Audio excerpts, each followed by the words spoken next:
I wanted to kiss it so bad. I don't know why. That took. Okay. Anyway, hello. Welcome to PogChamps 5 Finals, everybody. I've lost so much of the value of this trophy. There's a little feedback, by the way, of the broadcast. We are here live in Los Angeles with 3 championship matches that are going to happen today. We are here. Production, I still hear myself. It's a little feedback. Yeah, 3 championship matches that are going to happen today. Anyway, chat, hope you guys are all having a good day today. A lot of great chess is going to be happening. And we're going to start things off with the consolation bracket, which is can they hear it too? It's like a loop, which is row your boat, jet. It's like a loop. I'm gonna wait a second. We'll be back. Just kiss the trophy and stare intently into the camera. Of the trophy? Yeah.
Hello, everybody. Welcome to PogChamps 5 Finals. I'm joined by a cast of people who are good at chess, and me, your host today, Ludwig. This is Twitter name 2, this is Twitter name 3, and Twitter name 4. Hello, how are you doing, Botezes and Hess? I'm excited to be here. I want to watch streamers have to actually try over the board chess for once. And what about you, Hess? What are your thoughts? It's good to see you again. Great to see you. I'm pumped. We hung out. Like, don't pretend we didn't. Me and Hess hang out. It's not a big deal. It's a cool thing about me. And I'm pumped, though. The players are really into it. I feel like there are going to be some people forgetting to press their clock and things like that, but they're in for a good time. Yeah, that probably will happen. Andre, do you remember your first tournament? I was 6, so no, I do not. That's abuse. Can I say it? If your parent brings you to a match when you're 6 years old, that should count as child abuse.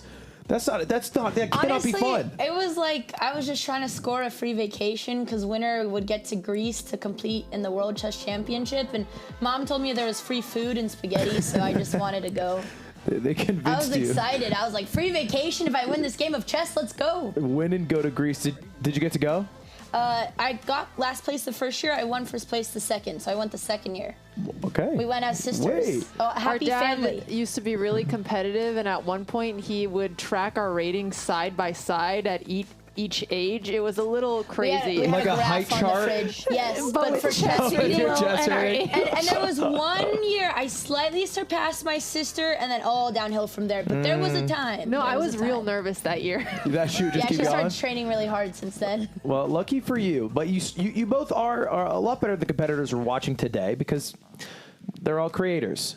So let's actually take a look at the format. And our first match is going to be a consolation bracket. We got both the finals today, consolation and championship. It's 4 games of 10-5. Best of 4, they call it? That's what the grandmasters call it. Yes. What do you call it that? You call it something different? There's Best a of 4 thing, works. Ludwig. 1 point per win, half a point per draw. First to 2.5. Is this what pros do, Hess? Like, would you do this? I would love to do this. Yeah, we've had tournaments just like this. That's a normal format. Very normal. Best of 4, and it's a tiebreaker if it's 2-2. How does a tiebreaker work, Hess? Well, if the case is a tie, they get 3 minutes with 5 seconds added per move. It is sudden death, and play continues until someone wins. I don't think we'll see too many draws, but stalemates do happen. Yeah, I don't think people of this skill level know maybe how to draw and even when to draw. That seems like a skill of its own, but sometimes it happens accidentally. I've been there. It's called stalemate. It's cool.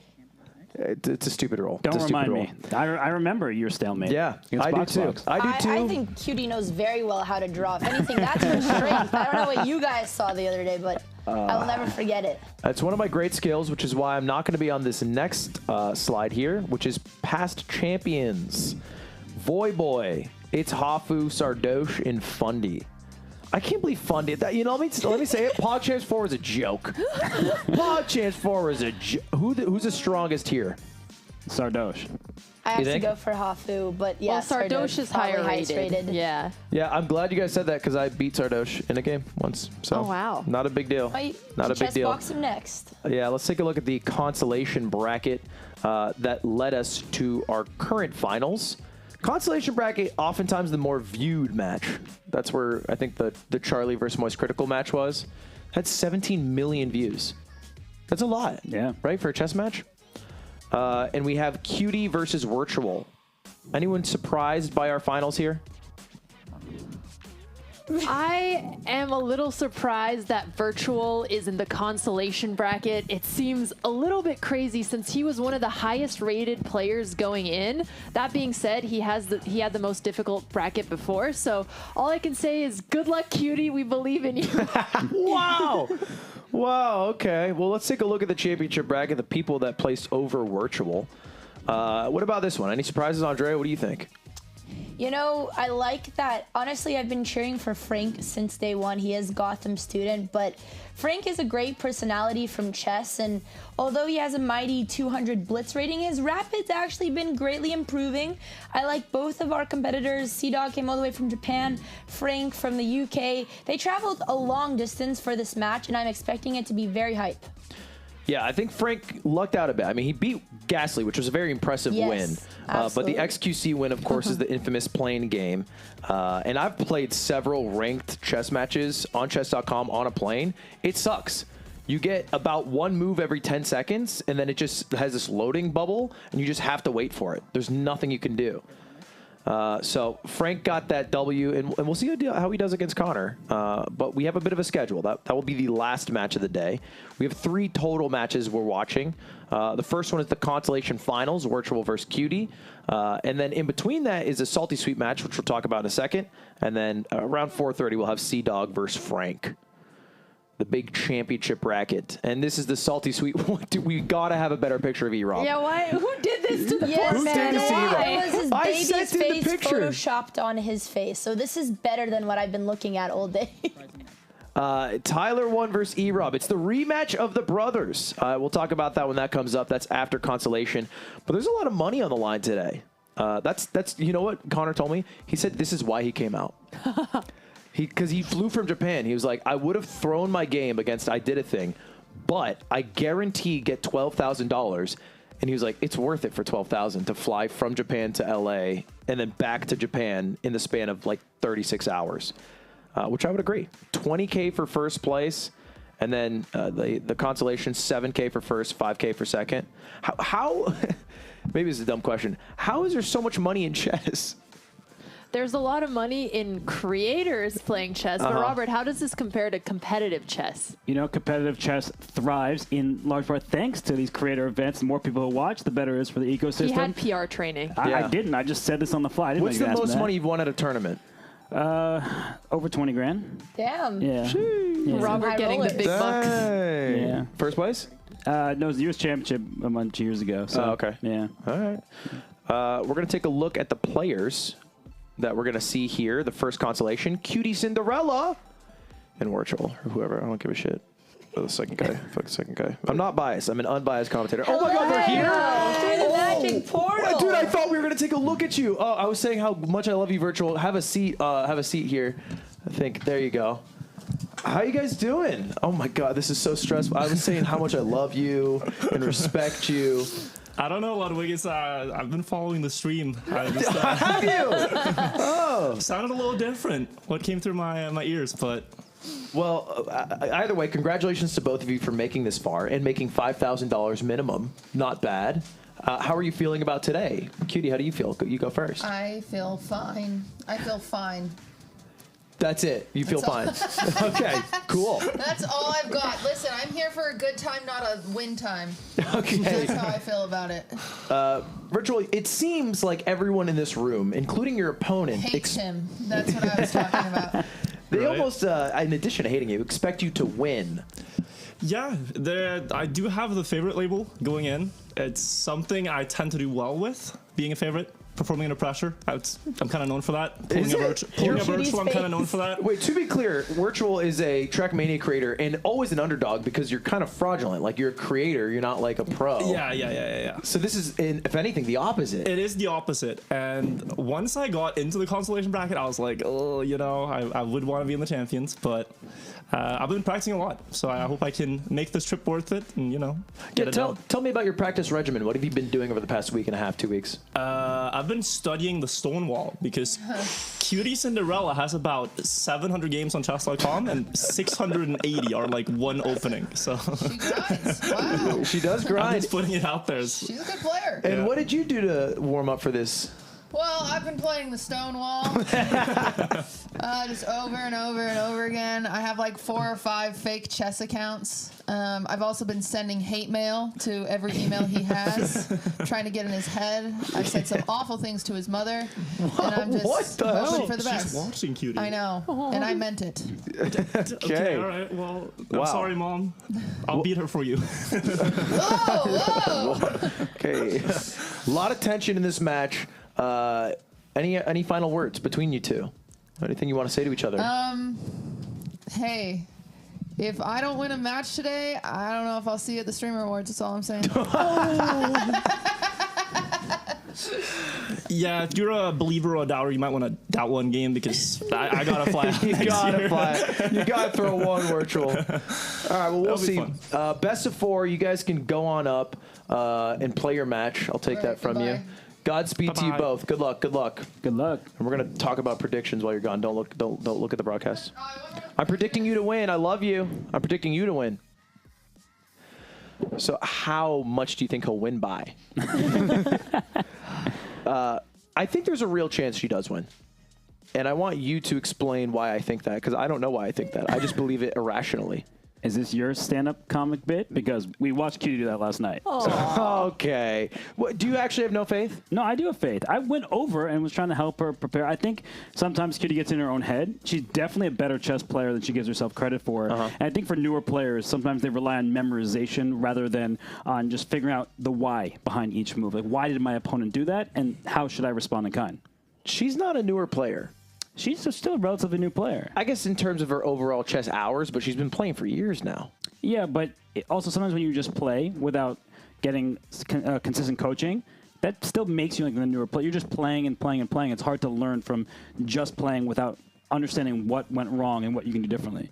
Like, stop playing the Stonewall. I've been 1,000 for 4 years. I will be 1,000 rated for the next 40 years. Can I still keep the title of newer player? If you took lessons more, maybe. Well, come on.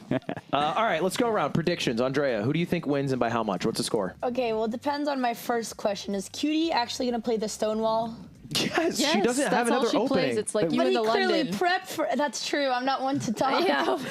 I'm a little nervous because it's so easy for Wirtual to prep. But my prediction is that Cutie will score at least a draw.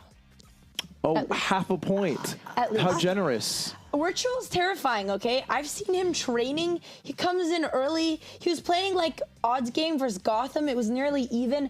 I'm kind of terrified, and I would like Cutie to score at least a draw, and I'd be happy. He's a terrifying opponent. Thoughts? You know what? Somebody has to be rooting for Cutie here. I'm going to say that they're going to go to tiebreak. Wow. Cutie is going to surprise us all. She might be the underdog, but she does have the PogChamps experience. And again, she threatened him. It might work. So your big prediction, rooting for Cutie, is not that she will win, but that she'll just make it to tiebreak. Who knows what will happen in the tiebreak? My prediction only goes so far. It only goes so far. Hess, what's your prediction? I'm going 3-1 Wirtual. I think that Cutie will get a win. We've seen 0 draws in the entire consolation bracket. Yep. I don't think we're seeing one now. I think I'm with you, except the opposite. 3-1 in favor of QTCinderella. All right? Why are you laughing? I believe this. It will happen. We can speak it into existence. I think Wirtual, he's weaker than he seems. I think if he gets cracked, if he does a blunder, he can lose. Virtual's mom is downvoting this Twitch stream so fast. Like the stream, please, please. All right, let's take a look. We got a little video of these two, and then we'll hop right into the match. I think my strengths are the end games. I feel very confident if I'm in an end game. I have a lot of turtlenecks. I own them. And I think that gives me a big upper hand in chess. A big advantage I have against Cutie might be tactics. Spotting patterns that can give me an advantage in a couple of moves if she's not careful. Every Thanksgiving, I play against my 8-year-old nephew. He sucks. But that is over the board. And I whoop him.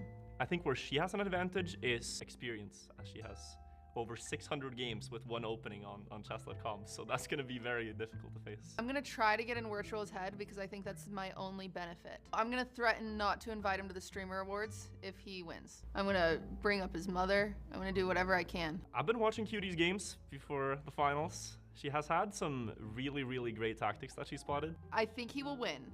And if he doesn't, then that's a shame on Norway. Cutie, if you watch this, I really appreciate you, and I think we're gonna have a great game, but I traveled all the way out from Norway, and I didn't do that to lose the finals. So I'm gonna play my best chess, and I hope we can have a good game, but I think I will be the one winning in the end.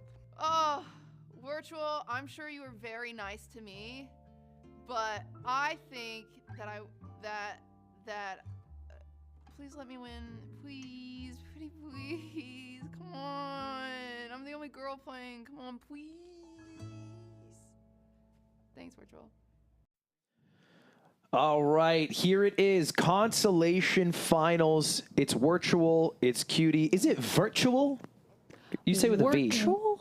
Is it with a V? There's Like, is definitely a W. It's a W. It's virtual, It right? is a W. I don't know if it's like Norwegian, you pronounce it differently. Like German V's, W's.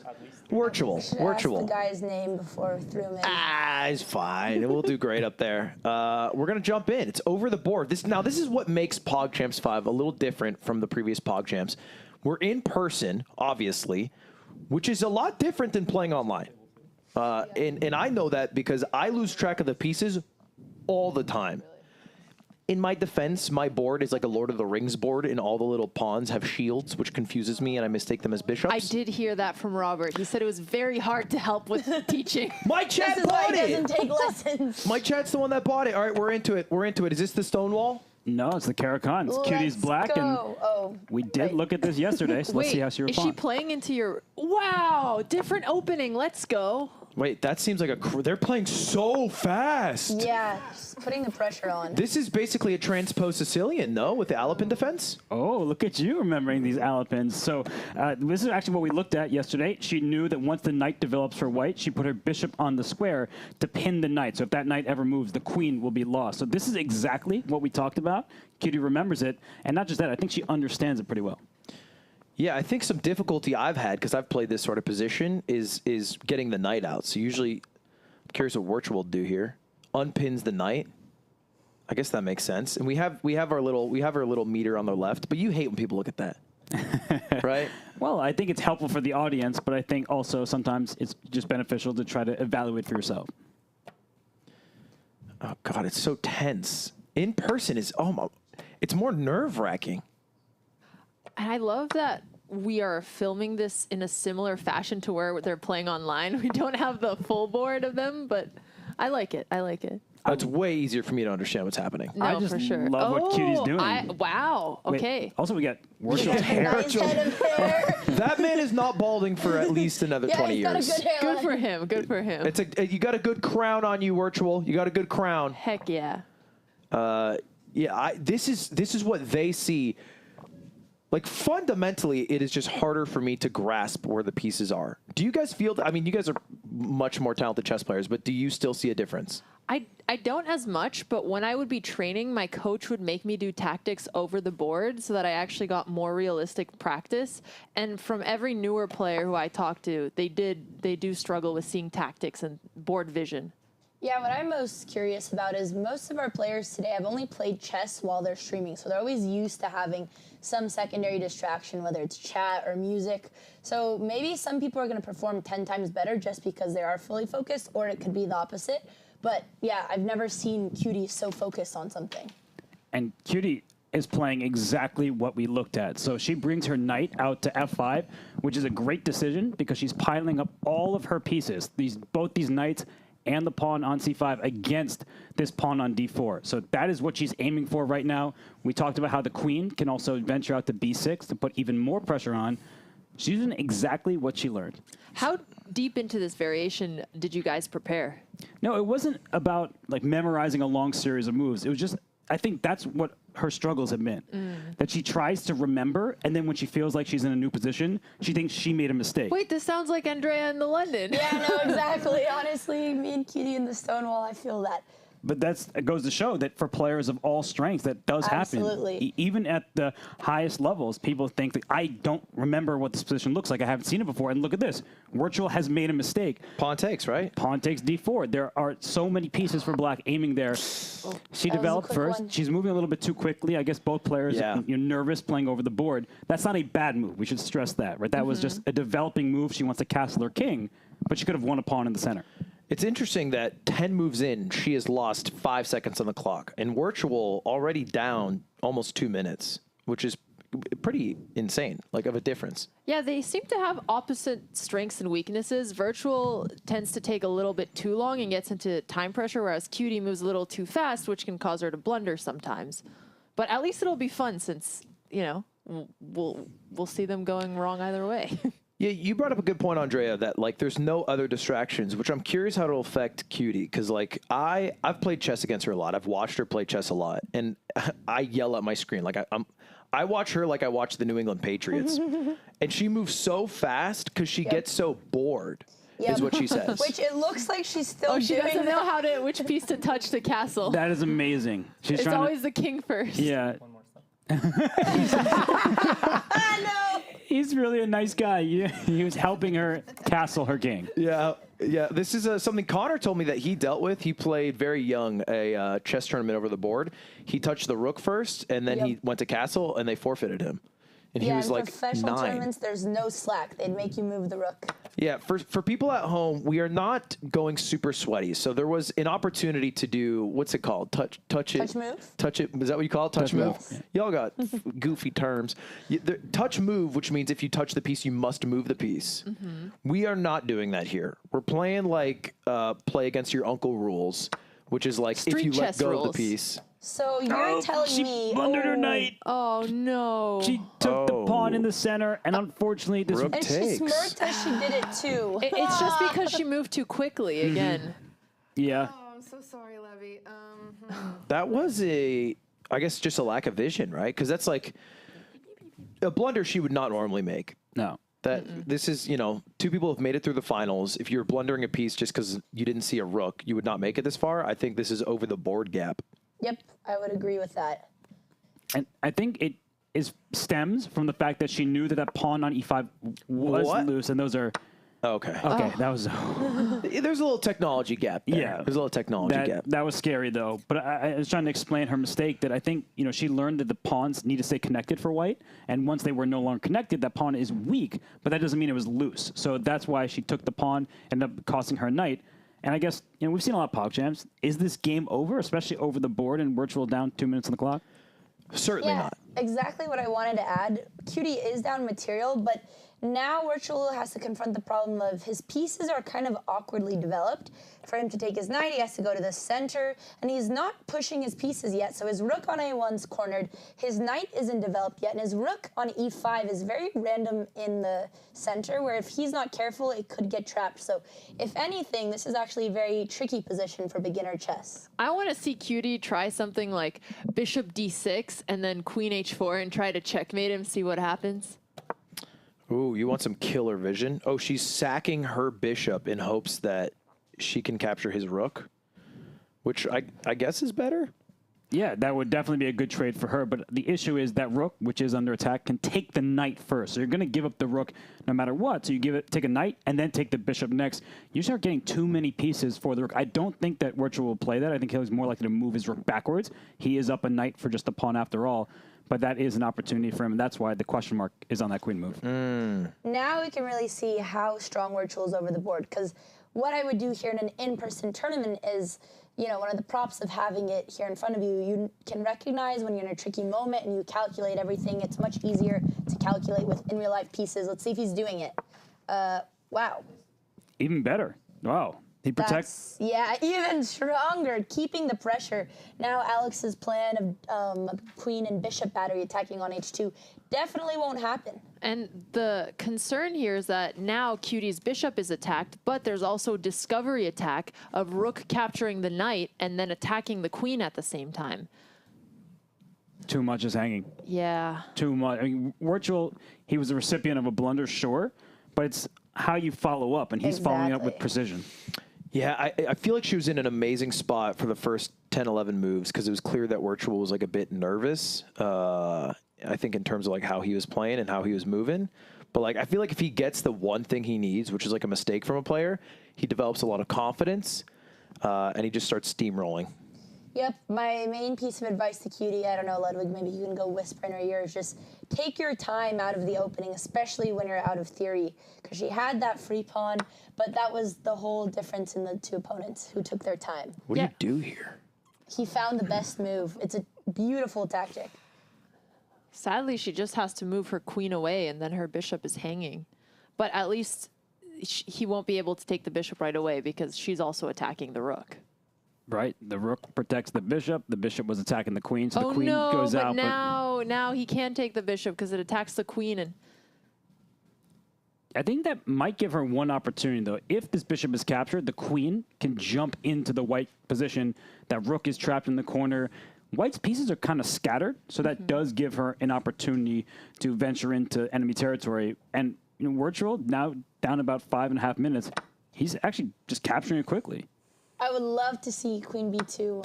But another thing that happens all the time in IRL chess, as soon as you make a couple blunders, you get down on yourself, and instead of looking for counterattacks, similar to how QT played very fast, you just want to play quickly because you feel like the game is over. But Queen B2 would have been a very cool try to see. Let me tell you, QT gets depressed. Yeah. Aww. It's tough. And she never quits, which I think is good. But it's funny because, like, if you're a bad player and you have played chess before, you know as a fact, if you are down a rook or up a rook or up a bishop, like you've captured it, you've forked or whatever, you've lost games like that. Like you've lost games with huge leads. Yep. But you never think about that when you are in that same deficit, how you could make an equivalent comeback. Absolutely. That was my greatest weakness as well when I was playing competitive. Like my self-confidence, as soon as you're in a losing position, and there'd be so many potential comebacks in the game. And that's something that really anyone trying to learn chess should always try to be hyper aware about. Yeah, I think you start believing that your opponent's better than you, and then you don't expect mistakes from them, but you should expect the same mistakes that you're making from your opponent. I mean, you should really just try to find the right moves, of course, but you should never just trust your opponent. You need to find out what the mistakes of their plans are. And right now, QT is down 3 minor pieces, down a knight and 2 bishops for just a couple pawns. That's not good. No. Is she fucked? I wouldn't say she's not. I wouldn't say she's not, you know? Sure. But my bigger worry is even if QT loses this game, I just hope that it doesn't affect her mentality going into the second game. I think even going into the match, QT was not super confident in her abilities. And because of that, she's also playing so quickly. Yeah, she's always played fast. I think that's like a hard habit to break, to like slow it down intentionally. When I had kids that I would teach chess, I would make them sit on their hands for 10 seconds before they could make a move just to... What are you, like a Russian coach? Almost, yes. It's good advice for youngsters, but hard to convince an adult to do that. Yeah. Like, It would be I'm just gonna look hilarious. stupid. It would be hilarious. You can just count to 10 in your head first. Take a second. But it's a couple of days of firsts for QT. Yesterday she was doing stand-up comedy. Today she's playing an OTB chess match for quite a significant prize fund. It's of course natural to be nervous. And I just feel like Wirtual seems really calm. Yeah, I mean, I think he knows he's the favorite. He has done all the prep he can. So it's like, you kind of just got to show up to the test and do your best job. And that's all you really can do. Yeah, one thing I actually want to recognize that I really liked in Wirtual is, like, even today he was trying to get chess lessons. Yesterday he was training with Dina Belankaya, and even though he knows he is much higher rated and he's a favorite, one thing that higher rated opponents often do is they kind of have a big ego, a big self-confidence, and they don't take the match seriously and they don't prepare because they're going against someone weaker. But Wirtual never stopped preparing for this, took it very seriously, and I very much respect that. Yeah, he's been grinding for the last month, right? Just straight. And he's gobbling up pawns now. And QT, she, as you were saying, Ludwig, she's played for years. She had lessons with Levy. She's learned her openings that way. But then I think she's been playing a bunch, but not studying as much. And Wirtual's study has paid off in the last month. His rating has gone, I think, over 1,100 now. Wow. Have you guys heard the never resign rule until you're a certain rating? Yeah. What rating is the one? You should never resign until, and the logic behind it being you are too low of a rating to properly assess the board. I can give you one answer. It's any rating that's not in PogChamps. I think everyone in PogChamps just never resign. I have full faith that any stalemate can happen. Yeah, that was one of the big issues with Daily Dose. Yeah, he was actually the only one who resigned, I think. Yeah. Literally the only and it was a completely equal game.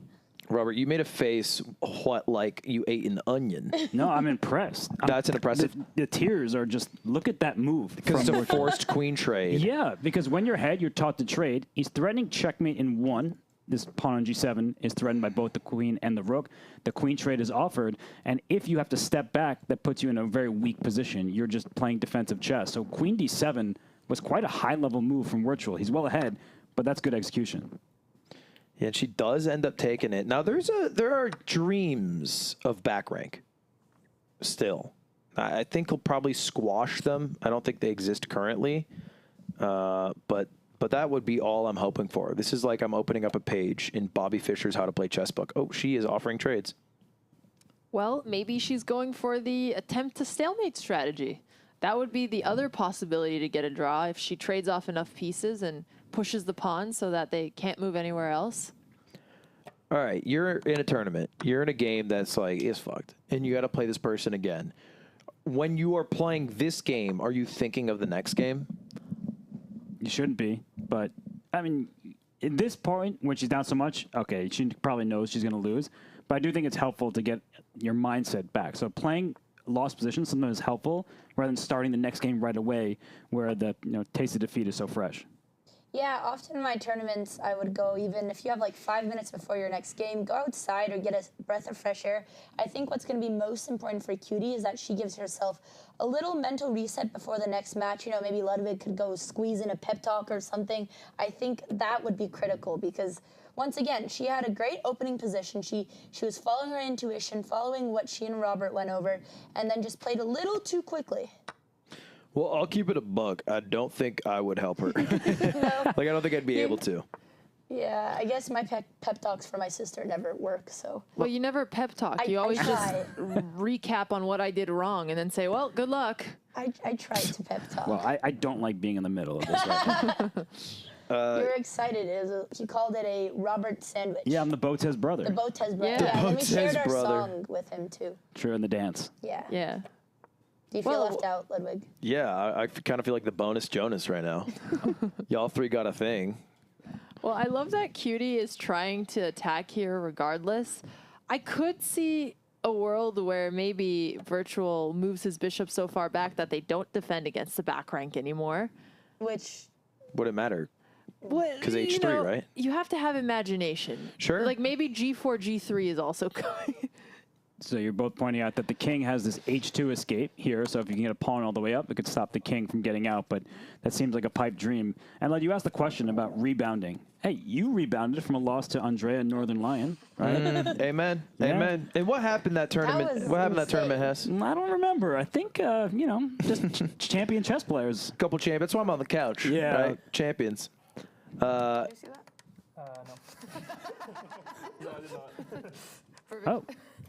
What happened? He had a game An stoppage. accidental game stoppage. It has been fixed and resolved.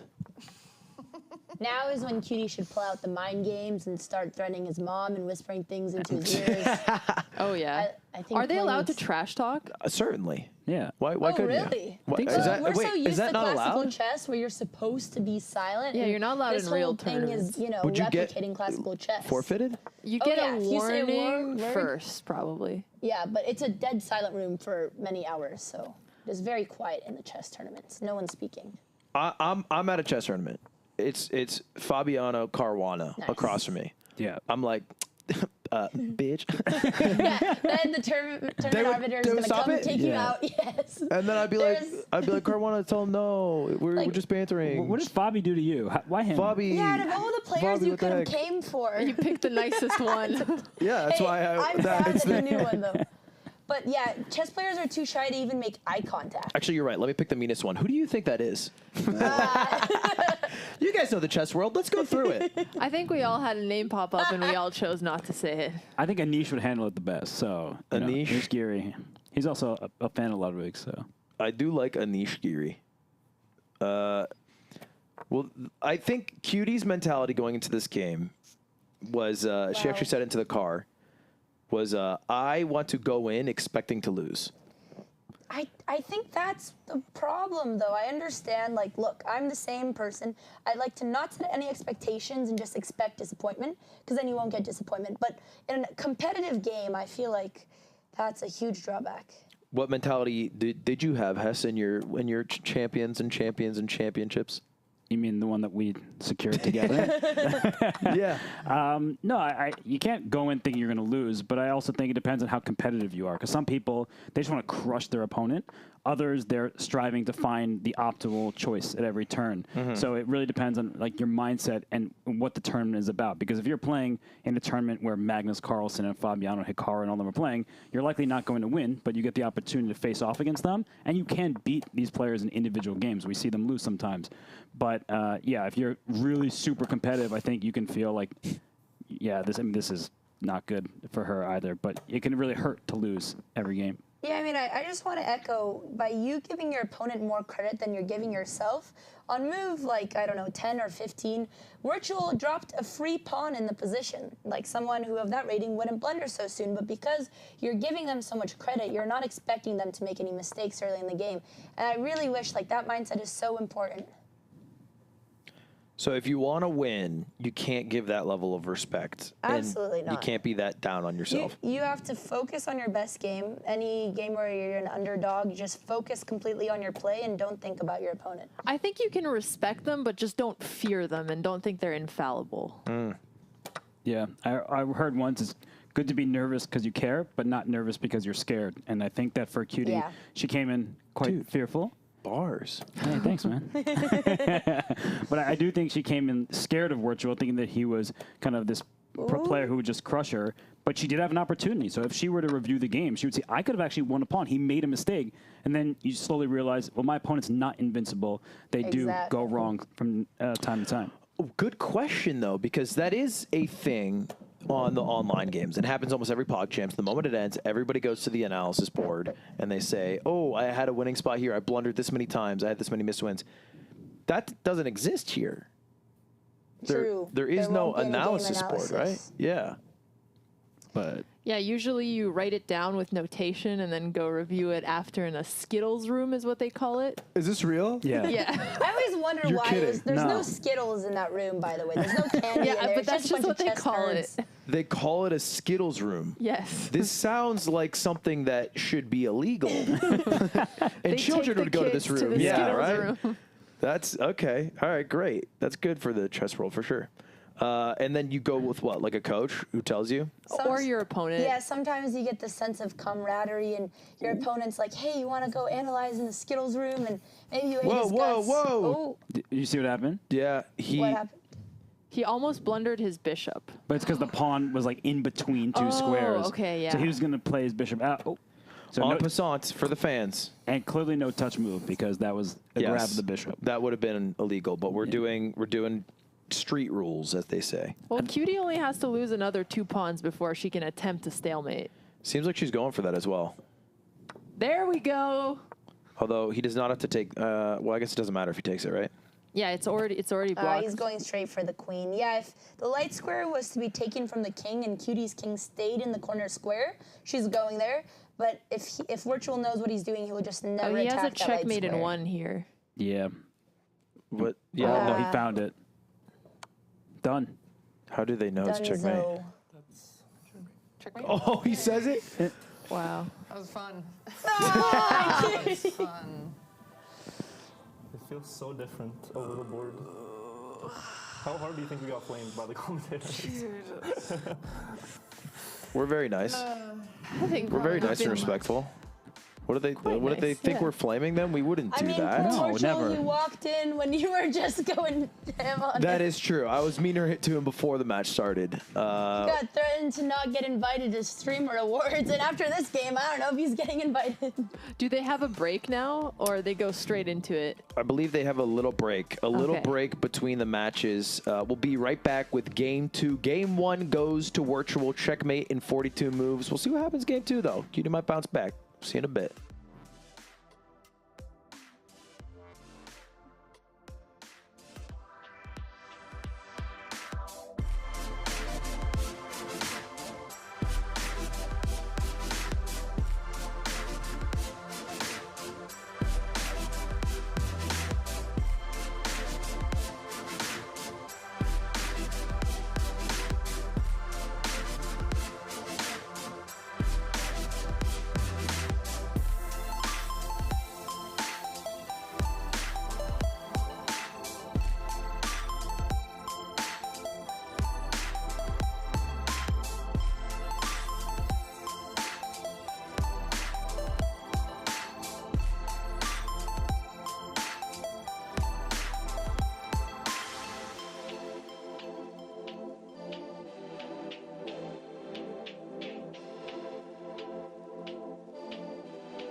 Hello, hello. We are back here at PogChamps 5, the finals day of PogChamps 5. We watched the first match of the consolation bracket between QTCinderella and Wirtual, and it was a Wirtual 1-0. It was a Wirtual win, but there were some opportunities early on. Wirtual made some mistakes QT did not capitalize on, so she has a chance game 2, and we'll actually hear from her, QT herself, how she thinks she'll do with a short little interview, and then we'll go to the match.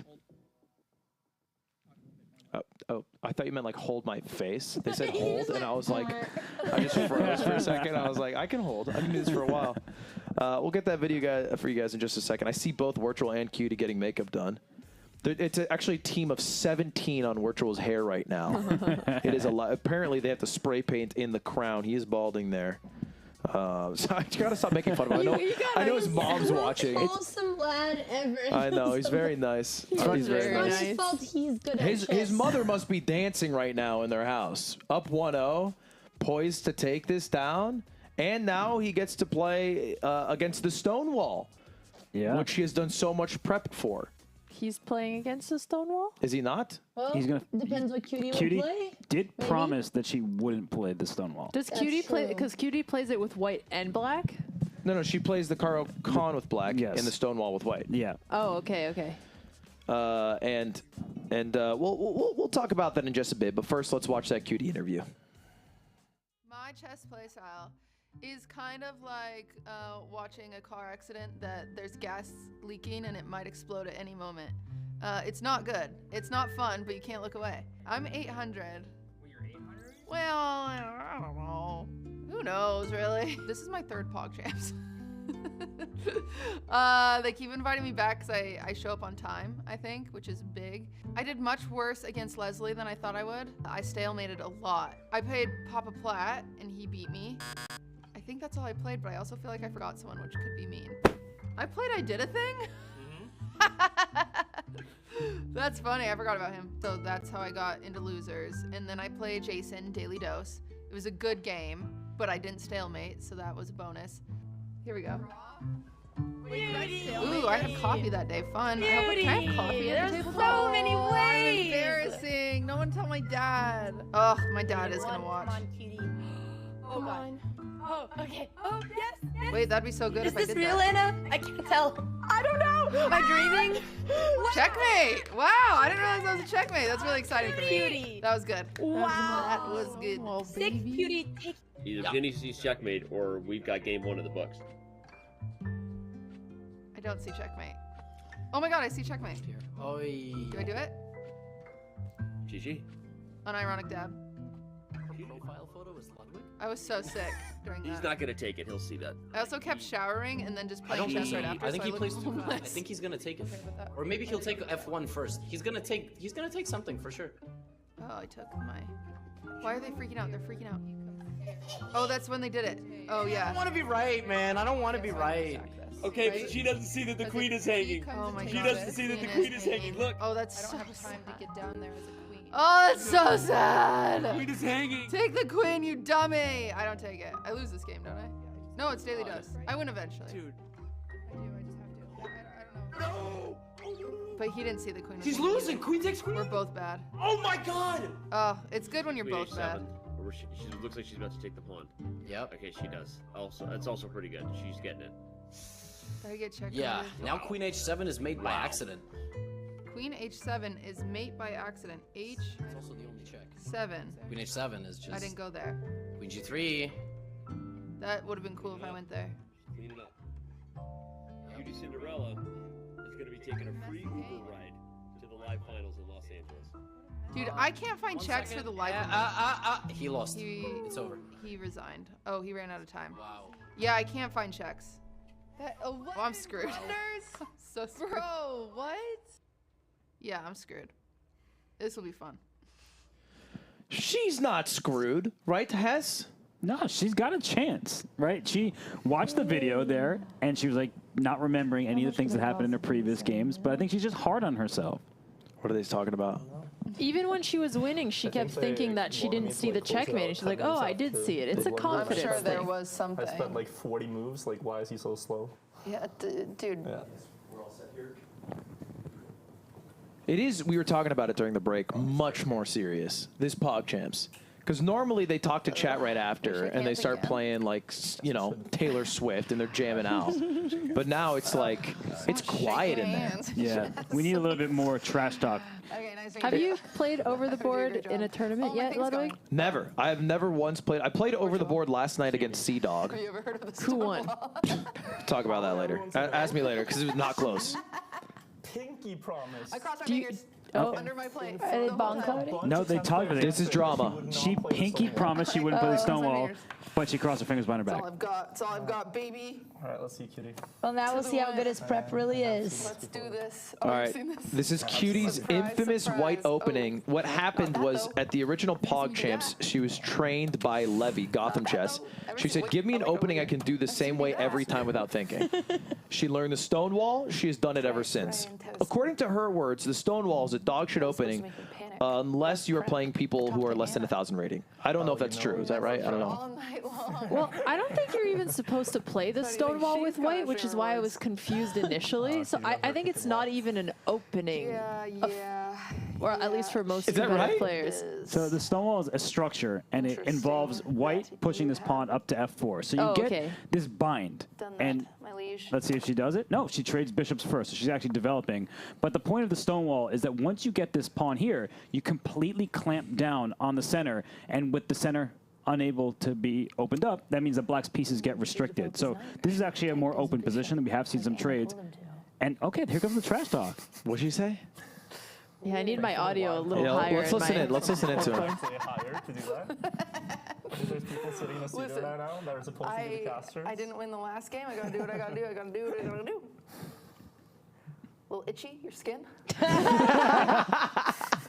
Just keep asking him questions, Your Cutie. skin You gotta pee. You fantastic. gotta I don't know, this open mic dynamic might change the whole game. Yeah, no, if she's allowed to talk, I think that might The swing. clock's ticking. She's already up a minute.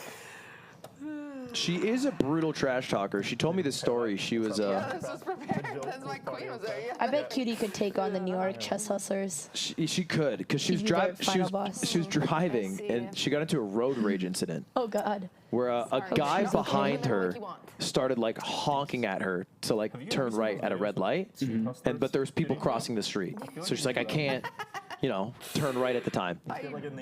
They both turn right. He pulls up next to her. She starts yelling out the window, "Learn how to fucking drive!" And then she instantly rolled out the window and with full League of Legends, you know, confidence goes, "Literally kill yourself on this car Oh my ride. God. Kill No yourself." way. And then he goes in front of her and then like slows down to like, you know, like brake in front of her and then pulls next to her again. And then just keeps saying, "Learn how to drive," and then she just doubles down. She goes, I hope there's an accident. I hope there's an accident." And then she speeds away, and she did that without any hesitation at all to an LA driver, which is a scary You situation to have be to in. be willing to die to take on that Yes. argument. LA drivers Oh are my scary. Now, Cutie is a very terrifying opponent, especially when she begins trash talking. But I feel like she's still taking it easy on Wirtual. She's not going off on him as if he was a driver in the road rage. And look, it's hard to trash talk Wirtual. He's I a very know. nice guy. His It's so mom is annoying. watching. It's so annoying. He said something about, when I was asking about Trackmania, he says he does like bobsledding or something, so I call him Cool Runnings. And that's my new nickname for him, but he's just a really chilled guy. Like, he just sits there, he's calculating. He wants to make Norway proud. I've heard they care about chess there. I don't think it's that big. 95. I like this. Cutie's putting her knight in the middle of the board. If he takes, she could take with the F pawn and open up the F file. Put some pressure towards his This king. is a beautiful position for Cutie. And one thing I wanted to say about Cutie's opening is what I've actually noticed as a trend in PogChamps is people not playing real openings sometimes gets their best chess, because like what Robert was mentioning earlier, you're less just being a robot and just memorizing moves. And similar to what I saw Tyler playing the cow, he had a beautiful opening. Cutie playing this reverse stonewall for the white pieces, which is supposed to be for the black. She's just following her intuition now, playing natural moves like the pawn break in the center. This is great. Yeah, she's doing very well. Her king is This could castled. be the tiebreaker game. Yeah, the rook is staring down, and that's one of the benefits of playing the stone wall is you push your pawn up where your rook ends up when you castle, so you gain more space for the rook. And Wirtual says, my king's been in the center too long, let's get out of danger. And I think he has a good sense of that. Like, some players, they don't recognize when they could be in trouble. Wirtual, and of all the games we've seen from him in PogChamps, particularly the consolation bracket, I do think that he's done quite well to avoid some serious danger. I'm curious who's going to break the silence first now that they're entering tense, serious lands again. Yeah, the opening was full of bants, and then Shit got mid-game real is quick. quiet. Yeah, and Wirtual, actually, he was speaking to me earlier at breakfast, saying he's been working on keeping the tension in chess. It's an important concept.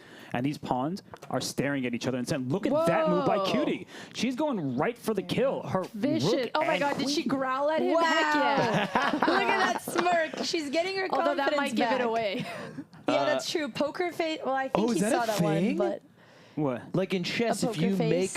make a little smirk, maybe they know there's a tactic or something. Or if you blunder and react, sometimes they don't see the blunder. I've had that happen to me many times. I had a pro tell me once, everything you do on a chessboard conveys information. You can't be all loosey-goosey eating a sandwich. Who told you that? Pro said loosey-goosey eating a sandwich. It's a Daniel DeGranu masterclass video. Yeah, he's a poker player. Yeah, I know. That's okay. Wait, I but was he played in transposing. PogChamps, which earned money, so that he's a professional chess player. Thank you, Yeah, Hess. yeah, Thank okay. you. I got you. And, ooh, Wirtual, he saved the pawn, but his king is going to be exposed. So it's a good moment for QT to slow down. She's not talking. I think she senses that she has a good position. I like that she's taking her time. She played very quick moves the last couple moves, but they were luckily good moves, but now is the time to think, and this is different from her first game. She's slowing herself down in the opening. She's got a minute on him. And I know, Ludwig, you say QT gets bored easily, but maybe when it gets into the middle game, it's already getting more interesting, so it'll help her slow down. Yeah, she brought a notebook with her, and generally you're only allowed to write chess notation, I think, if you're in a sweaty chess tournament. And players have been punished, you were telling me, for writing other stuff to get forfeited. Yep. But QT has a notebook purely to write like notes to herself, like, hey, remember can to do look for it. checks. Yeah, believe in yourself. I great. actually played an opponent in Iceland this year. She was a 11-year-old girl, and on her hand it had written, "You can do it," smiley face. So cute. Yeah. Did you beat her? I did, but What the I know, hell? but it was very cute. Alex, what the man? Come on. You come off as a nice person. You're a bully. Hey, Welcome to everyone my is life, in chess. Robert. Yeah, seriously. Welcome, welcome. I remember one time when I was like 8, I was doodling on my notation notebook, and my opponent called the arbiter and tattled on me and was like, she's not allowed to doodle during the games. It can only be chess. Why did the eval bar drop 10 pounds? It's a good question, and it's because she's so used to attacking by bringing her queen to the H file, because in her stone wall, before the bishops get traded, there's often a bishop on the diagonal that she likes to work with her queen. We actually saw a clip of her beating Ginny with the checkmate on that diagonal. So I think she's like recalling that idea, but the queen on H3 doesn't threaten anything. In fact, the queen on F3, it was barreling down this open line with the rook behind it. That was very powerful. So the queen on H3, it does seem to threaten things, but there's nothing concrete. Just a worse position. Basically, you used a move to not improve. And there's a lot of pawn tension in the center. So for Wirtual, it's about time he could take this pawn on E5. He did just push his pawn up to F6. So he can grab a pawn in the center, and that's going to turn the tides. Because it's attacked twice and only defended once. And attack 3 times. Wait, what? There's a bishop, a knight, and a pawn. Yeah, that bishop's Whoa. also a big sniper once that diagonal is open. But let's see if he's going to take the pawn. QT looks almost angry as she's looking down at It's the her board. resting Calculating face. Say thinking it. No, say face. it. I was gonna Talk to say my girl like that, thinking Andrea. Talk to my girl like that. Look, I stopped myself, okay? And he makes the move. And QT quickly responds. She took a pawn, and she took it back, but that's going to open up the board for Black's pieces. So the stone wall, you were trying to restrain your opponent's pieces. Now you see that once that pawn on E5 collapses, and I think the knight should take it, all of Black's pieces, including the sniper, as Andrea put on G7, the bishop has long range. I think that Black's pieces are about to get very active, and Wirtual's going to steal material. Okay. That's actually a more sneaky way to take, because now he's not attacking her rook right away, but he does have discovery check. Yep, or he's discovery activating attack. 2 pieces at once right now rather than just 1. And that response not loved by the engine. This rook on c8 can likely just slam down on c2 at any moment, and black is getting active here. This queen on h3 is not helping out in the attack or in the defense. It is a misplaced piece. Wirtual under 6 minutes now, so he's still healthy on the clock. You got a big-ass watch. And a ring. What kind of watch is that? Do we know? I'm not a watch guy. Oh, me neither. Anything else on the subject, or? No, that's all I got It's for so you. quiet. The time was wrong, though. Oh my gosh, he saw it. Yeah, what's very impressive is in these critical positions, Wirtual is always taking his time. And I mean, that's the reason he's finding some of the best moves. Yeah, and here the move is tricky. QT has to take the knight on e5 first, and then when he recaptures, both her knight and rook are going to be under attack, so she's going to need to move the rook to d1 to defend the knight. Step 1. There you complete. go.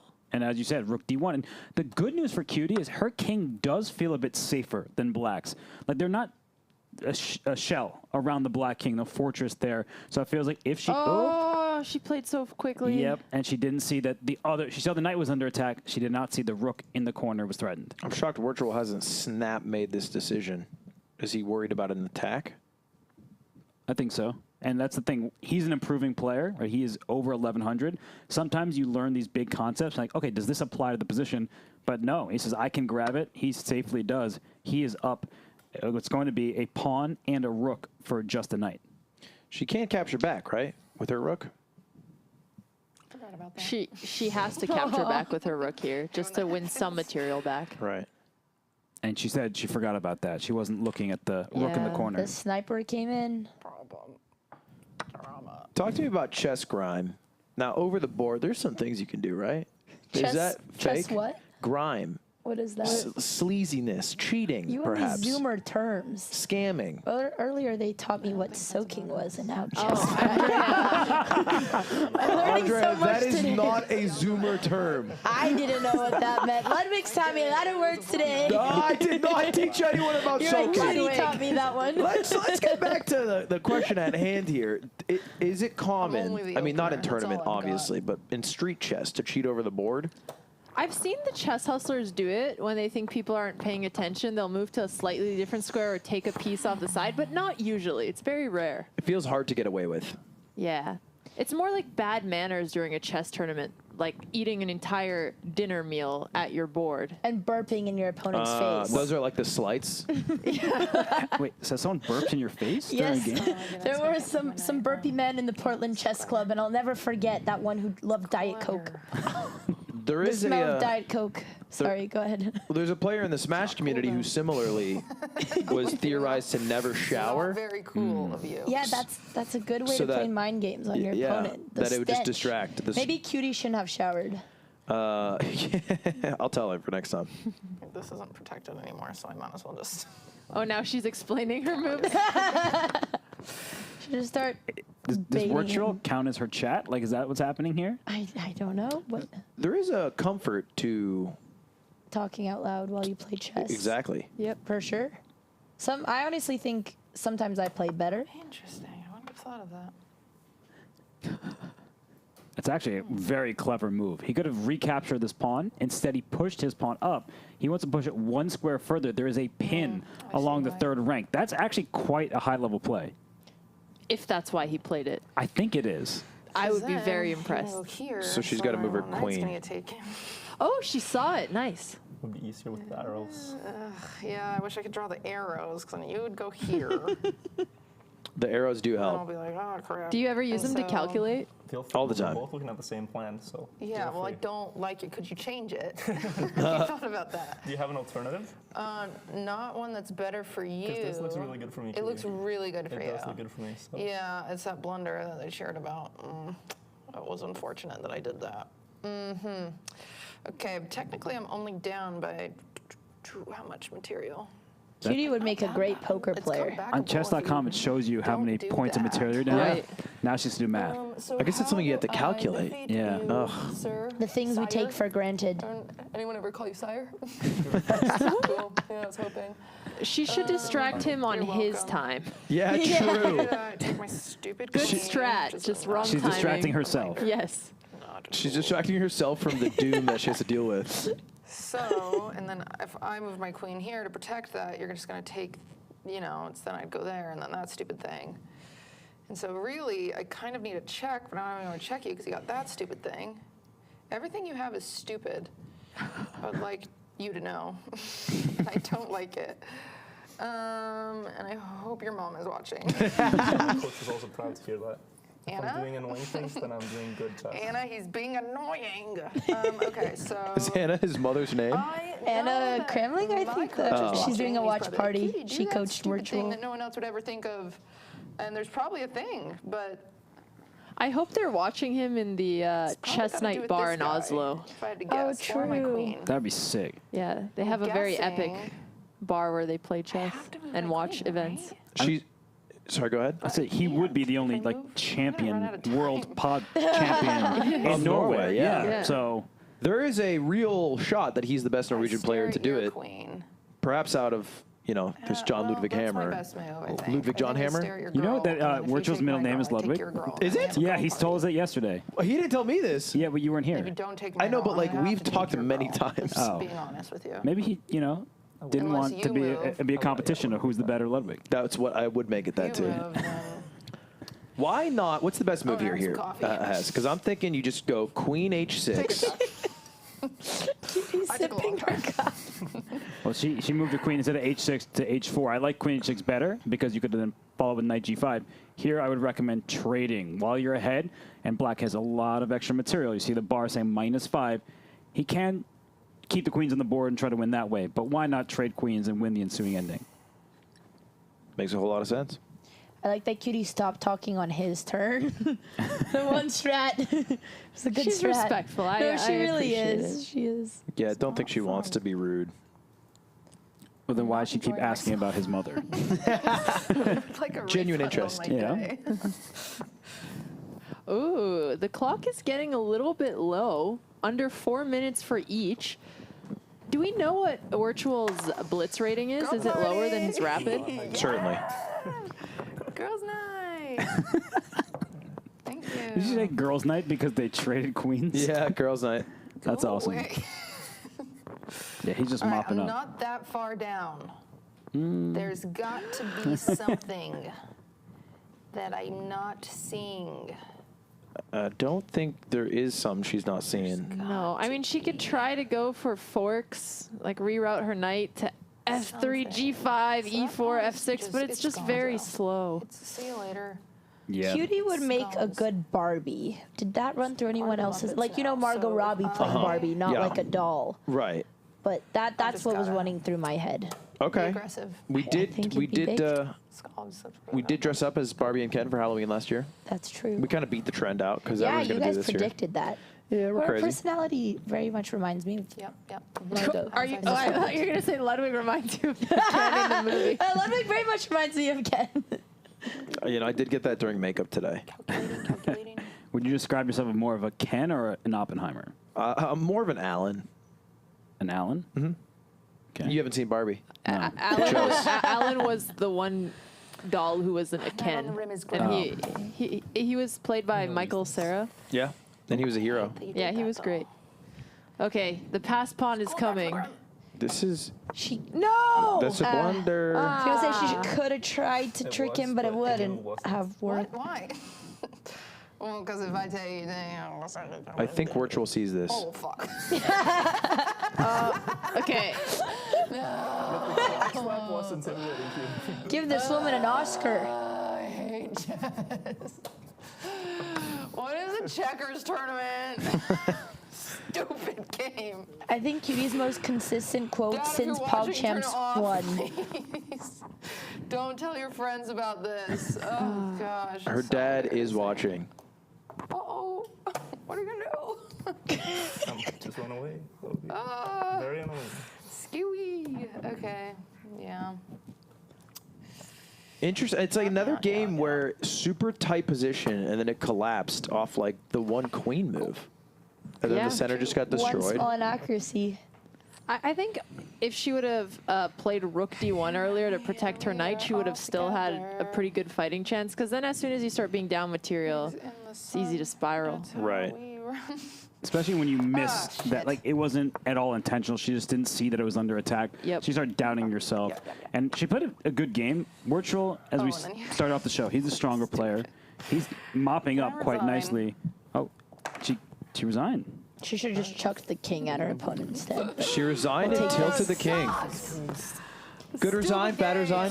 You broke a pinky I think she could have fought a little bit longer. There's Versus virtual, you know, maybe we break the rule. He's Yeah. so upset she broke the pinky promise. Aww. She did tell me about the pinky promise, but she did cross her fingers. So, you know, you're allowed to break it if you cross the fingers. That is a rule. And that's 2-0 Wirtual over QT. One more game and it's over. None Best of of our four. predictions were right. Well, there was a 3-1 prediction. That could come true. It depends if QT wins the next one. Tiebreak could still happen. Oh, that's true. Tiebreak I could forgot happen. We're playing 3. It's a best of 4. Ah, 4. Ah, yes. There's still a chance. There's still a chance. But Well, I was going to say, now that QT has started using the open mic strategy, I might even change my prediction. I like the energy that she's bringing to these games. I Wait, would so like you're to see changing your prediction when we know it's 2-0? Well, our prediction is Kitty would get a draw. more. No, I'll stick to my prediction. I'm just Oh, saying, true, I true. think Why am I in the QT's middle open of mic this? strategy is gonna get better and better for her.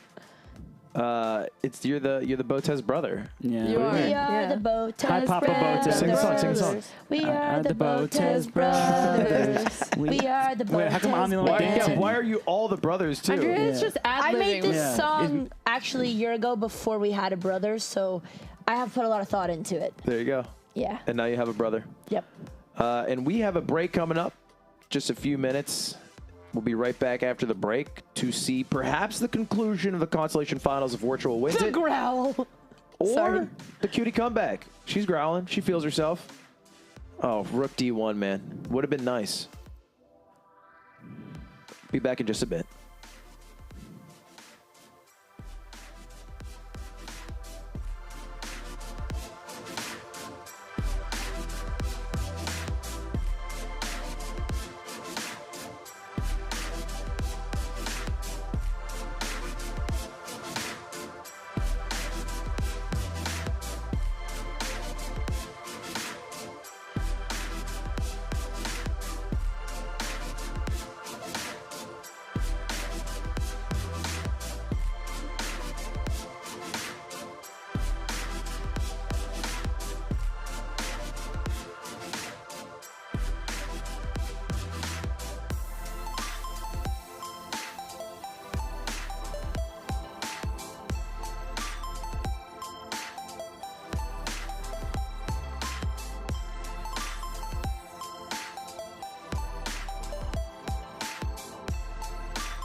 and then I'll.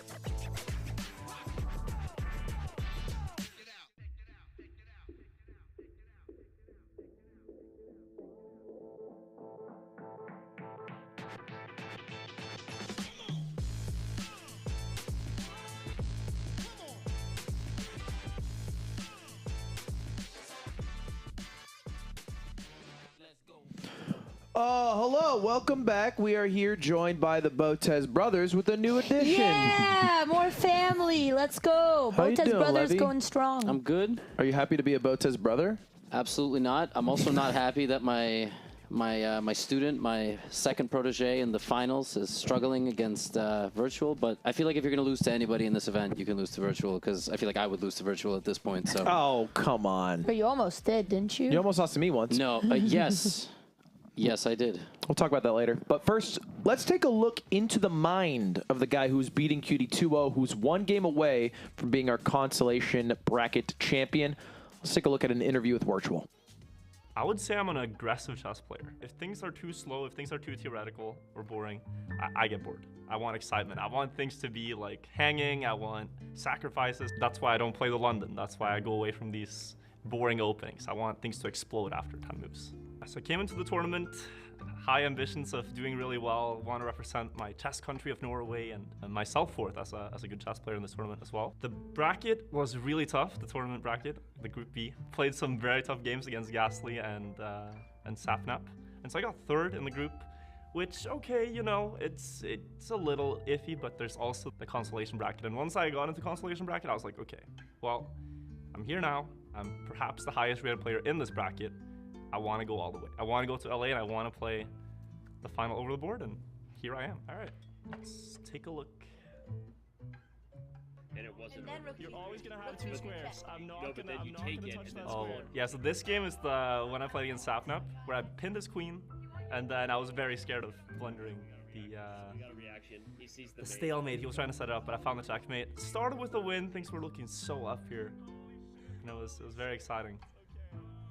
Oh, that is relieving. See? Oh, and this is against Saikuno? Oh, yeah, when he blundered back rank. Yeah. This was a tough game. Saikuno played so well. I got so surprised. Until he missed a very obvious tactic. Feeling he's about to move And to then the I was double very barrel. relieved, because then I felt like I am getting to the semifinals after. Oh no. I'm crazy. So it's often in chess when you're not the best player, you can be so confident in a move, and then if your opponent plays the correct move after, you just get completely shattered.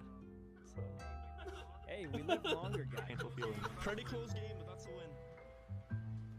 So that's what brought me. You 1100? You were sorry, Daddy. I can't help myself. Spoke to Levy at the pool today at the hotel, and he was saying like, yeah, you play way too confidently sometimes. There's probably a checkmate here. The semis against Squeaks. If this. But again, play the same opening that I've been playing, and Listen I was close. very good with the white pieces, but then I was losing with the black pieces in the next game. King goes back. No, he can't. It's a forced checkmate So too. both these games in the consolation bracket, I felt like I was the favorite to win and the highest rated player. But now I don't know. QT has been studying, and she is much higher rated than two opponents that gave me a big challenge. So Very cool. we'll see. Oh yeah, just cool. Let's go. I do not think it will be easy at all. I think we will have very competitive games. Oh, and then this. Yeah, this was something we prepared. I prepared 3 moves against Squeaks. One of them was to do pull-ups after the game to establish dominance. A little bit of speedrunner rivalry there. I think a big instrumental part for why I even got to the finals is my coach, Anna Kramling. She even flew out to Norway on a 1 day's notice. She has been going one step above every other coach in the tournament, and we're gonna show why that matters. Wow. You heard it here. Anna Kramling's been going one step above every other coach. Yeah, what was that quote, Andrea? One step above every other coach. Look, I mean, I'm a coach, Oh. but you know, we have another coach right here on the couch. We do. We do in Robert Hess? Actually, talking I about you, guess we're all Levy. coaches, Oh. but You happen to coach Cutie. That's not accurate. No. I'm like this is like blaming Frank Vogel for current Lakers troubles. You know, he's not the you're coach also anymore. In coach, actually. So That's you're true. So you're in the a chat way- coach of the day. Yeah, no, Cutie and I, we actually didn't communicate a whole lot for this PogChamps. And then you know what? Anna Kramling found like the youth champion of Norway who had retired for 5 years, basically. That's like what he is. He's definitely like multiple-time junior champion of Norway. Now she looks really smart, but Why are you changing things? She found a good student. She's not a good coach. she's probably a good coach. But Did he speak to Anna like since their first game? He just changed his opening. yeah, line. I honestly, I wouldn't even doubt it. Like I wouldn't even doubt if that happened, because she got a great position in the advanced Caro-Kann, courtesy of myself and Robert. You know. Yeah. We had to team up ourselves because Anna Kramling Lots is of such a good coaching. coach. Yeah. And maybe they did change it up. That's impressive that he adapted so quickly. I don't think they had a break to talk to any coach. He just maybe did it on his own. Adapt. All he's done, like adapt, would mean that he got some sort of opening advantage. But for now, her position is completely fine. I was just sitting in the green room with Danny Wrench, and Danny said that if Cutie just spent a little bit more time between moves 10 and 20, she could gain like 400 elo. Yeah. Because she gets great positions from openings, and she's up on time, but she plays too fast. Like right now, this position is excellent for black. You see the evaluation bar offside. White is slightly better, but the contours are there. This is a light square bishop that only white has, but that bishop is staring into a wall of black's pawns. It doesn't have a good diagonal, but she's probably going to start speeding up. She's trying to use the time as a weapon, and it's not a familiar position to her. You know what's funny? She just said, Hess is probably so mad at me I'm not doing anything he said. And you are the opposite. You are fine with her position. Yeah. But she is under the impression that somehow she has messed up this opening. Pawn to c3 is a ridiculous move from Wirtual. Like, the fact that I do not believe for a second he did not play chess in his childhood, because in the weeks that PogChamps happens, to create like a building block for a central pawn advance, I mean, that's very, very sophisticated stuff. And it's instant. Yeah, instant. He has 10 minutes and 12 seconds. He's shut down the diagonal for her bishop. So her bishop probably should go back this way to d6. That way it stares at least at a knight. If she goes back to b6 or to e7, and she goes the right way, but if she went to e7, you're staring into nothing. So this is the best response, but you have to be impressed by how Wirtual's playing.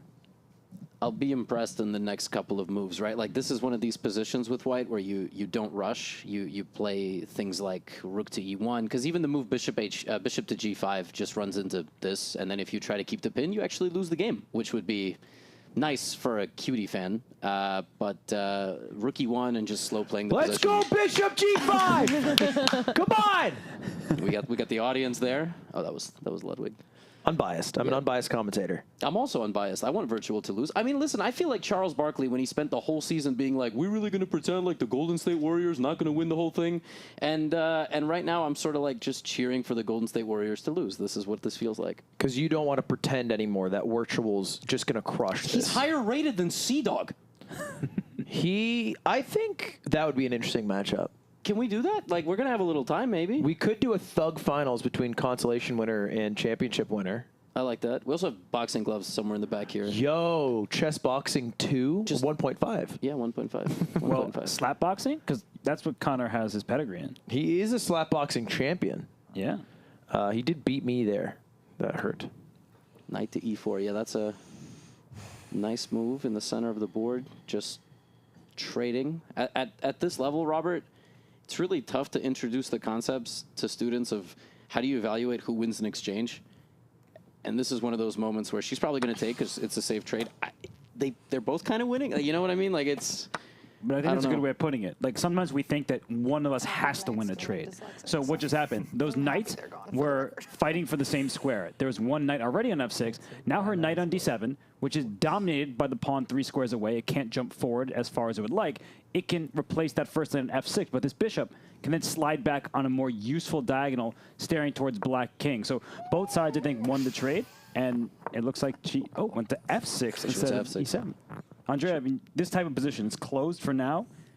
from what you've seen of the players, like who do you think it favors? Yeah, I had a question for you earlier, which was from Cutie's perspective, her pieces were a little bit tied up before that knight was freed up, and it's difficult for black to find a plan to break through. Like, as a beginner, are you supposed to push a pawn in the center?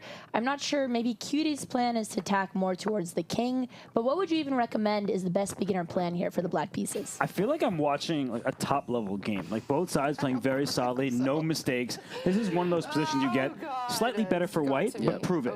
And I don't actually know how white is supposed to follow up. Sometimes white starts, it's black's turn, but sometimes white starts pushing pawns in the center of the board. And for black, I don't like my knight on to d7. I would prefer it's on f6. So at some point, I would like to free up some squares for that knight. What did she play? Oh, that's a great move. Oh, whoa, the eval bar Why does the eval bar matter? Why is it mine? Why is it mine? Stockfish is like the equivalent of a PhD candidate showing up to a kindergarten class. Shouldn't this couch be the equivalent of that? Listen, Stockfish is, we could live 7 lifetimes and combine our chess ability, and Stockfish will still be better. The reason why this is a bad move is because you don't want to open up the position for the bishop pair. However, pawn takes, queen takes would have been a fork on the bishop and a checkmate, but Virtual doesn't fall for that, and instead he goes for this. But this is a great move for this level. For Stockfish, who is a scumbag, it thinks e5 is a big mistake because you don't want to open the position for the bishops. But at this level, e5 is a great move. Agreed. And I think that Wirtual's proving what he said at breakfast. He's like, I've been working on bettering tension in chess. Yep. And there's tension between these two pawns in the center. A lot of beginners, players in PogChamps, would have taken quickly on e5. But as Levy was noting, the queen getting to e5 would be very dangerous for white to deal with. And now after c5, this bishop on e4, that was bad. I mentioned how the black pawns were blunting it. Look at that. That pawn's hanging, as is that one with check. So the first move gave an advantage of +1, but now Cutie opened up everything, and she doesn't have a light squared bishop. Her last 2 moves were on dark squares, so now the light squared bishop is a killer. That was a bad move. So he missed, and he closes the position again for his bishops, right? So he's messed up as well, which means, you know, he's not a flawless player. He also missed bishop takes pawn check to the right-hand corner. He does have a habit where if he has an opportunity for his pawn to take other pawns, he just goes straight through, because a lot of the time that's a dope stoic move. But like this, you're saying, is not a dope stoic move. I think he's cautious. I think he's not a reckless player. He's someone who doesn't want to take a big decision without calculating it through. So he's like, let's keep it closed. Can I ask you a question? Can we pull the board for a second? Can I ask you a question? Because you keep talking about how, you take over here, and then it's a take with check. Why can't you just... That's what she should have done multiple times. That's what should have been played. Yeah. So if he does this, why no, excuse me, afterwards, why could she not move her pawn down to block it? She would be in check. Oh, that's she has to respond, but then he needs to get out. Yes, then it's a good threat. You know, he needs to get out, and she's missed it. Losing a pawn like that, guys, like it's not the worst thing. You know, it's a pawn, but you could open up that side of the board for a counterattack, right? But she's definitely going to lose the pawn. Yeah, and he has taken. Oh. And by the way, of all the moments to not think this is, she only has 1 legal move, and now he's got to get out. Because, Ludwig, your point, if black had a free turn, then the pawn push would trap the bishop in here. So for Wirtual, he should bring his bishop back. F5 looks like a great square, pinning and hitting these knight and rook on the diagonal. So a sign of a player with a very, very, very high ceiling would be bishop F5, because he's not just on autopilot returning to the square he came from. Many people would just go, oh, I want a pawn and I don't want to get trapped, so I'm just going to return where I was. If he adapts and plays here, seeing this pin, he will probably be. If he does that, I'm setting up the Thug Finals, him versus the winner of CDawg versus Frank. Jump him when he gets out of the room, like just that's off camera. You know, we're not gonna appear there. We said it on broadcast. His mom would know. We're not gonna do that. We're not gonna. We're just all. We're not gonna jump your son. Don't worry. I can't let that Norwegian oil money hit me. I wonder what he's thinking about. Maybe he's thinking about bishop F5. Might play queen F5 as well. No way. Yeah, let's go on the bishop. Yeah, bishop F5. So you gotta set it up now. We heard you. Oh, Thug Finals. It's happening. She's gonna play rook d8, I guess. Oh, is he gonna go queen e4? Oh, how quickly? Just understanding the dynamics. Why is she? Why are we saying wow? Wow. Well, Oh my god. That's a bad move. That's a bad move. He's actually lost all his advantage with bishop takes knight. He should have rotated his queen over. Great spot. Okay, that was really nice. Because if she had taken with a bishop, the rook was under attack. Yeah. And what Levy was pointing out is that the knight was hitting the queen. So actually, I can just back this thing up for a second. Or you can show on this board, the queen should just be over here. Yeah. But with a bishop on e3, the black queen could never block. Now, even if this queen could teleport over here, the black queen can interpose. I know you love that word, I Ludwig. do love saying Yeah. interpose. It's a very sophisticated word. So the queen can block a check on that. And she's kicking the bishop out of there. Zugzwang. Yes. I wish you would have played that move like 7 moves ago, but it's better late than never. And You're the this is- coach, buddy. I'm not the player, though. I am not the player. I am just the coach. Hey, they say don't hate the player, hate the coach. Who is the coach? Are we the coach? Ludwig? Am I the coach? Ludwig? Ludwig, you play chess with her every day. I mean, you're sparring partners. We do play, not every day. That's we not play a euphemism. sometimes. That's serious. She does not like playing chess against me. Because you're a bad loser? Because I win, and then see. I do a Fortnite dance. Oh. I would also not like to play chess against you in wait, pretty shoes. it's always a different dance, and it's always really well rehearsed. Okay. That's get extra points for rehearsals. You should teach him the Botez brother dance. Oh, yeah. Well, So I'm is not there- one of the brothers. Is there a finite amount of games you can play? Aren't there a finite amount of Fortnite dances? I don't win that much. I see. You could make variations. We actually did play. We played at we went for breakfast. We played 2 matches or 3 matches, and I won 2 and she won 1. And she won the last one, but she left morose.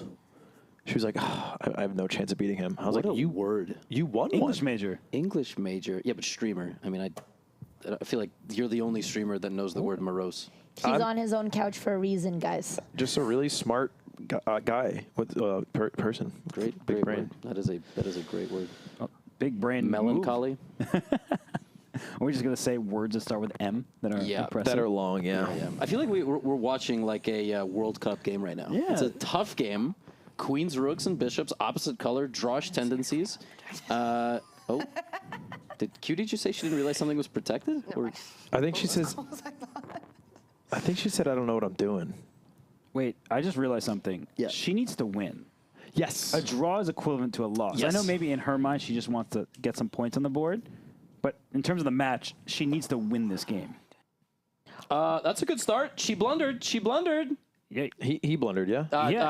Yes. because the queen trade allows pawn up to f5, hitting the rook that replaces the queen and that bishop over there. So if she trades my queens, God. which Yep. is very tempting, Yep. and then pushes the pawn up, there will be a fork at the end of the line. She could win a piece. Oh my goodness, this is her biggest advantage in 3 games. Y'all are talking about. That's a really hard move to see, though. It's not if you follow the philosophy of finding forcing moves. Checks, captures, attacks. Right now, you don't have any checks with black. You take the queen, and then you have f5, and she's going into the position instead, which is not bad, but she was winning, so it is bad. She still has the threat on the position with f5, so you might still miss it. Yeah, Yes. like if he makes some kind of random move, then yeah, f5 is coming. And she is attacking a pawn over here. I think that Wirtual sees that this pawn might be under attack, but also the d5 pawn. So her move has a purpose. It's quite reasonable. It's a good move, but she missed a fork that would have won her significant material. I find B pawns to be like sirens in the old Greek mythology stories. We were talking about Greek mythology last night. You're going to keep that one rolling. I'm keeping that one rolling, yeah, because they call to you and they sing to you and they're so free and available, and then you do it, and then you just get screwed over most of the time. Like, it's a waste to capture a B pawn. It's a beautiful metaphor. Thank you, Ludwig. In this case, it's actually if you get that B pawn, you might get the A pawn and the C pawn. I don't know. Is there a Greek mythology metaphor for that? Robbing a bank. That's what that would be. Yeah, there's that famous story. That would be looting a Gucci store in California. All right, anyway, current events reference. Queen to D2 on the board. Yeah, I have to say, I actually kind of like this more for QT because by keeping the queens on the board, it's a little bit trickier. We know that Wirtual's strength is the end game. I think as a strong player, he could come back down a piece. But now that there's 3 threats on the board, it's a little more tricky keeping the queens on. And that's what I thought he was going to do. I'm sure you anticipated the same. Now, does she see queen takes pawn? Yeah, hopefully the right pawn, because queen takes Yes. There's D2 Not the siren would lose the pawn. queen, Right. but queen takes D5, of course, is what Levy was mentioning. That just wins a pawn in the center of the board. Black is not worse here. We see the evaluation bar off to the side, and she's going. She did not see it. But still a completely Still reasonable has move. threats on the board. Yeah. F5 is still there. One thing I like about keeping everything on the board is that she has been up on time in almost every game. Yep. But it hasn't mattered because the position was so simplified that Wirtual can just move very quickly. It's a little more stressful when everything's moving. His strategy is very good to keep his time on the clock. He's just nonstop attacking her. This is the best way to catch up on the clock. And the unfortunate thing here is, look, the reality is that QT has, unless she's just a really, really good actress, like I think she legitimately has no belief that she can win, and that is absolutely not how you, like, she absolutely has the ability to win. And she was saying it before the match, she's saying it like during. So it's a weird psychological thing where Wirtual feels invincible. Like, he's just not at any point expecting to be worse. So if she gets that move F5 on the board, it's going to change everything. Because he's going to get a serious wake-up call, and she's going to go, oh, wait a minute, I could actually beat this guy, and then she might do it, and she might pull off the comeback. Is F5 right now good? So F5 would be a queen trade. So after F5, white can take black's queen, and then after black takes the queen on E4, white can just grab that pawn, and white's a pawn ahead to begin with. That's a great move. That is the best move. And something that I don't know if I'm reading this correctly. She almost seems less stressed up now that she's down 2 games. Like, she's like, okay, I'm going to... She has it now. F5?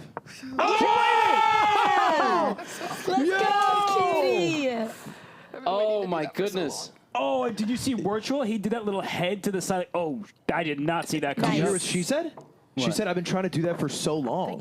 Yep, she's been under... I like that she didn't tell her opponent what she was thinking about this time. She's violating the rules by speaking to Wirtual on his turn. Yeah. She's really, she's pressing and she's probably kicking him under the table. He's trying to keep a poker face. He's not happy. He is not happy at all. And now a major moment here. He's got to avoid a queen trade. He might slide back 1 square, and then she has to make sure to take the queen before taking the bishop. But he needs to keep the queen on the board. That's his best chance of winning. If he goes to an endgame purely down a bishop, it's probably curtains, but you never know. Yeah, because the white king will also be under attack if you keep the queens on the board. So he's probably looking at this. I'm going to lose a piece no matter what. I think. I would. He took with bishop? Yeah, he took with bishop, which is really bad. Now she takes. Look at that eval bar. Take with rook, right? Pawn, probably. But rook is probably also fine. Yeah. There's just so many ways to attack once you open that G file. You have F4 coming. You can bring the rook to the file. It's going to be beautiful for QT. Yeah. King on G2, just in a world of hurt. The problem is she's winning, but her rook on the queen side, standing on C5, and the bishop on D6 are not participating whatsoever. So they will be though, right? Because what? That must be the bishop. Was it a slip? Yeah, it was a slip. Thank God. Oh, okay. It was the most shocking move that could have been played. I think it will open up, right? After she takes the bishop. pawn. We do have a live camera. She did take. Oh, there it is. There it is. She took with rook. Yeah, it's updated. It's updated. Yep. I think she stumbled along the way. Yeah. Right. So it just got caught on the square. And chess technology has not evolved. So. It really hasn't. It really hasn't. We'll get there. We'll get there. Yep. Levy, I think, to your point, this rook needs to get on over there, right? This rook needs to be on the F-file helping in the attack. On C5, it's just attacking a protected pawn and defending a pawn that's not really meaningful in the position. So I do think rook sliding back, bringing it over, and also freeing up this bishop at some point to join the party on C5. And she's going to struggle. She's going to try to use what's mobile, whereas you know, 9 times out of 10, going backwards is the wrong answer in chess. But right now, you need to bring that rook back, rotate it to the F-file so they team up, and then bring in the bishop to where the rook is currently standing. I'm worried she's going to start moving her A and B pawns. Yeah. And she did make a move, and yeah, pawn to B5. But for Wirtual, the issue for him is not only is he down material, he doesn't have a clear plan because he would like to attack QT's reasonably exposed king, but the rook on F5, it doesn't just attack, it defends. So anytime you play H5, this rook can also help to capture it. Yes, but he is preparing pawn to H5, right? So this is the idea, and that's almost winning for white, because if this, there's this. And if this, you know, you've got to take with the rook, and then you've got to infiltrate. And if he gets the queen to d7, I think he's going to win the game. The defense at that point is way too tricky. And she's doing a lot of analysis right now. She's saying something about trading the queens. That would be a great move. Fantastic. Like, that would be an exceptional move because she's up material, and she's looking at that H5 square. And her whole time advantage has been melted. It is currently even. This is so tense. 3 minutes each. She's up a piece. The self-belief might be going up. Wirtual is going, how the hell did I blunder that fork? I think he gains confidence, though, with the time advantage. Yeah, see, that's the psychology of chess, right? He knows he's the favorite, and he knows his opponent thinks he's the favorite. One of my favorite MMA former fighters says, like 8, 9 times out of 10 in an MMA fight, both people know who's going to win. Really? Yeah. Which is like really messed up, you know? And this is one of those moments, and she has to totally flip that. She's got to play confidently. This is the most she's thought in the 3 games, right? She's spending nearly a minute plus on this move. And Queen H5 a swag move? Do you hear what you said? Yeah. He's being tricky, and I don't know how he's being tricky. She just assumes that he's doing good things. She stole a pawn in the center. Yeah. Not a bad move. She did take a pawn, and the evaluation bar approves it, but I think it opens up more of the board. So if Wirtual brings his queen back, for example, then that queen's going to venture into enemy territory, and that could spell problems for her king at some point. Her king is safe. There are not enough attackers. That's just what I'm concerned about. Yeah, the position is completely lost with best play. So that's the thing in chess. You have this asterisk with best play.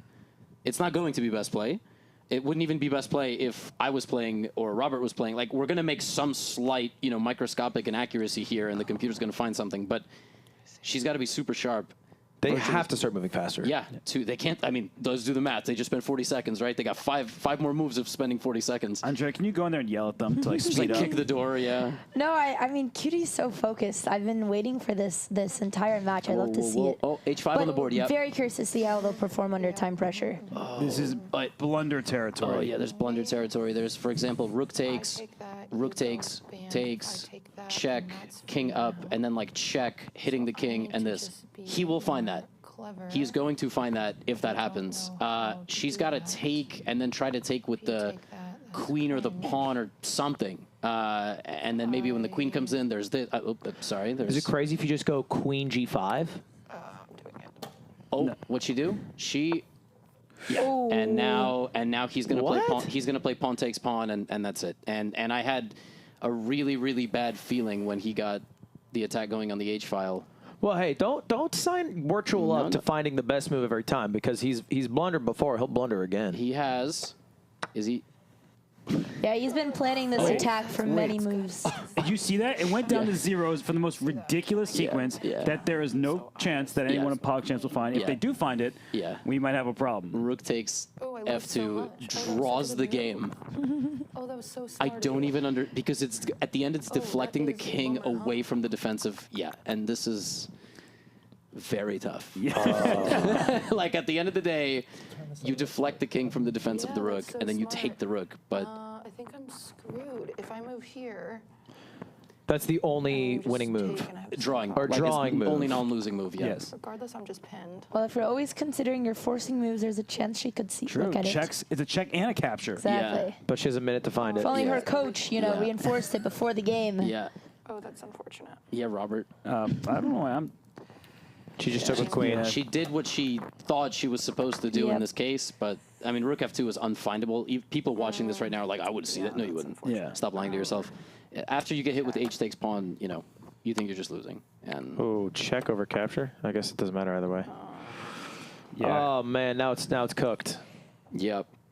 Yeah, I wanted to point out earlier in the game, Wirtual played rook h1 so early. I bet you he's been prepping this for like the last 10 minutes. Yeah, just trying to get that open And it file worked. and go for the king. Yeah, the It was fact an that impressive plan. the queen and the king were on the same file. Yeah, he spotted it immediately. g7 check. Oh my goodness. This game sucks. Did you hear him? He goes, I'm sorry. This was such a good game. Like, seeing QT fully focused, this gameplay, like, it was one small inaccuracy again.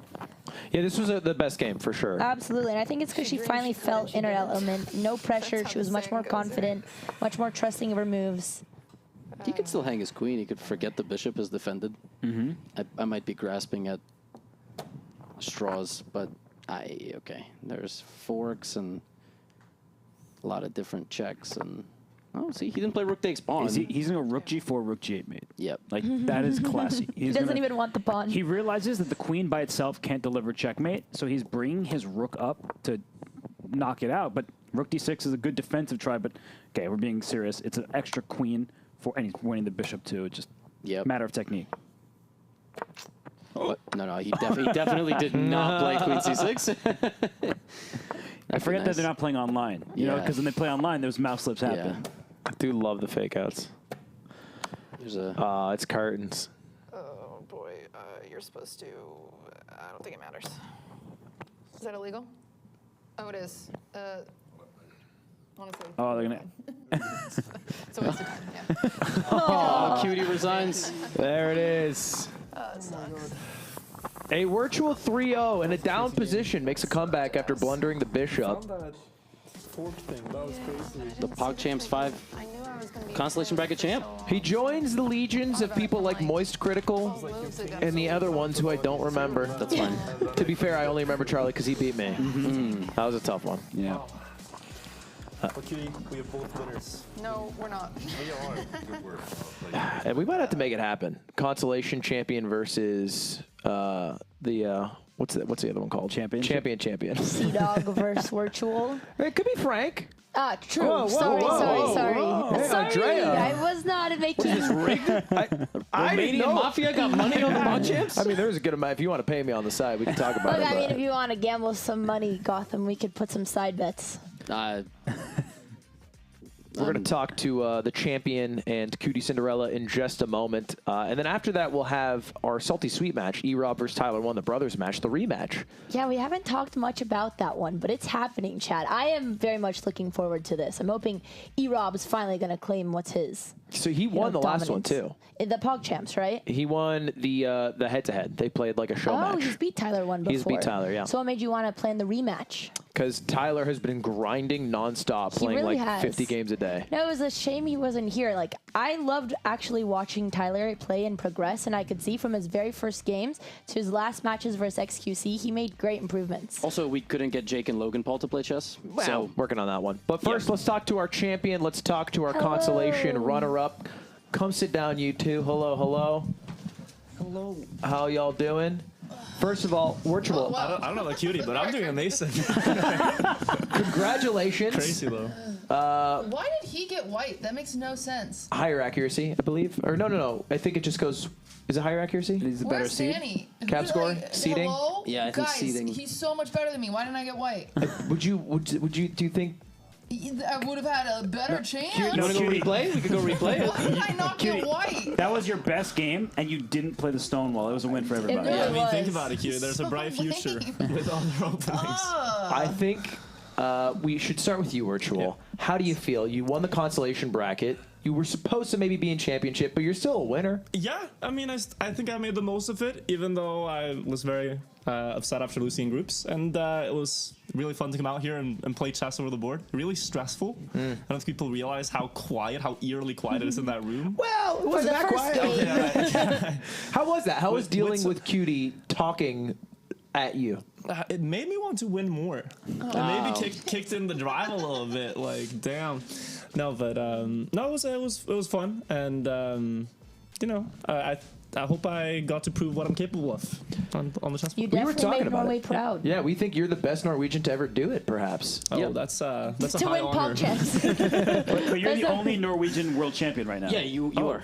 Yeah. Well, no, Magnus PogChamps is rather, but- champion. Consolation bracket world champion. Yeah, I forgot about that. Yeah. Of this year. Still, number Yeah. 2 then. Yeah.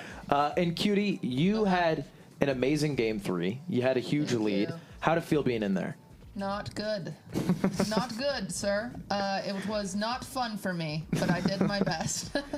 I mean, I like Wirtual, so that made it easier because, I can goof around and it was fine. But that wasn't fun, and I did not like it. Did it make it easier to talk shit to him? Is that what made it feel more comfortable? No, I kind of felt bad because he wasn't giving anything back, and so I was just like, He he's wasn't. too nice. He obviously deserves the win. He was able to grind way more than me. However, if that is dumb that I didn't get white.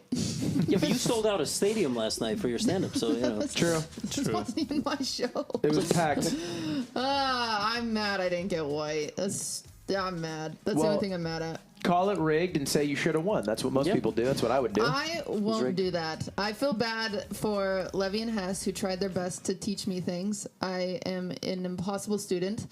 And I, PogChamps 10. That's my totally gonna win So that far one. from now. I'm gonna Still playing the Stonewall. still playing the Stonewall. see you in PogChamps 10. It was scary though, huh? It was pretty scary. Yeah. And I mean, on the note of coaches as well, I want to give a shout out to my coach, Anna Kremlin, for an. Mom's watching? My mom and dad are watching. Both of them staying up pretty late Norwegian hours. So. Yeah, you're the second most famous Norwegian chess player of all time now. So congratulations. Behind John Ludwig Hammer. Do you think they're doing a watch party in the Good Night, the Oslo chess pub? They might be, honestly. If so, then I like hope they're it'd be having fun. It's a great popular bar. But yeah, now I'm just gonna sit back and enjoy some other chess games. There's one coming up right after this, right? Can I ask you something? Yeah. Would you be interested in, I don't know if we can make this happen, but a thug finals between you and the winner of the champions bracket? For $1 million put up by Ludwig himself, actually. Don't know about that. I mean, now that you say that, I mean, I think it could be fun. Yeah. All right, we'll see. We'll see what we can make happen. Where's a quick question? What's your middle name? It is Ludwig. Have you never told me this? I think I have. You haven't. We've hung out so much and talked and chatted. But it's like, it's such a bad joke. Oh, Ludwig's my middle It's name. not a joke. It's just your name, bro. Well, hey, we'll talk about all the other lies you're keeping from me, but thank you both for competing. You each get a cash prize, $7,000 and $5,000, and you get a nice little title, and you get to join me in the rank of second place in consolation bracket. Again. We're the same. Keep losing consolation bracket. It's been really good for I've me. also done this. I like it. My mom and dad were also watching, so apologize to them, please. I'm sorry. No, great job to Wirtual. I'm a bad loser, but Wirtual is a very great winner. He didn't rub it in my face only a few times. Well, he's a Norwegian. He'll probably do some pull-ups later. Okay. And we'll see that, but that's after the break, and we'll come back with the salty sweet match, Tyler1 versus E-Rob.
All right, we are back at PogChamps 5 with the conclusion of the consolation bracket. Wirtual was crowned champion, but we have, before our championship bracket finals, a salty sweet match, and also a new commentator with us. Hello, Nemo. How are you doing? I'm doing well. How are you guys? I always have my head right there. Doing well. I got a big Just head. make a funny face. I just do a different face every time. We got Skibbity toilet finals. face.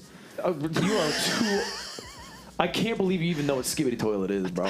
Sorry, it's Nemo's card. I feel like we're... It's Nemo's card. You know what Skibbity Toilet is? Do you know what Skibbity Toilet is? No, what is that? No, it's good. You should know that. You should know that. We don't even need to. It's bad. What you should know about is the match that's coming up. It's Tyler1 versus E-Rob. And let me give you guys some context. Tyler1 and E-Rob are brothers. E-Rob is the younger brother. Wow. E-Rob has often lost to Tyler1 in video game contests through his life, as younger brothers do. Of course. They recently, like a month ago maybe, had a 1v1 variety show match. Okay. Played through a bunch of different games to find out who the better gamer is between them. Okay. E-Rob wins. Okay. Shocking. Okay. All right? He's in tears. He's talking about first time he ever beat his brother, yada, yada. And one of the games that they played that E-Rob beat Tyler in was chess. Okay. Wow. Wow. Yeah. Wait, I'm impressed. And this kind of kickstarts Tyler1's chess arc, which he has been on. And I think of the people in PogChamps, he might have played the most games and arguably made the most, maybe outside of Wirtual, but second most improvement. He improved a lot, even making it to the championship bracket. And I think he started with like a 46 rating. Yeah. His rating was double digits. Yes. Yeah, No, Chess.com had wait. You can't have double digits on chess.com, He did. right? He found a way. He did. Wait, he did. what? Yeah, and he challenged me to a $10,000 chess match. He challenged Hikaru and Magnus, and he knew he had to back up the trash talk, and he's gained some hundreds of points. Yeah. Or do you feel threatened? Mildly, but it's good that we're far apart, you know? Yeah. It's also good it's chess. Like, I don't fear the muscles in chess unless he picks up a piece that has been captured and throws it at me. Right. Because that would be bad. But I'm pretty confident I could make the 10K. I would do a collab with him where I teach him chess and he teaches me to not be so skinny. Well, hey, we can actually ask him right now, Levy, if you want to do that. Let's do it. We have an interview with both of these players, so let's get them on the screen. They're right behind you right now. Tyler, E-Rob, can you hear us? Hello? Ludwig, you're a loser. Sorry. Yes, hello. Tyler, how about a little decorum? How about a hello first? The fuck was that? Sorry, I said hello after. I just had to make that clear. What? Audience. What? Okay. Do you want to get out your misgrievances now, or do you want to just move on? You are horrible at everything you do and League of Legends. You blew my reputation. And it's been all downhill from there. I hope you're happy. Here we go. Your reputation Off my was chest. blown by that? How about your loss to E-Rob? Didn't that hurt the reputation a bit? Let's talk about that. You had a show match. Destroyed his reputation. Destroyed. That's a good word, E-Rob. Would you agree with that, Tyler? It's the one thing he's ever beaten me at in his life, literally, since we were kids. He beat That me one is time. not true. That is Yes, not it true. is, Eric. What other thing have you beat me at? Nothing IRL, nothing sports related, nothing lifting related, nothing brain related. You had one good day when I was dealing with a lot. Congrats. I'm about to have another good day today. No, you're not. I've seen your rating. You're like 500. And you only beat me at chess before because I had never played in 15 years. I just It's bothered gonna be your crazy. You've been openings. It was practicing. embarrassing. You played like 80 games yesterday. It's Yeah, I'm crazy. about you it. played 80 games yesterday, and I have played 3 games today. And Actually, you're you don't still got that gonna lose. drive in you. All right, look, I sense a little bit of tension between you. But Tyler, E-Rob's right that if he did win today, it would be a stain, arguably a larger stain than if you had played a League of Legends event with another creator who's just trying to have a good time. Like that, this would be worse so than that. terrible, man. I'm just bringing up points here. There's no good times in Not League gonna win. of I'm not Legends. worried about it. There Doesn't are. matter. It can be a fun game sometimes. Doesn't matter. You're not worried about it. That's your quote. Yes, not worried about it. And then E-Rob, you're coming into this. You're saying I barely play the game. I don't give a shit. I'm just showing up. Yeah, You look I've lazy retired here. from chess. I won your chess tournament, Ludwig. You remember that? Yeah, the one with the eval bar, cheat chess. I forget what I called Yes. it. Ludwig's dumb chess. Ludwig's dumb chess tournament. Yeah. I never got paid for that, by the way. Oh, wow. Eric, shut the fuck up. Shut the fuck up. Shut the fuck up. Shut the fuck up. Okay. No, you're good though, right? Smile. Put that thumbs up to the camera. Great. He's good. He'll get paid out. Anyway. If you win today... Hey, I never got paid either, by the way. Guys, let's focus on today, right? We're having a fun time. If you win today, what does it mean? Does it mean you're better than Tyler? Are the graphs trending upwards? Did you get paid? I'm a better gamer than Tyler all around. No, you're not, Eric. I played League for 10 years straight, and you barely beat me. Okay, I'm tired of people sleeping on me on games, and I'm just gonna prove it today. All right. He's a clown, period. He has beat me at barely. He won like 9-11. Every game he plays for hours a day, I haven't touched in years, and it was still competitive. He's a clown. Well, I've seen the Tyler1 Twitter account. You played 174 games yesterday or something, Tyler. Your rating has skyrocketed from 100 to 700 last I checked. Impressive jump. I think the largest jump in terms of rating from any player Ever. in PogChamps history. Ever. In the history of the game. Is that Got Him? That's Gotham. You guys hear Got Him? Bro, I watched Got Him's videos for What's up, Tyler? Shorts. You watch YouTube coaching. He's that guy. Yeah. Anyway, yeah, I'm a freak, bro. I could be GM. Seriously, I'm just saying. Oh. You went on YouTube and looked up tutorials how to play chess, man. It's called striving to improve, Eric. You want to know anything Oh about my it? God. All right, well, hey, let's let the play talk. How about you two duel it out? It's a best of 2. If it goes 1-1, you go to a tiebreaker, and I think we can say whoever wins this match is the better gamer Of all time. of all time. Agree. All right, let's just put it to the board, gentlemen. We'll talk to you after the game. Go off. Good luck. Godspeed. Ludwig, you're a loser. Eat shit. Who was he talking about with that loser talk? That was crazy. Well, when are you paying us, man? Don't worry about the money. It's about the vibes. You know what I mean? It's about the like the good times and the long. How much was it? Like out of curiosity. I can't. Was it like thousands? It was like tens of them. Tens of thousands? With interest at this point? And interest? Yeah. You've been paid out though. I didn't do it. Okay, great.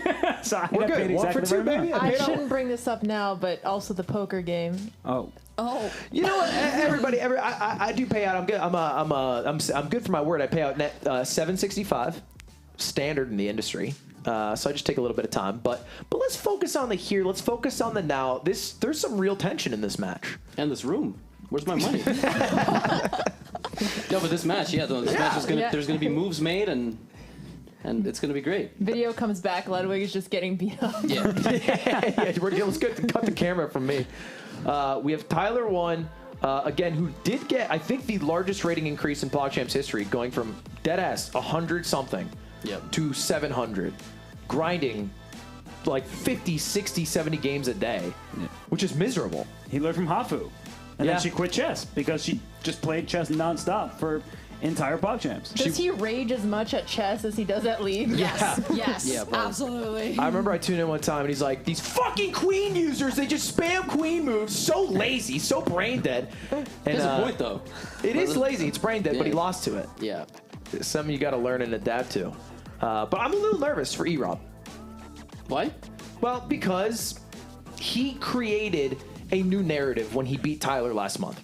It is the first time that someone who's been colloquially called L-Rob, took a win over Tyler1 alpha gamer, 6'5", yada, yada, yada. And so if he loses this, that kind of gets wiped out. Is that fair to say? That's fair to say. He's 6'5"?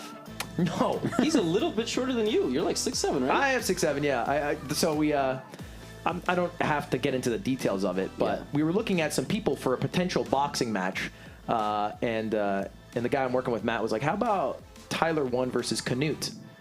And because he thought Tyler1 was 6'5". Do you know who Canute is? No. He's a 6'6", 270-pound man who looks like the Mountain from Game of Thrones. And I think it wouldn't work out as a fight, but maybe it would. Because Tyler would win. Yeah, David versus Goliath. Yeah. But we're gonna jump into this match in just a bit. Let's get predictions on the board right here. Let's go left to right. Nemo, starting with you. Who wins and by how much? I think that Tyler1 is going to win by. It's only a best of 2, right? Best of 2. So at most it's a 2-0. He's gonna win 3-0. Sorry, it's not. Sorry. I'm going to guess 1.5 to 0.5. For Tyler. For Tyler. Sorry, a half? Half. What? I wasn't going to say it. I heard it, though. No, I like it. 1.5 for Tyler. What about you? I think he's gonna win. 3-0. Tyler wins 3-0. Yeah. Wow. I think on a serious note, I think we'll get a tie break. I want a little 1-1. It's gonna go to 3, and then they're in God's hands. I don't know what happens in the tiebreak. 1-1, and it's in God's hands. Yep. Just because Erob seems much calmer and nicer, I'm not as afraid of him if I go against him. So I'm gonna go 2-0 Tyler. Okay. Okay. 2-0 Tyler. I'm gonna say 1.5 to half for Tyler. Yay, Alex. How does the draw happen? Sorry, 1.5 to half. 1.5. Yes. Okay, there we go. That's correct. How does the draw happen though? Like, what is the half a point? Where's it coming from? Stalemate. Always stalemate. Yeah. He's stalemated many times. Who We've seen it on stalemates who? stream. Either one has an insane chance to stalemate. I'm gonna take the less favorite option here. I think Erob wins this. Okay. Oh. He won my dumb chess tournament, which did have the eval bar. That's why we called it dumb chess, that the players could see while they were playing, so they would know if they're in a winning position or not. And it wasn't close. Like, he kind of crushed the competition. In the competition, I would call them Tyler-like skilled people.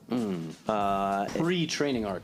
Yes, the training arc is pretty serious, but like, chess is not a game you can train for 80 hours in 2 weeks and then all of a sudden you are good at the game. Have you met Hafu? She did it for like 2 months and she played like probably 500 hours of chess. Yeah. Okay, maybe that's fair. Yeah, that's true. But like, generally, that's like the biggest issue with PogChamps and chess as a whole. It doesn't have insane improvement very quickly. It is much more gradual. And like, you can make some like level ups in terms of not making mistakes, but like, to see ideas and get good positions, like, it takes a while.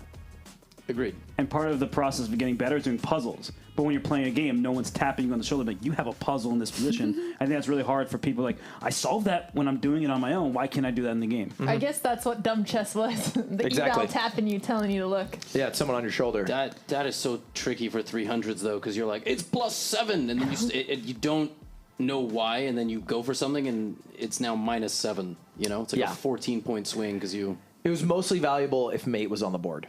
Right, because they would see the M. Yeah. Yeah, that's the M's good. Well, that's really helpful. Yeah. M7 is like not helpful at all. They're like mating 7.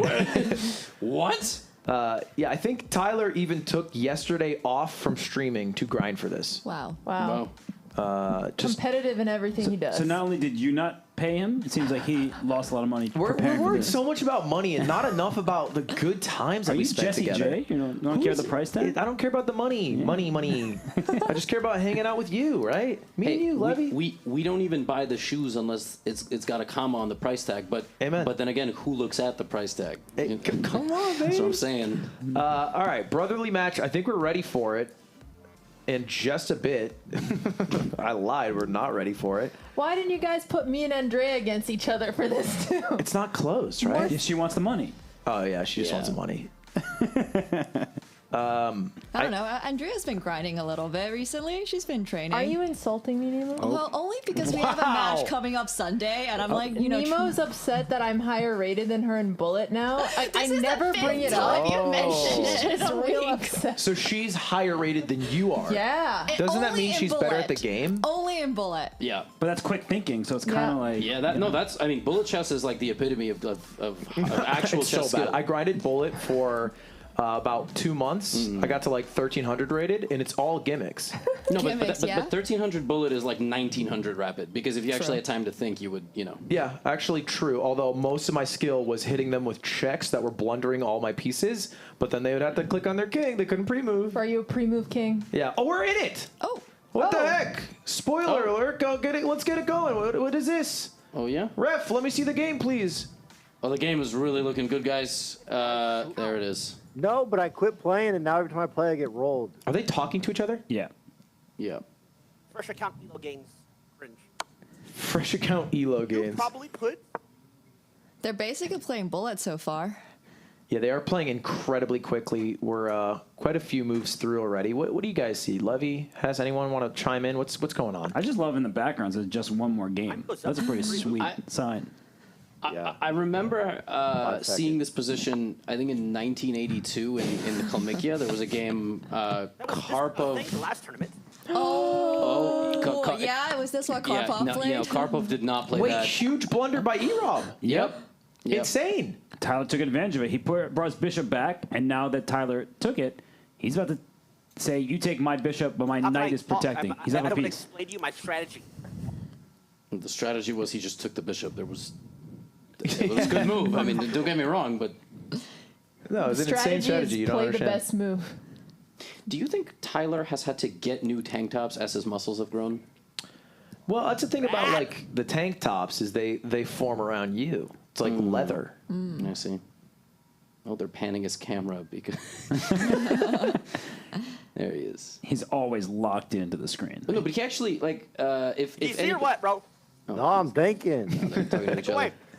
They're if you've ever watched online chess events in the past, forehead cam is a real thing because chess players yeah. don't know I get how to be 11 on if I win. camera because they've never been to meetings. The fuck's up, me? Hello. I get 11 rating points if I win. Oh, was that a pre-move? Yeah. Yeah. I think that was. I think he pre-moved. Pre-move from Eric, but he's down right now. He's down a full piece. But Tyler has been in this position before. He's plays very well early mid game, and he calculates everything out.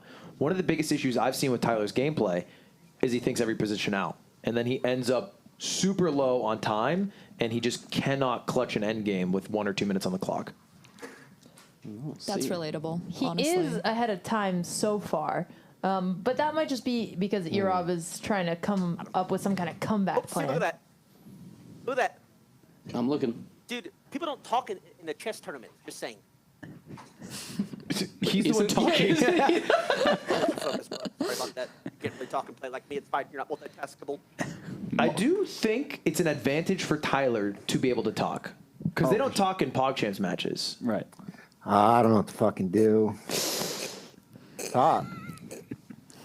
God, he's so excited. That's a maniacal cackle. Like, that scares me. This is why you have to be rooting for Tyler. Otherwise, he's mad at you like he's at Levy. This is like a big disclaimer for why you should be careful getting into chess because this is what you descend into. I mean, I feel like League of Legends and chess is a wild lifestyle. Yeah, that is scarier to me than if someone said, "Yeah, I start with salvia and then I end the day with cocaine." Yeah. League of Legends and chess.com. That's a dangerous duo. What's the order though? League or chess first? Which is worse for you? League of Legends, is by where they far. talk. Yeah, because you can. By far. There's too many people on the other team talking to you in all chat. But to be fair, chess is really painful because at least in League, if I lose, I'm blaming everything except myself. I'm blaming my teammates. I'm blaming RNG. Only yourself to blame in chess. Yeah. Exactly. Yeah, in Overwatch, I would just end every round by going, I have 4 golds, and then, you're trash, and you should have healed better. It's always the healer's fault. Wow. Exactly. I feel like I don't want to be teammates with any of you except for Ludwig because we're champions. Hey, babe. Hey. What about Queen G5? What do you think about it? This is my genius move. It's White's move, but for Black, I like it. It's not guaranteeing anything, but a plan is a plan. It's kind of saucy. Hey, maybe Tyler's just not going to see Bishop H3 with the checkmate coming up. He would have to miss Bishop H3 and Queen takes G2. He would have to Right. miss. But, okay. There's an en passant. Is it worth taking? How's Erob's French? Jadoub. Better than yours, I would argue. Excuse you. Listen, they speak to me in French at the airport, all right? In the French airport, not JFK. That's just because they're French people. If they speak to me in Japanese at the Japanese airport, I don't walk around talking about it. They're not going to speak Japanese. Stop it. Moment's too big. What do you think they take there? I don't. I guess my first one is just even know what en passant is, but Yeah. It was one of the 2 patches to chess. Fine. You know how that happened, right? En passant? I have a theory how it happened. Okay. I think a rich dude was playing at a bar, and some guy, he had trapped his pawns, and then that guy just went straight through. Bro. He just ran the pawn straight through the blockade. And this aristocrat was like, This is my cell phone. You've already fuck lost. no, this is not allowed. So they just made this rule. For 1 turn and 1 turn only, What is the difference I can take between an a empty cell phone square, and- and that means that I capture I'm a a pawn. It different- doesn't make any sense. I'm How a does it make any different sense? breed. I don't know how Not to sound like a nerd here, but I looked it up on Wikipedia one time, and apparently So it much was easier to on the counter computer 'cause you can pawns do were arrows. moving too fast up the board. They don't So use they the came arrows up at with a all. rule to They help slow so down the much. movement of pawns up the board by allowing en passant. It's a but patch. I think a rich guy started it because there's no way. If a peasant in society said this is not possible, that was not going to get taken seriously. Marie Levy Lopez has was a- a peasant. Really? No, I don't know shit, bro. Oh, okay. I just be saying stuff. He was a priest. Listen, you could get a platform doing that nowadays too. So I like this attempt by Tyler. He's repositioning his knight. I think for a lot of newer players, as soon as you get out of the opening, it's very hard to come up with some kind of plan. And sometimes the best one is just putting your pieces on a slightly better square. Yeah, the problem is there are no pawn trades. Not a single pawn has been Yo, traded. casters, commentators, his child playing in the background. I can't focus. So he's a better uncle than he is a brother, is what we just got from that. Well, it sounds like he's a worse uncle because he wants the child removed. Yeah, I heard that noise. I was like, "Is that E-Rob?" Yeah. And then I know it was the kid, but I didn't. I think he's a better uncle No, because he that's- cares. He's like, oh, I'm distracted because I'm.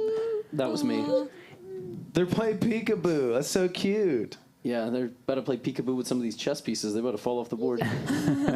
But it's seriously though, no pawns have been traded, so I think that's where newer players struggle. Yeah. Right. Because I need to open up the board desperately, and I actually think, in that line of thought, B3 makes a lot of sense. Let's open some lines for my pieces because otherwise it's just too close. You have a cheat code. Yeah, I love comparing chess and mixed martial arts because there's so many different things you can train. So, for example, this would be like a training session in closed positions. Like closed positions are determined by the amount of pawns on the board. They both have 8 pawns on the board. Wow.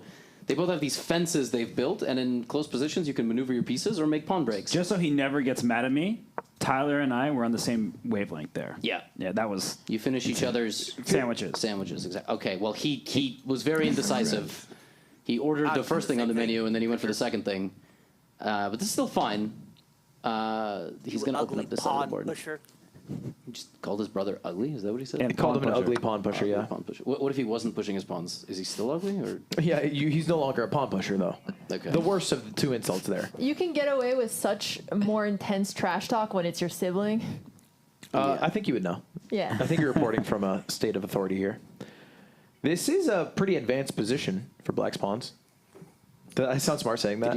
Yeah, you did. I felt like a genius saying that sentence. Well, I mean, and he does take back, Black has this outside pass pawn, so if White starts trading off some of the rooks and the queen, that could be dangerous. But for now, up in a whole night, Tyler is in charge. Yeah. What else can Black really do, though? Nothing. Is this where you do a rook lift? You could try. I think he's got to build behind the A pawn, which is an op, outside pass pawn, and then you hold it there or push it. I'm sorry, you're calling outside pass pawns ops? Yeah, OPP. It's the ops. I see. Yeah. You gotta know the ops. Is this the new terminology and you're dropping your book? That is not in the book, but maybe in the reprint. Okay. We'll call it the ops. Always push for opposition. We need ops. I love it. Yeah. Oh, I can just hear the baby in the background. He's probably saying B takes C4, stupid.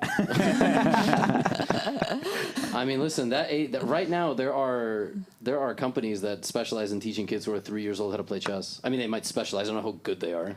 But the way they do it is they create characters who are more like actors, and they just try to make it fun rather than focus on. Yeah. Maybe we should do that for PogChamps participants. Yeah. You're talking like a little baby learning tool for the competitors, for the 27-year-old competitors. Yeah. Yeah, it could work. Tyler looks really focused right now. He is up a full knight, but the rook is staring at his pawn. He should push his pawn here, which cuts off the bishop from the defense of the A4 pawn. Instead, he brings his queen to a passive position. It's not a bad move. You see the eval bar hardly changes, but I think that the momentum is slightly shifting in Erup's favor. So this is a crazy position because they have 4 pass pawns. Pass pawn is determined by whether or not an enemy pawn can stop it. So this is a pass pawn, even though technically for now it can't go through. So these are connected pass pawns. They'll go hand in hand. These are separated pass pawns. Very weird position. Get back. Oh, he said get back. I think we might see G3 and queen takes E4 with the queen blunder. Yeah, it's not that easy to see that the queen protects the pawn here. Oh, man, that's a good move. That's a good move. Do you guys agree with you, Rob? Is that a good move? It wasn't a bad move, but it's nothing. You can't really do. It depends what your criteria for good and bad is. Let's put it this way. So it's a bad move. It's not a bad. It's a creative move. I actually think in positions like this where you're down a piece, you should just go for crazy plans. I want to see E-Rob go for G5, G4, and start pushing his kingside pawns. Oh, wow. Oh, no. The queen blunder is about to happen. You're worried about taking E4. Queen sees that. Yeah. And Tyler's going to yell. I think he's going to go E3 and attack the bishop. And that also, sadly, blunders the queen. My water is poisoned. Dude, I'm so bad at chess. No, that was a setup. Did anyone else on the couch miss it, perhaps? By show of hands? Oh, all of you missed it. Dude, Okay. the kill left my water out Everyone the raise their side. hands. you're up thinking here, trying to figure out where his queen just doesn't have many squares. He can go back on the diagonal, he can go to the side, or back to f6. Those are the 3 safe squares here.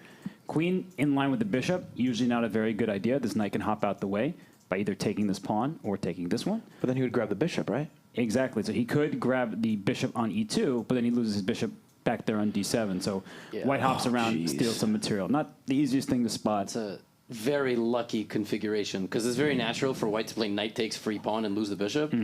But then the position is so good sometimes that you have a follow-up. Okay, so that happens a lot in chess, where the position just like works out, and your knights happen to defend the things in the back, and I feel like it wasn't really pre-planned. Well, it depends at what elo, right? At 1500, if that happens, that's because it was seen. At 800, no, it was a miracle of God. Like and b5 is a great move. Yeah. He's just... Yeah, this is the move you were asking for earlier. Just cutting off the circulation of black's light square bishop on d7 with that pawn. Because the passed pawn is dangerous if you get pieces behind it and can push it. Now you push it, you're just going to lose it. So white's rook is in the perfect situation. Can I tell you my godlike move? What's that? Bishop c6. You're devious. It's a bait. Alexandra, do you think this can work? It might be worth trying. I mean, it doesn't do anything, but it sets a trap. He could... Well, let's not get jump to conclusions. It does a couple things, right? He could play it and go, oh, shit. Yeah, if oh, he my acts, God. that would be incredible. Yeah, the whole idea that Ludwig is trying to uncork, it's, oh no, my bishop, then your queen is lost down the B line. So it's a good attempt, but it would require the foresight that the pawn is pinned. I realize I'm just a lazy, cheesy chess player. But you can't do much here. So, and that's a great move. That's a really, really good move. The knight's under attack. There's 2 attackers and only 1 defender on the knight. So the queen and the bishop team up. There are tactical ideas here. We were talking about earlier. You can give up your bishop here. You would like to take this pawn on d4, but the fact that black's bishop is defended is really clutch. So I think that the best idea would be just to bring the queen up to d3. I feel like Robert's predictions have been very on point this entire game. You're in Tyler1's mind. Yeah, how do you get in the mind of a terrible player? First of all, he's not terrible. He's improving. He's a work in progress. I do love it. He always uses the term improving. You're so sweet. Oh, thank you. You're sweet, too. I think it's because you worked with me is the answer. That you know how to think like a dog shit player. First of all, you're not a bad chess player. Yeah, because I'm improving, whatever. Well, not right now. Wow! Hey, you stopped taking lessons. Oh, man. Listen, you're only a bad chess player if you have to wear a helmet when you play the game. Like, all right, you're going to hurt yourself. Whoa. No, that's a good move. Listen, sometimes the king's got to put in the work, That's a really good move. I wouldn't. I mean, it would. Yeah. Is it not? Yeah, it was fine. I like h4 here because he can't take with the knight since the e2 bishop is hanging, and then he actually gets some kind of attack even if he sacrifices his pawns. I don't think he would see the tactic, but he might have the intuition to keep pushing. Yeah, and the threat is pawn h3 with check, kicking the king away from the defense of the knight. So h4 would be an excellent try. Which is a win. Like black just wins the game. It's going to be checkmate. Well, why would pawn not just take? That's fine. Yeah, like that's probably... It's not the best move, but it's totally a response. Queen e6 is a good move. He's setting up the battery. So he's looking with the queen and the bishop. And, see, that was an accidental brilliance, I think. Because he was about to get x-rayed. It's still losing because white would end up with a bishop and a knight for a rook. But this is great because now you're safe. And the rest of the game is smooth sailing. As long as you don't find a way to lose those pawns, white should win this game without much drama, but you never know. They have quieted down a lot. Yeah. And Tyler thinks he has seen something. You saw his face there. I don't know what he's looking at. Maybe the check, and he's worried about his king. But he's played an excellent game thus far. He stole the piece that was offered to him, and he has not looked back. I mean, there's still plenty of ways to lose. Like, you could get checked, and then that h4 plan, and then you take with a pawn, and then queen check is mate. And obviously that doesn't have to happen, but trying to get into the minds of the players, we gotta foresee all possibilities like Doctor Strange. Europe has been really good at taking his time here, especially when his pieces are under attack, but he is going to be in pressure. Oh, my God. Yeah, exactly. Why? That scared me.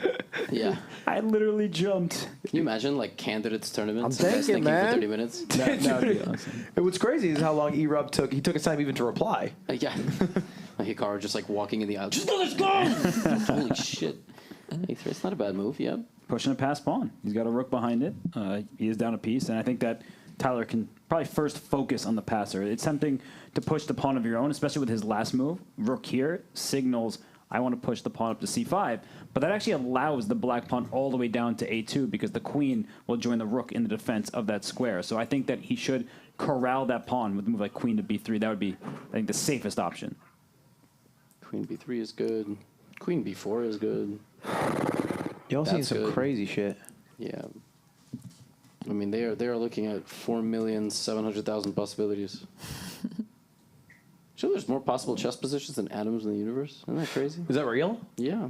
No. I didn't count, but yeah. You're nodding your head like so confidently. Yeah, it's real. It's true. We've just all seen the graphic many times pop up on socials. It's like 2 to the power of like 92. I don't even know. I'm just making numbers up at this point. How much money you owe us, by the way. I'll get there. I'll get there, guys. All right, subscribe. Drop some. This matchup is super chats. Quieter than I would have expected. Well, that's because you got to think. It is hard to think and talk at the same time. Yeah. And the moment you start talking, you are taking energy away from thinking. Oh, yeah. Agreed. I do want E-Rob screaming a little bit back at Tyler. Feels uneven. Well, he's coming from a place of not necessarily supposed to win, but like expecting to win. I barely practice for this. I'm just showing up to beat your ass. So if he's also chirping and then loses, that's like the worst case. Ooh, that's a great move. Yup. He hits the queen. Bishops are staring at each other. And he stopped the check all at once because his knight defends that square. So if he wants to get pieces off the board, it's a good try. He is in some danger of getting his knight trapped over here. That could be a downside of hopping into enemy territory. But I really like the attempt there by Tyler. He spent a lot of time on that move as well. There's going to be a moment here if black plays queen here and then white takes, and the knight gets trapped. The only way to defend the knight at that point is to move a pawn, and then there's en passant, and you've got to come back. And I don't know if any of this is going to happen. This is the stuff that we got to calculate. We might get bishop takes and then knight takes queen, for all I know. I imagine what would happen in that scenario is queen takes knight, and then the queen would take the... Yeah. And then... Yeah, that's where you think you'd end up. And then probably the bishop moves, and we all... Okay, that's kind of the same thing. You just... Yeah. That's hanging right now. In fact, that's an even better attempt, because if the bishops get traded, now black can get that knight on g5 with the move f6 at the end. So that was a really good move. The computer wants you to come back and say that was my fault. That was not my fault. Or here, yeah. And now h takes, and you've got to find a way to guard. But he might go here. I think queen takes is too tempting. It's too tempting. It was also the last move that you just played. So now it's like, do I take the knight? Do I take the bishop? What do I do? But maybe he didn't see it. Maybe he was just trying to move his queen out of threat. How do you open your brain enough to like be ready for that? Yeah, and he does play. That was the expected move. Because it's so common. I thought this might be nothing. I think that's a blunder. The 1-for-1, you clown. David would call it a mistake. Not a blunder. Blunder terminology, you fraud. He's clearly been analyzing the games afterwards and looking at the difference in the terms. He's like learning the difference between an accuracy, a mistake, a blunder. He is right, though. It's not a blunder. It's a 1-for-1 trade. Take me! He's asking to take me, but it's his turn. Yeah, does he know that? Yeah, he does. But is he going to attack the queen and lose the bishop? That would be very bad. Yeah. You're saying if he pushed the pawn to h4, which just leaves the bishop unprotected. Tyler, yeah. No. So I think what I'm nervous about here, and I think the way E-Rob wins, is on time, because Tyler does the entire look at checks, captures threats, every turn. Yeah. And so like I think he looked at it that turn. Wow. Ooh, good move. Nice. He's getting some counterattack, finally. Yeah, and if black sees and like... his kid supports it. Yeah, I was going to say, if the king plays like g7 or something, he can even swing the rook around to h8. And maybe set up a mating net. That's like what Wirtual did against QTCinderella. He got his rook in line with the enemy king, and it caused some problems. So the king on g2, not completely safe. And I have to say, Tyler has been extremely strong in this game. And when he played against XQC, he was in time trouble, and that did him no favors. So he is calculating every turn, which is great for a growing chess player. But now, under the duress of time trouble, it might not be the best situation. Queen b3 is crazy. That's the move you guys brought up earlier. Yeah, great play. All right, here's my idea. Pawn a2. Mm-hmm. If rook captures, and then queen captures rook. That's like gonna happen. Yeah. I feel like that's gonna happen. Right now, if white takes the pawn exactly where it is, at the end the queen ends up defending the rook. Right. So like at the end of the day, yeah. So but like if rook takes, queen takes, you know, because I'm expecting rook takes, queen takes, right? I mean, if you see queen takes rook, God bless. But so the geometry here works out a little bit better. But yeah, you can't move the rook off the back rank because the queen would take the rook. We were talking about time though. Nemo. Yeah. Whoa. That's a big move. It is a big move. Oh! But is he gonna snap take the rook or is he gonna? Oh! And because he could have grabbed that pawn. Oh my God! No. When the pressure's on, you crumble. Oh my God! And he had it. He had it. He saw the move. Yeah, he saw every single move just in the incorrect Now order. the game's taking over. How we feeling, E-Rob? unfortunate. We're not too happy now. Let me take that pawn as well. All a matter of time, bro. He has no idea. Oh my God! Let me take this pawn right here real quick with my queen. I have a queen. Uh-oh. Not a problem. And He's like a villain who tells his plan to everyone before he does it. Yeah. He's like Dr. Evil. It's hard to not feel bad for E-Rob right now. He was so close. Wow. Well, I mean, it's a classic dynamic. It's Yeah. older brother versus little brother. Older brother looks like the way Tyler1 does. Which is how. Much like much like one of those monsters in Left 4 Dead that come out. Remember Fantastic Four? Yes. He looks like the Golem. The Golem from Fantastic Four, yeah. He's just brick wall. Yeah. I wonder how he feels about that comparison. He is a. I mean, maybe he looks better than.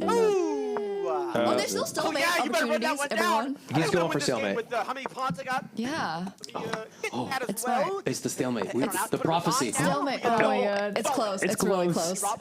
Why is it close? Show me. It's not quite. If you close. push the pawn, Right here, the king only has one square. So like, you have to be very, very careful. Queen's blocking, bud. Oh yeah, you go right. No, you can't cross He the needs to line, hit brother. the king next, and Go ahead, then put you in. hopefully Yeah. Tyler doesn't just check him. So But quiet all of a Pawn to sudden. f6 is mate in one, which is crazy. I don't know. Let's check it again. Queen e6 is mate. Oh, E-Rob is Who is praying here. this? I assume it is the child yeah, in the but that room. was. That is Emmy in the background, I believe.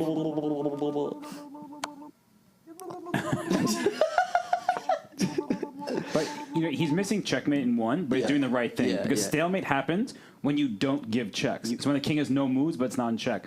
So if he keeps giving checks, it will be checkmate. He has it checkmate in two moves if he wants it, but just keep giving checks. Can't stalemate if you check. Every move has to be a check. Please do not. Is he going to try to go for the third queen? Okay. And now it's mate in one. Queen g7. Queen h8. Queen e8 does not checkmate. Oh. That doesn't checkmate either. Oh. man, I'm so nervous right now. I don't know why. No, he's gonna find it. Queen g7, queen f6.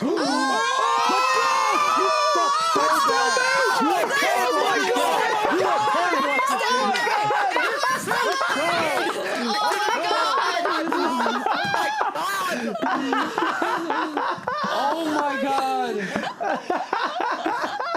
Oh my god, he is up 25 points of material! God, why is stalemate even in the game? So fucking shit this game is. How does that make any sense, by the way? How does that make sense? Look how much material you're down. Doesn't matter. It does matter. It's a shitty game. Wow. Oh my god, I can't believe that happened. We memed about it, but he found perhaps the most unlikely stalemate, so many attacking pieces, and he moves the weakest one of all, the pawn. And it's not a check. Every It's move not was a check. He was making so many checks, and then he just didn't. And yeah. Deja vu for you? Well, I pre-moved mine, which is a little bit cooler, all right? Yeah. If stalemating's lame, but if there's a cool way to do it, it's pre-moving it. And so that means it's half a point to half a point. So whoever wins the next game wins, unless we somehow end up with another stalemate. Yeah. Which we will see when we come back from this break. See you in a bit.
And we are back. PogChamps 5, Salty Sweet. Tyler1 versus E-Rob. The unthinkable happened. Tyler1 beating his brother. It was a story of revenge from his failure last month, and he choked it. Just a huge, massive choke. 25 points up and nothing to show for it. I don't think that stalemate should be taken out of chess, but I do think that we should be able to capture the king in chess. I think if you put your king in danger, chess.com should not be able to stop you. Agreed. I think if you miss a check and then you just don't see it, they should be able to capture your king. Yeah. I mean, Nemo, fuck can I around ask and you find out. a question here? Yes. What is more embarrassing? being up 25 points in chess and squandering checkmate by moving your weakest piece, the pawn, and stalemating, or you're playing League of Legends. It's a show match, and there's people hiding in a bush, and maybe someone on your team hints that there could be people in a bush, but you don't know. You're bronze, right? And so you want to ward that bush to find out, but you don't realize the range of the people in the bush, so when you go to ward it, they jump out of the bush and they kill you. Which one's worse? Honestly, because I am a chess player and people expect me to be good at chess, for me personally, the stalemate, obviously. It'd be worse, a lot worse. But in No, a show match, end your sentence. It's worse. The chess is worse, right? Chess? Yeah, chess is worse. Way worse. Chess is worse. Yeah, chess is worse. No, Correct. let's just lock it in there. Let's lock it in there. I've Wait. never stalemated somebody. Wait, what? Yeah, ever. I've never. I don't believe I don't you. believe I feel like it's Like an still online blitz game? just ever. Like in what time about trial? bullets? What do you Why, mean? why are you stalemate? Just checkmate. What's You're wrong just with you? lying. Yeah. No, I'm not. Find a stalemate. Go find a stalemate right now. This is crazy. They definitely have that on the insights on chess.com. They're not gonna yeah, pull. yeah. They don't even know. Just do it, forehead. Just get a checkmate. Yeah, like why are you stalemating? What's wrong with you? You know, you're in time trouble. It's an accident. I don't get into time trouble. I don't make accidents. I just. Levy is perfect Well, I wouldn't go that No, far. it's not- I just don't stalemate. He's not at Levy. getting his GM norm. He's Whoa. Wow! We're getting personal on Wait, the Botez couch. my audio cut out. What'd she say? She said, your hair looks normal. Oh no, she definitely didn't say that. That's. Anyway, let's focus on the match here, because we got game 2, which almost assuredly will crown the winner, right? Yeah, probably. Very surprising if we reach a second stalemate. Who do we have? All right, let's get an updated prediction. Let's go across, starting with you. Who do you think wins this? So my prediction was 1.5 to Tyler at the start. So I'm going to stick with my prediction. Even though after Erob blundered, I thought he recovered very well until he missed the free rook at the end. Sure. Hess? Going with Tyler. I think that he played a great game at the upper hand, and he didn't deliver the knockout, but I think he has in him. That said, Erob did play great as well in the defense, but I'm still going Tyler. I think they make another draw. I said it was going to be 1-1, so. Another draw. Another draw. All right. I'm going to stick with my prediction to 1.5 to 0.5. So, sorry, half. No, I'm kidding. I like it. No, I like the proper. I like Which the proper accent English. is that? Which accent? It's just from all the places I've lived in. I don't know at this point. I'm not gonna. It's I see. unique. Throw a dart at a map. Yeah, Okay, just I mean don't- 1.5, but okay. I'm locking in Erob. Erob takes us down. He's got a little confidence behind him. He made a really stupid blunder early on, just miscalculated how many pieces were attacking, and I don't think he'll make that same mistake again. So let's check. How close are we to showtime? I think they might play a little slower in the start too. We were talking about, us playing bullet, but they were playing bullet right off the very bat, and I think that's what caused him to lose a knight right in the opening. And I think, they're going to learn from that, hopefully. He adjusted very quickly after. He took his Right. sweet time. Yeah, for sure. Yeah. But- It's like you play a game at 85% accuracy, but you played the whole game down a piece, so you never had a chance to win. Yeah. So That kind of hurts. yeah, Feels bad to that's do. not easy. You can't start a World Cup match down 3 goals. Play really well. You're still going to be down 3 goals. Does it matter that Erob's starting with white now? We always talk about white advantage. Does it matter at all? Nah. I mean, At this level, I don't think so. Tyler's been this grinding some Karo rating. Khan, but I don't know if that means anything. You look at his matches. You keep up. No, he played it in PogChamps, and then he said, Gotham Games. I've been watching your Karo. That's not my channel name. Yeah. It's one of them. Got ham chess. Got ham. I do for sure, and bacon and turkey and chicken breast and he said he's been watching the Karo Khan, and then they blame me if they lose. So I gotta be there in the victories and the defeats and the draws and the stalemates. That was my fault. So you're like the god of the Karo Khan now. I think so. Yeah, I'm probably the most notorious Karo Khan player of all time. I'm not saying I'm the best, but the notorious. Yeah, I've played I don't know how many thousands of games with it, and I think it's a good beginner opening. QT played it today. Got a couple of great positions. Why would you bring up someone who lost with it if you're calling yourself the god of it? But you don't lose because of the opening. We just saw a stalemate. He didn't stalemate because of the opening. He stalemated. I don't know why he stalemated. Really, I don't know what the reason is. But Sometimes you get nervous, okay, and you just want to make a move. I've never stalemated a person in my life. Okay, Never had internet sex in your life, detectives. dude. Whoa. Sorry, I'm sorry. I lashed out. That was inappropriate. I lashed out. I shouldn't have done that. Who's married here? All right. How about somebody put a ring on somebody? I owe you money too. I'm good for it. Yeah, so Good. when's Know that. Cutie getting the question? No, just kidding. Jesus! I mean, you're the closest of anyone here. I don't- God. Let's go back to the GM norm conversation. Yeah. Let's back out of this one. I mean, listen, the GM title nowadays is you go to Europe, you pay an 80-year-old to lose to you, they get a couple €100. That's what you do. Drama. Is this real? Well, there's this new format that was banned recently. They do What this thing called format? hybrids, right? Oh, So yeah. COVID, it was difficult to travel, so they started doing this thing in the chess world called hybrids, where you get a certified setting, and then everybody comes there, and you can get a real rating without actually ever playing a person face to face. This was a thing? Yes. Yeah. So a bunch of kids were playing Wow. against a bunch of other people across the world at 3 a.m, and they were getting actual rating by beating up senior citizens. Not physically, but in chess. Right. So that was what hybrids were. It's not allowed anymore. But I could have done that. I could have farmed hybrids to 2,700. Why didn't you? They banned them before I. It would have been great content, though. Yeah, it would have. That would have been so cool. Just make the candidates off the Well, hybrids. then that's exactly when they would have been. Like, let's say Fabiano was like, I want to take over Magnus's rating, and just starts playing matches against GMs from across the world. If someone big enough does it, they find out quicker. Yeah, Yeah. but I think just one of those things that just was not dealt with. And Next I pandemic. think hybrids, like by themselves, are a great idea. Like that way you can have the World Cup, FIFA, and then have like chess players from different countries play each other. That's awesome. Right. But I think without oversight, it just was a horrible system that was abused. Maybe they have to do it in the same time zone, so at least it evens things out a bit. Could be. Yeah, they definitely were not doing it. No, they were not doing that. I heard a story of a guy going to the hospital at like 2 a.m. over there, and then he came back and he like finished the game. That's dedication, honestly. Honestly, yeah, but no, right. they can't do that. We are in it. First move played, E4 from E-Rob. Let's switch over to the board and take a E4 look. Rob? E4 Rob. I love an E4. Let's see if Tyler Do still you guys plays the think Karo Khan. Tyler is tilted at all from the draw? 100%. He looks like he's on drugs right now. He looks so panicked. I think he just realized the match is starting and he's closing out of his chat and he's closing out of the stream. He's losing valuable time. I guess they're going to reset this. Yeah. Are you playing, Tyler? Yeah, I'm playing. I had to get it ready for stream. There we go. Oh, Oh, French, let's go. This is not what you expected. What? That is also not what I mean. An advanced French. So it's like that if black plays d5, but the problem with pushing your pawn so far in advance is that they get stranded. So like even a simple developing move could put pressure on this pawn, and he just goes for the pawn right away, and it allows him to develop his pieces more quickly. This is a great move by Tyler, trying to trade, and now he could take and trade the queens, and white loses. Oh, but now it looks like the French again. It's a French, but white goes again. Yeah. Gives you the food.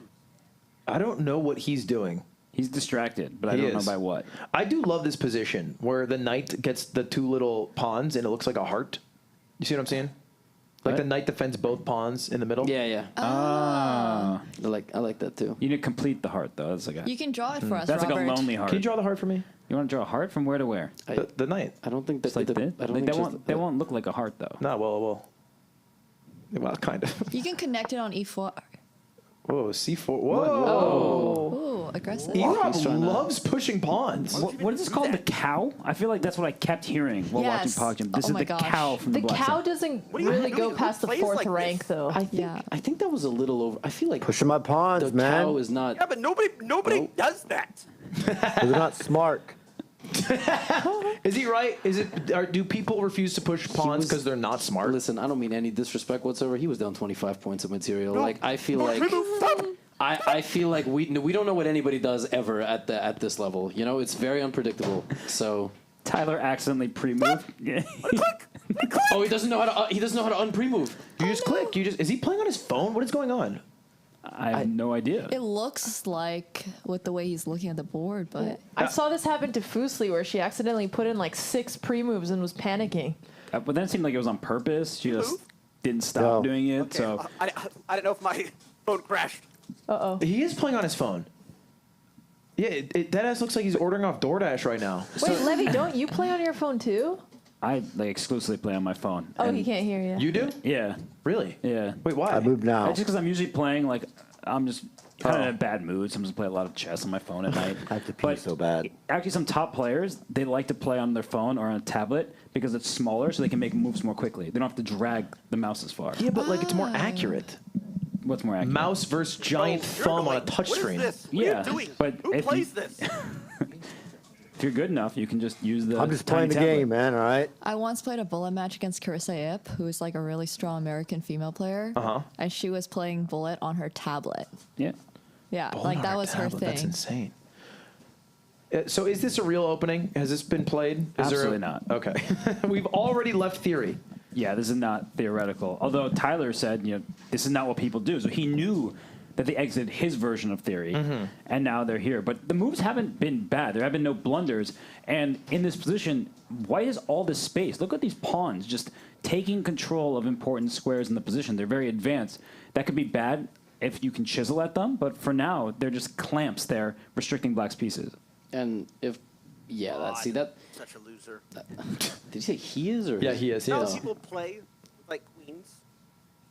He's talking about how he hates queens. All you do is push pawns. You're a pawn pushing pussy. It's not. PPP. That's what I'm talking about. Triple P. I love that Irov is so used to it that he doesn't even flinch. No, you can't get out of this position unless you make Okay, a pawn well, break at some point. And it's actually a close position, just like last game. But in the last game, like we were saying, Irov was down a piece, so he was struggling a lot. This game, he's not down a piece, and if Tyler doesn't make a pawn break at some point, things are going to get really bad for him. He's just going to run out of oxygen. And Irov should go full alpha zero. That's for our chess fans out there. Pushing the H pawn is a good decision because black has not developed. You can actually continue advancing, and you'd like to push that pawn one square further and kick this knight out of its place. Because if it's go back here, there's zero development from black. You're just super cramped. So a move like H4, I don't think it will be played, at least not intentionally like that. But that would be a good idea to just pounce on your opponent. Ludwig, have you ever heard of the saying that pawns are the souls of chess? That's fire. No, but I do believe that they are the most valuable piece. I believe you're the soul of the creator economy. Really? Yeah. Have you heard of Mr. Beast? He is the You're white a hot smaller sun. soul. He's the sun. You're the soul. I am one he's of Pluto's moons. Listen, Pluto doesn't even exist anymore according to as a Come planet. on, like, bro. You're talking about me. I misclicked.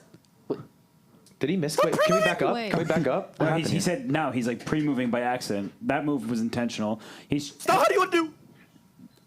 I don't know if I can talk or I'll just yell. But Bro, my whole screen's pre-moved. You want me to not move yet? No, you might just do it. Just it is what it is. Just go. See what happens. Are you sure? And I don't know how to fix it without undoing it. Close the app and open it back up. Well, no, because I had to join. But why are you playing on your freaking phone, man? He's playing I on have to go. See Safari. what happens. Oh my God, he's playing on Safari on his phone. Oh. That's why It's it's moving. not. Oh my God, it's not. What? Wait, these are Yeah, pre-move the- mistakes, yeah, right? Yeah, like What is he doing? So on your phone, you can only make fix one it. on the app, one pre-move at a time. Yes. But on the computer or on back, the what app? mobile browser, you can make multiple pre-moves. So he bullshit move, accidentally Wait. pre-moved this bishop Turn back me here after Irov put his turn. pawn to take this knight. take Turn number. And on the desktop, you could just click the board don't once, know. Yeah. and that undoes your You pre-move. I just don't moved think your- the mobile browser has that functionality. He doesn't even know like if I he moved just my pawn up one to take your knight. Okay, I'm fine then. No, you're not. We're good. Oh no! Where'd I move my? Oh my Your gosh. bishop back. Great. Wait. What does he do? Why is he on the phone? I don't know, but Erov's also confused, and that was a very sportsmanlike thing to do. He's offered so many concessions. He said, Yeah. I'll make my move. I'm telling you what I'm doing. So what just happened was he accidentally pre-moved his bishop back, and then What a fucking terrible website. Yeah, nice. Who cares? Chess.com doesn't work. Is that my fault? Yeah, there's an app. yeah. Why are you on Safari?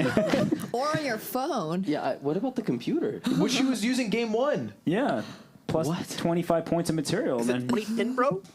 Did he switch to his phone because he stalemated on the computer? You know what this is? And I'm going to call it like I fucking see it here because I've done this plenty of times.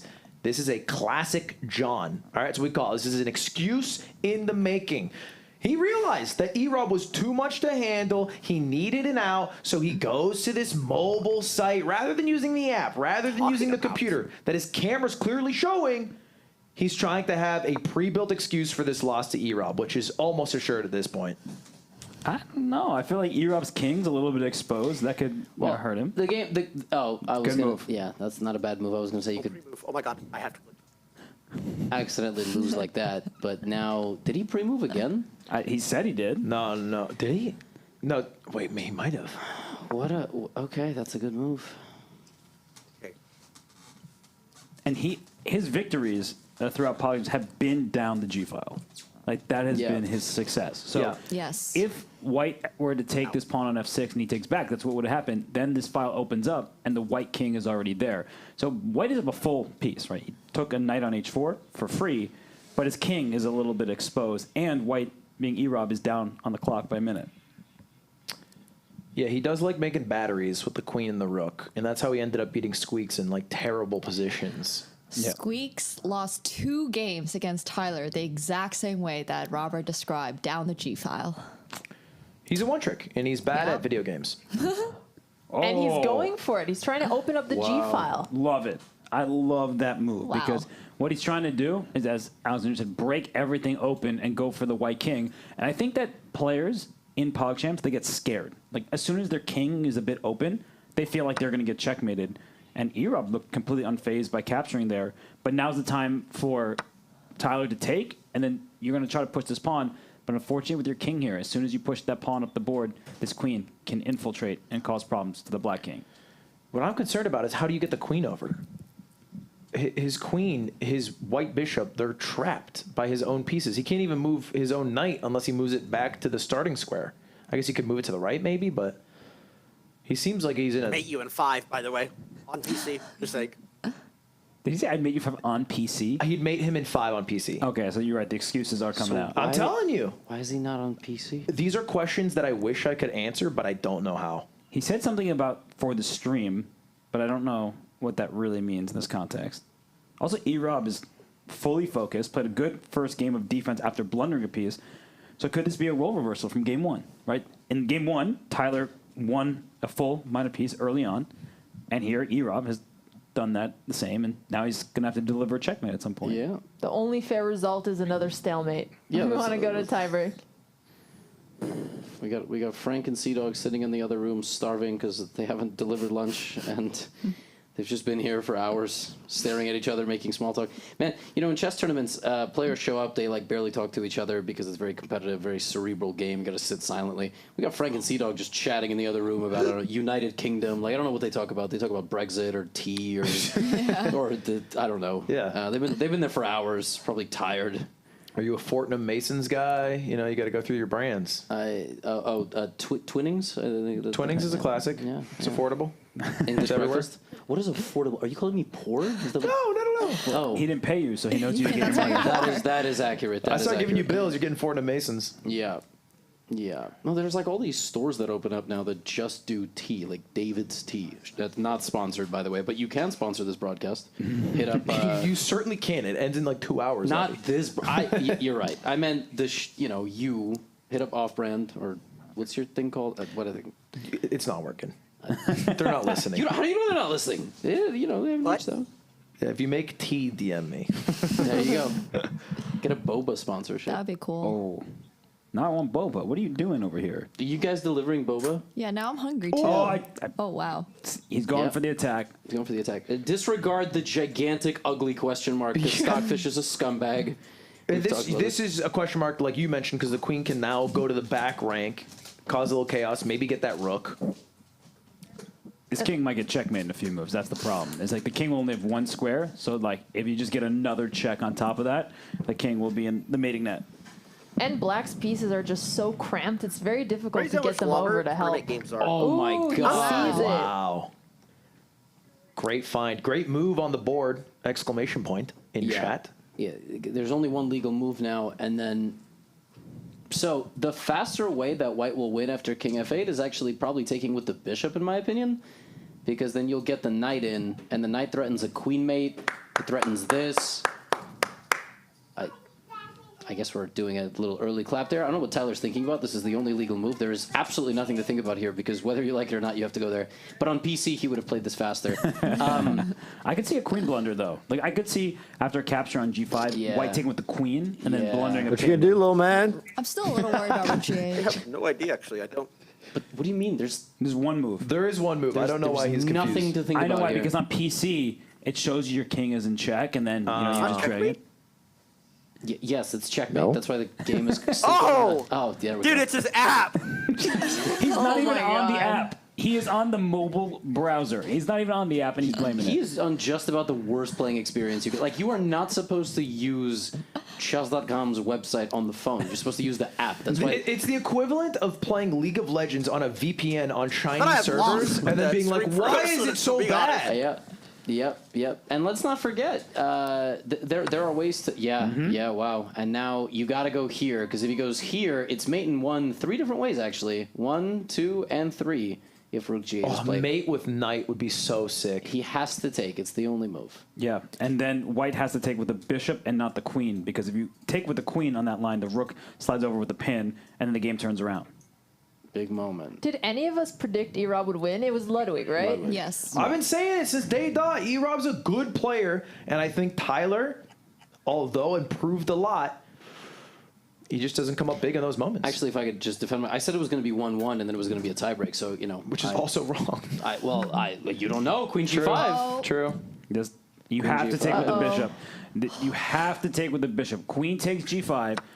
He does it. That great play by. You're talking E-Rob. about because then the rook would see the queen is pinned to the king, and you would have to trade out a queen for a rook. That's right. Rook G8 is still a completely fine move, because white would need to do what's called a desperado, because you're going to lose your queen if you take that queen, so you might as well lose your queen for something and then take this for free. I don't know if he's going to find that. He might play queen h6 check, or he might play queen e6 and hang queen g5 and queen g2. I mean, I don't know. That's a great move, and this is very likely now, because you look around with the queen and you go here, you go, I can't do anything, whereas you should be thinking of this move. That's really the move you should be thinking of, because you have to look for checks. And a big moment. If he takes, it's game on again. If he goes here, it's game over. That would be really bad. And I think players don't like to trade queens, like in PogChamps. They want to go for checkmate. Yeah. So it is likely he tries to find a way to keep the queens on the board. I'm not sure if he's thinking, oh, I'm up a whole bishop in this position. I mean, trade, because I'm taught to go down into the end game. But if he tries to keep the queen on the board, that's how you kind of lose this position. Your king is open for white. But bishop h6 is really interesting, because if Tyler plays king to e7, then there is queen to g5 with that check. And then if the king goes back to f7, it's checkmate on g7.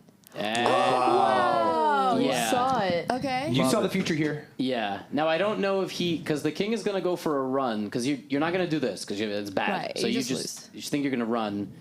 Now, this move is very natural, but then the king runs there, and then black might win, because black might win on the g file. So you have to do what I like to call a boomerang technique, where you check the king, force him back, and then you go to the square that you want to go to, which is like... That's hard to see. It's very hard. It's very natural to go forward, or make a draw, which... That would be wild. If they made a 3-move repetition, that would be unbelievable. I don't think we've ever seen one in PogChamps history so far. Yeah, unless it's an accident, right? Like, it would have to be an accident, Yeah. because nobody would intentionally... It'd be bad for E-Rob here, clearly, but nobody's intentionally gone for, like, a draw to win. Queen g5, queen g7, forcing the king back from escaping is like a... to see that in a puzzle, you would need to be around 1500. Or you could sit there for an hour. But, I mean, to see it in a couple of minutes, to see going back first is very challenging. On 1300? Like, yeah. I don't see it. Yeah. I mean... Oh, wait, he just... He sacrifices, but... This makes the game a lot easier for E-Rob, for sure. I mean, he might not have checkmating threats, but at least he's up a full rook, and there's nothing on the g-file that can come down for a checkmate, so... Yeah, and the king should run for cover, because actually if the king goes here, the most gangster winning move of all time would be king to h1. Hey, Tyler, it's over, man. And then this. That would be the quiet move to the corner. King is trying to glitch off the map. Is his daughter doing like cartwheels on the couch back there? Yeah. Yeah, she's going crazy. That's cool. She's an athlete. Oh, he's gone running. We'll see He's if going E-Rob running. sees queen g5 check to just bring him back. He doesn't. Good move. That's still a good move. Yep. It's plus 14 and a half. Nobody actually really knows what that means. Like, basically the computer saying if black got 14 points of material somewhere, it would be equal. Oh, just take. Actually, now, again, like, if you look for this check, the king is completely crisscrossed. Like, you can't do anything. Queen G5 ends the game because knight F6, and you simplify everything, and you're up a... But again, the game is never really over here, if we remember the last stalemate. There's too many pawns, though, right? Too many knights. Because, Yeah. like, E-Rob had a clear plan. After he lost, he just pushed all his pieces, and Tyler gladly took them. I don't think it's possible to do the same. And they're both getting low on time. We have Tyler with 2 minutes, E-Rob with 3. Anything could happen. I will say advantage to the person who's using a computer, disadvantage to the person using the very underused mobile Safari browser. Oh, very sweet. That was a slick transition there. I thought it was going to be a... We're looking at a great father and a great champion. Yep. Yeah, okay. I still could see this going wrong for. I mean, E-Rob's doing everything right, but his king is still open. Well, he's not doing everything right because he could have. Right. Yeah, but like his ideas are good, even if he hasn't. Why do you have makeup all over your? Stop using your daughter for sympathy. There, I said it. Somebody had to. Well, now his daughter is distracting him rather than Tyler. I also think Tyler's the one who needs sympathy here. He's the one losing. He's losing. He's down 40 seconds on the clock. He's playing on a mobile browser. I do think E-Rob's finding it difficult to play the game, though, with his child. I don't know where to go. Okay, reasonable. Yeah. Developing his pieces. And how is Tyler going to handle time trouble on the phone? And how is he going to handle developing his pieces hold when up, his everybody. bishop's on C8? He knows how to pre-move. Yeah, that is true. Time troubles will not hurt him. If there is one thing he knows how to do on that phone, it's make a lot of pre-moves. And he's down under a minute and 30 seconds, so he's going to have to start pre-moving. He needs to get his pieces developed. This bishop here blocked him from the knight. Whoa, he did the reverse of that. He wants to get his bishop out, I guess. Oh. But yeah. Why are we all freaking out? Because he's put his last piece on the back rank. But I think it's going to work out for him because he can bring his knight out and his king out, and then finally his rook can try to join the party. But I like what E-Rob's doing. He's throwing all his pieces forward. Now the knight's just trapped back there, so that rook's not getting out. This is so difficult. I mean, I don't like that, though. I wouldn't have locked it down, but it's still very difficult for black. But this is like the little brother, big brothering. The big brother. He can't do. There is the double en passant. But yeah, now rook A7, and then move the bishop out the way and hope that E-Rob doesn't see the queens under attack. Oh god, that's cheese. I do love some cheese. That's a great idea. You can take and then play queen b7, and black's position is so bad you can't even do anything about it.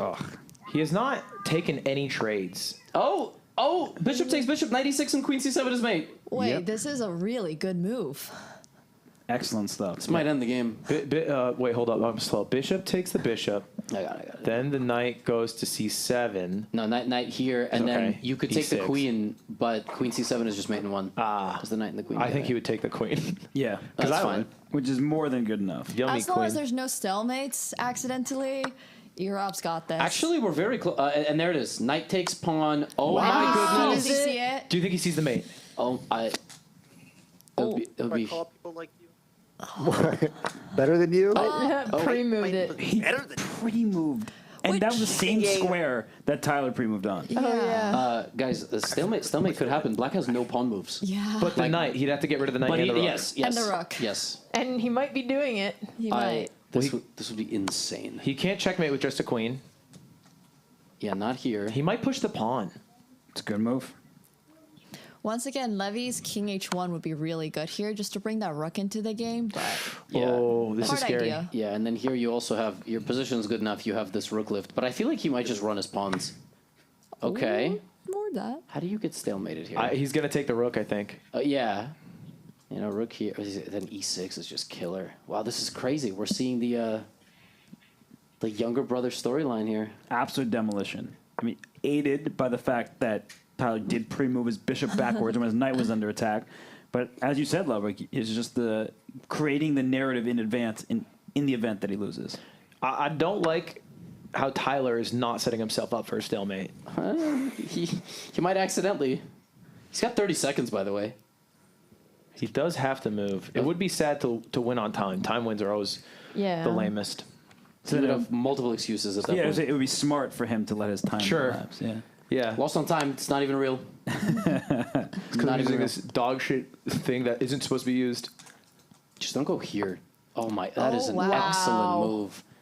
Rook c7 now. Only move. How do you get stalemated here? I'm trying to play another pawn. Oh my god! And then there's going to be like some. Oh, you gotta.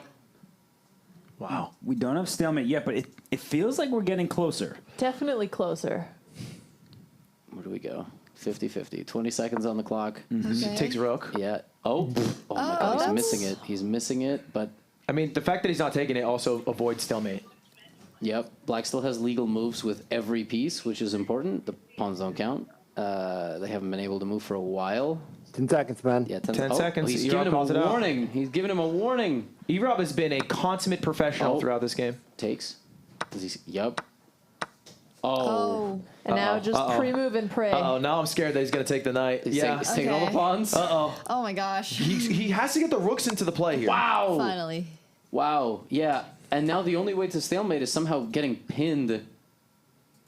There's so many ways to like hang your queen, but it doesn't even matter. Queen Oh, d5. but this is like Yeah. getting kind of close, you Yeah, know? If yeah. the knight moves away, you Yep. take Queen the pawn d5 is still made. accidentally. Yeah, he has to move his knight. The king has no legal moves anymore, so he's going to try to move the king. He's going to Oh, move the knight. is he going to even find it in 12 seconds? He does. Okay. Queen d5. Queen e8 is mate. Rook e8 is mate in one. He's going to find this. He might also play Queen D5. Knight goes back. And Oh my gosh! Oh my god. Oh my gosh! Oh, If he- God, if he- oh, God. any I pawn can't, pushes a draw. I can't. Any pawn pushes a draw now. Oh my No goodness! Oh my god. Come Any on. rook Come forward on, move is a E-Rob. draw. Come on, E-Rob. Don't do this. or This Queen is a forward. This is a Well, draw. there's a couple of E-Rob. draws. Oh god. Oh, it's God. forced mate. It's forced mate. Like he has to go here, and now queen takes.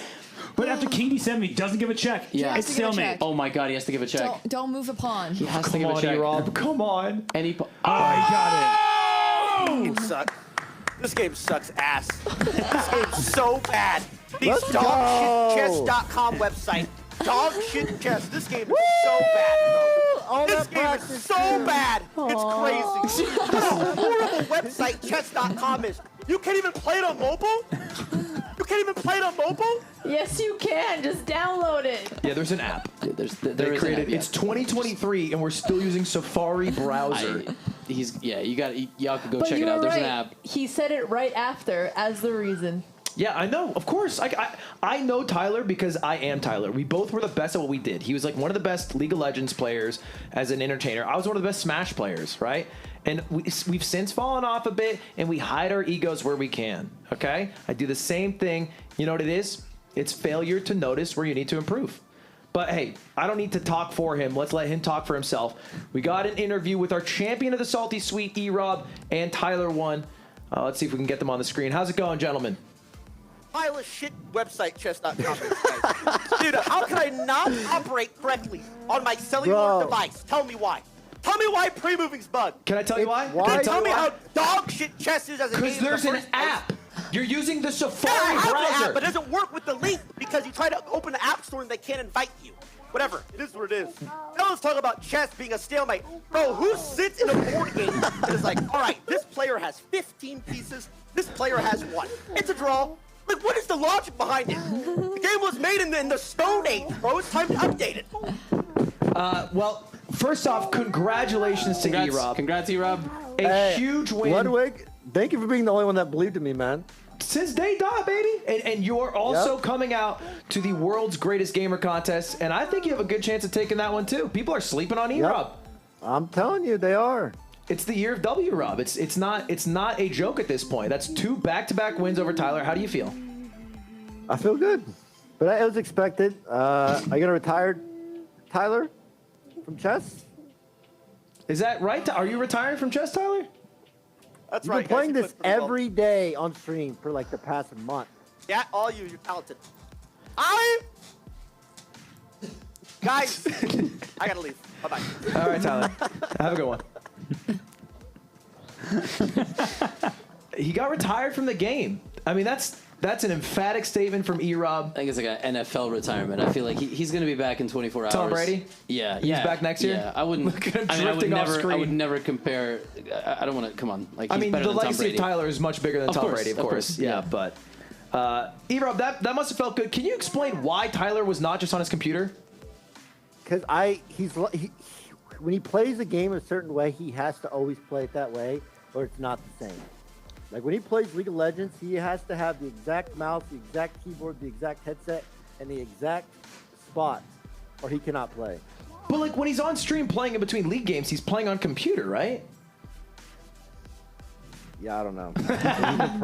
He's been practicing so much offline, like on his phone, that he thought he'd be better that way. He thought that'd be his comfort place, but it actually ended up being his undoing because he made the obvious blunder. And I gotta say, hey, you played like a consummate professional because you offered some takebacks, you told him about the mistakes, you did everything you could, and I think that's why you deserve the championship all the more. We can't. I know now when I go home, he's going to use it as an excuse every single time. Yeah, I called it out during the broadcast. Yep. He's got a list of excuses. You're never going to be able to really, truly cherish this win, but let me tell you, the people know. The people know who won today. Yep. They're not confused. We'll appreciate you, Rob. You have a good rest of your day, and I'll see you in a couple weeks here. Yeah, I'll see you in a couple weeks, man. All right, get some training in. See you, man. Yep, see ya. All right, that was it. That was our salty sweet match. That's our champion, E-Rob. With the kid in the picture there, I mean, he's doing it all. Father, champion. Fighters always say they feel the most inspired after they have a child because they feel like every time they're going out, they're fighting for their family. So it was a beautiful moment there. That was him fighting his uncle, or the child's uncle. For yeah. Next barbecue is going to be crazy. It's gonna go to fists. Yeah. I think he was helped, though, that Tyler stalemated him because then he probably was looking out for that in the second game when he's up all the pieces. Right. He definitely slowed it down. He might have stalemated had that not happened. But that's it for our Salty Sweet, and we're coming back after just a few minutes for our championship bracket finals. It's CDawg versus Frank. We're going to see who wins that one. It's a best of 4. That'll be after a quick break. We'll see you in a bit. Goodbye. See you later. Go off now. See you in a bit. Don't go anywhere.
let's go.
Hello, welcome back to PogChamps 5. We're here for our final match, but first, I think we got a new guy on the couch with us here, Danny. Hello, sir. Danny? Chief chess officer. That's as made up as it sounds. Is it legal? Is it binding? Like, do you have a contract? No, it's somewhere? not actually. Okay. That's why they gave me that title, so they could get rid of me in an instant. Yeah, Chief they just chess made it officer. up. You could be. They could just call you like accelerated janitor. It is funny because as made up as it sounds, when you go around other industries, I've seen like chief of basketball operations. I mean, like, what exactly are you operating with the basketball itself? All titles are made up to inflate egos, Danny, and take control over the workers. Like but we don't have to talk Grandmaster. about that. We don't have to talk about this right now. We're not going to talk about it. There's more exciting things to talk about, which I'm hoping you can let the people know about. A little surprise. Yeah, so Ludwig and I, this has been a really good relationship, and so we're going to take it to the next level, and we're going to go to Paris. We're going to go to Paris for our honeymoon. Stop yourself. That's not. Did you book the hotel yet? No, I haven't, honey. I thought you were going to book for us. I thought you were going to book it. Well, you want me to do the announcement? Yeah, I'll take it over. Right, Danny's right. It's I hate the term. We've taken it to the next level. Me and Danny happen to be going to Paris together at the same time, coincidentally, in the same hotel room. Totally irrelevant to the main thing that we're there for. One bed. That's because we're saving money. That has nothing to do with anything else because we're frugal. We're trying to help Ludwig pay back his debt. I've been watching like everyone else, and I'm nervous about it. It's a big day. It's a big day, and I need your help to pay it off, which is why Chess.com is incredibly excited to announce Chess Clash, the greatest Chess Clash universe crossover. You didn't even know it was happening, but you've heard of it. You heard of Clash. You've heard of chess. And they are making a brand new event with Supercell. It's your favorite creators. It's an epic series of chess and Clash challenges and a star-studded lineup. Alex is going to be there. Gotham Chess is going to be there. You know what's crazy? They're not flying me out to Paris. So, Ludwig, you're getting special treatment. Yeah, the Paris actually is irrelevant to this. That's just me and Danny getting crazy with each other. But there will be a big event you guys can watch September 7th at 2 p.m. Eastern, 11 a.m. Pacific. Exclamation point Clash in chat. You can see all the talent below. Surtag, I believe, a Clash player. Sapnap, Orange Juice, Anna. And us all, everybody on the couch here. But except for you guys who don't get to go to Paris. We go to Paris. That's our thing. I didn't know that was happening. I would have accepted an invitation to Paris. Do you speak French? I don't. Well, I mean, everyone speaks en passant a little bit. It doesn't really come up in language. That's all you need. When you go there, it doesn't come up. Yeah, I'll squeeze I'll do it the in. ordering for us, honey. You don't have to be weird about it. But that's for another day. It's for another day. Stay excited for that. But for today, stay excited for our next matchup, the championship finals. Come on out. Frank is here. And CDawgVA. That's literally Frank is here, and that's his username also. Yeah. Yep. What's up? Hello. Gentlemen, how are you? Here you go, Frank. This is your microphone. This is your microphone, Connor. Connor. Fantastic. You look good. I stole your fit. I got the Crocs on. This is literally your chess boxing fit. This is a Solano suit. Well, this is my suit. Wait, is that my suit? No, this is actually my one. I have a similar one. You have a Solaro suit. I did steal your Crocs though. Thank you for letting me those. It looks good with the nice croc gibbet. Yeah. Frank, does this intimidate you at all? No. All right, Connor. I mean, I guess this plan backfired immensely. I just wanted to feel great, so I'd play great. That's kind of what I was thinking. Feel great, play great. Frank, what's your plan going into this matchup? Win. That is the main plan. Frank, he's good. You are good. You are many people's favorite coming into this matchup. You are a protege, an apprentice of Mr. Gotham Chess here. What are your expectations going in? Is it all Levy's fault if you lose?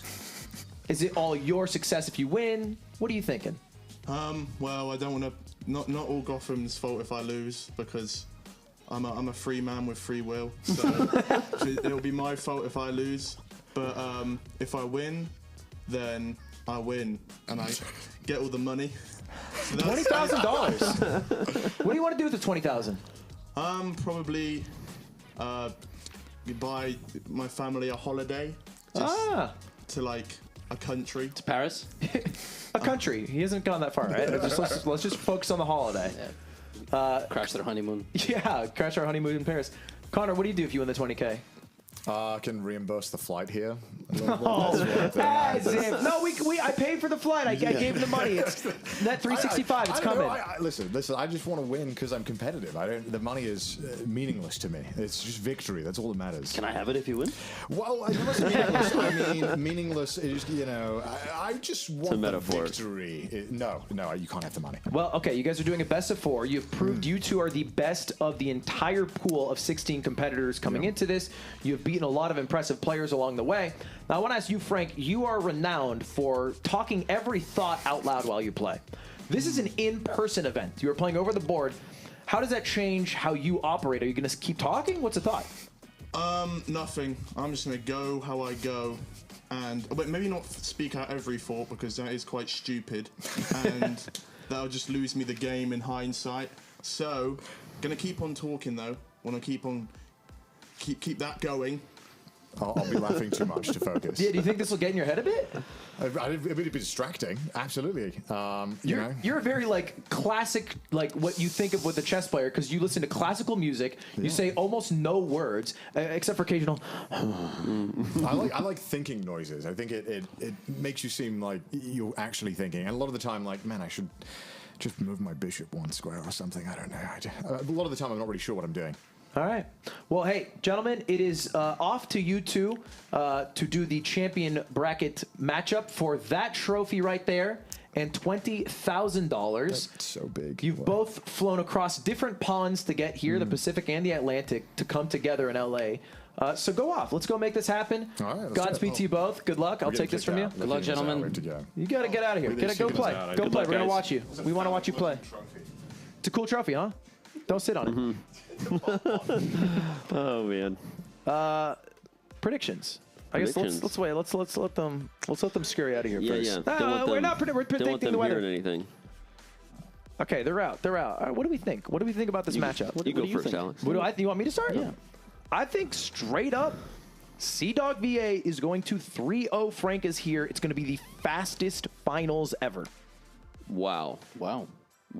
Do we have a timestamp of how many minutes the consolation final was? No, but I do have a game that you stalemated that I just looked up in a Slack chat not too long ago. Let's do it. I want to see it. Because that was definitely. Have you really never stalemated anybody? I've seen the clip. It was a GM. He had 2.7 seconds left. And he obviously stalemated in my life. I have definitely stalemated. But nowadays, you could just say things. You know, You go on can't. Twitter. You say things. It goes online. No one 100%. remembers. It's no not one a big deal. looks it up except Ludwig. Yeah. Calls you out. I do a bit of Googling. Let's go to the matchup video. I want you guys to mull on your predictions in because you guys seem a little shy about them. We're gonna check out this video. When I come right back, I want a firm prediction. All right, let's go. We'll be right back. You know, I'm glad it was Frank. I feel like Frank deserves to be here in the final, but that's about as far as he's going to get, unfortunately, because tomorrow it's all gonna end for him. I'm gonna play him like a dog mentally. I'm gonna go woof woof. Not actually woof woof, but like I'm gonna want to do that theoretically. Frank is very fast. Frank is almost too fast at times, but never really tends to have time trouble because of it, which I always do. He has some good ideas, but often just I find that when I was playing him, he would just do one blunder that I was able to capitalize on. Well, his strengths, he doesn't blunder pieces. That's a big strength. I think he doesn't like bishops, so I might use a lot of bishops. To be fair, I don't like bishops that much, but I just need to use them a lot.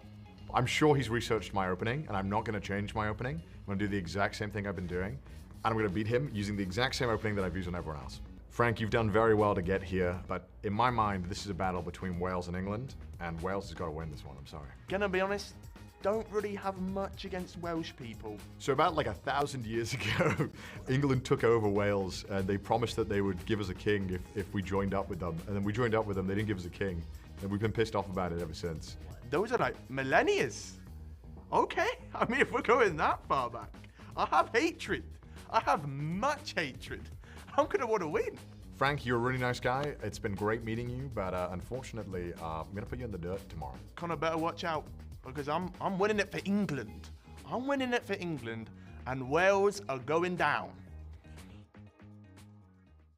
A classic rivalry, England versus Wales. I like how Frank learned about it and then instantly was on England's side with zero research. That was I feel like that was that was like a bait. Production was like, he said this. What do you think about that? The thing, he did say it. Yeah. They got some good sound bites. I just don't want to blow. Centuries-old rivalry now on the stage in the new way with less death and murder. Let's go. Good game. But still perhaps a bloodbath, and I think we're jumping into it. Yep. All right, on the couch right now, predictions, rapid fire, starting with you. 2.5 to 1 for CDawg. That's not possible.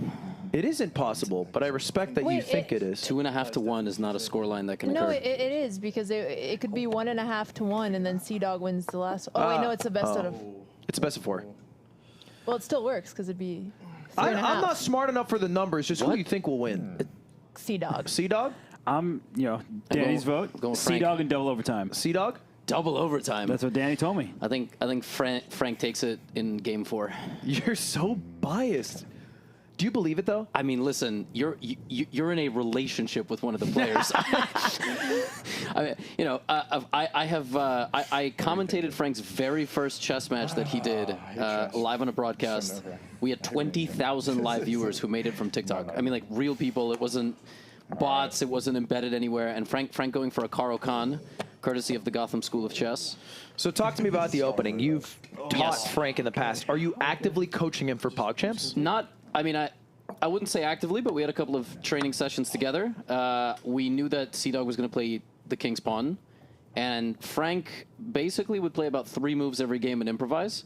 I have no idea how he got to around 950 doing that, but I was like, Frank, you're going to need something a bit more solid. And I actually predicted Connor would play the advanced variation after looking at his games, but he seems to be just trading in the center, developing normally.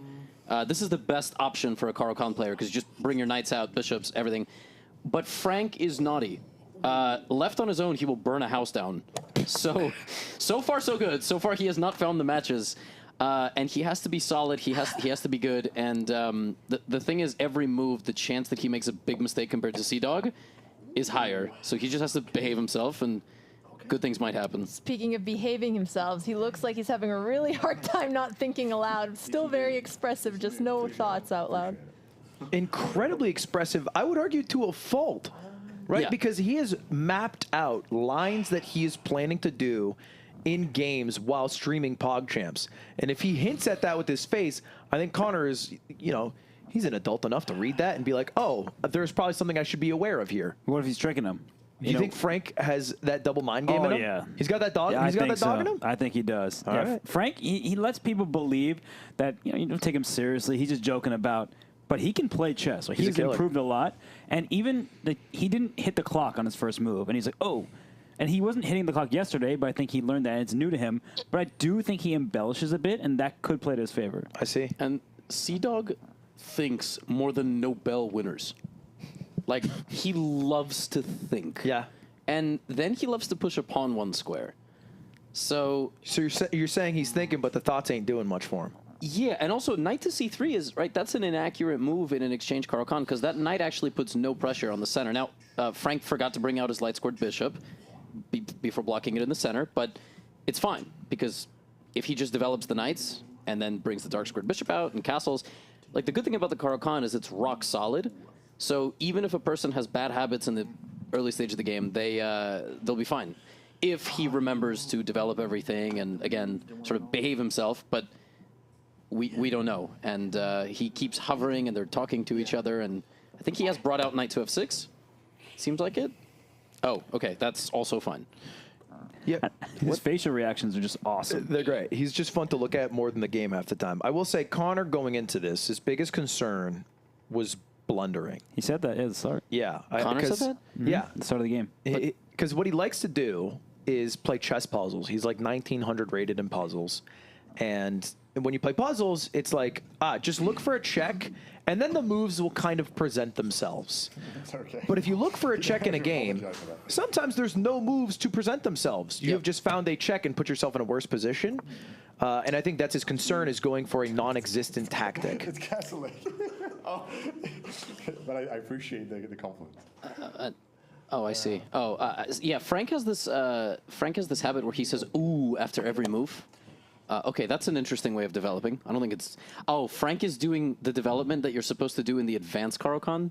Mm-hmm. You're supposed to zigzag because in an advanced Caro-Kann there's a pawn here, so you can't do that. Frank is lucky that this is completely fine, but the dangerous thing about doing this is the knight is supposed to guard that pawn when you castle, so by doing it this way, the king upon castling will be the only thing guarding these squares. And CDawg could just go here and here, and it could get real bad. But Connor doesn't always play that barbarically. Like, he will develop pieces and improve his position, and maybe he doesn't just go for the kill. But this is a championship level position for game one of the finals. It's not a tricky position yet either, so I don't see tactics off the bat. But hopefully we'll get there. It's going to be a little bit challenging for Frank to figure out how to develop the rest of his pieces, especially that bishop on c8, because he's kind of trapped behind his white pawns. You see that? See, CDawg just thought for a minute and moved the pawn one square. You called it so much in advance. Yeah, that move doesn't make a single bit of sense. But he again, every move, the chance of him making a fatal mistake is quite low.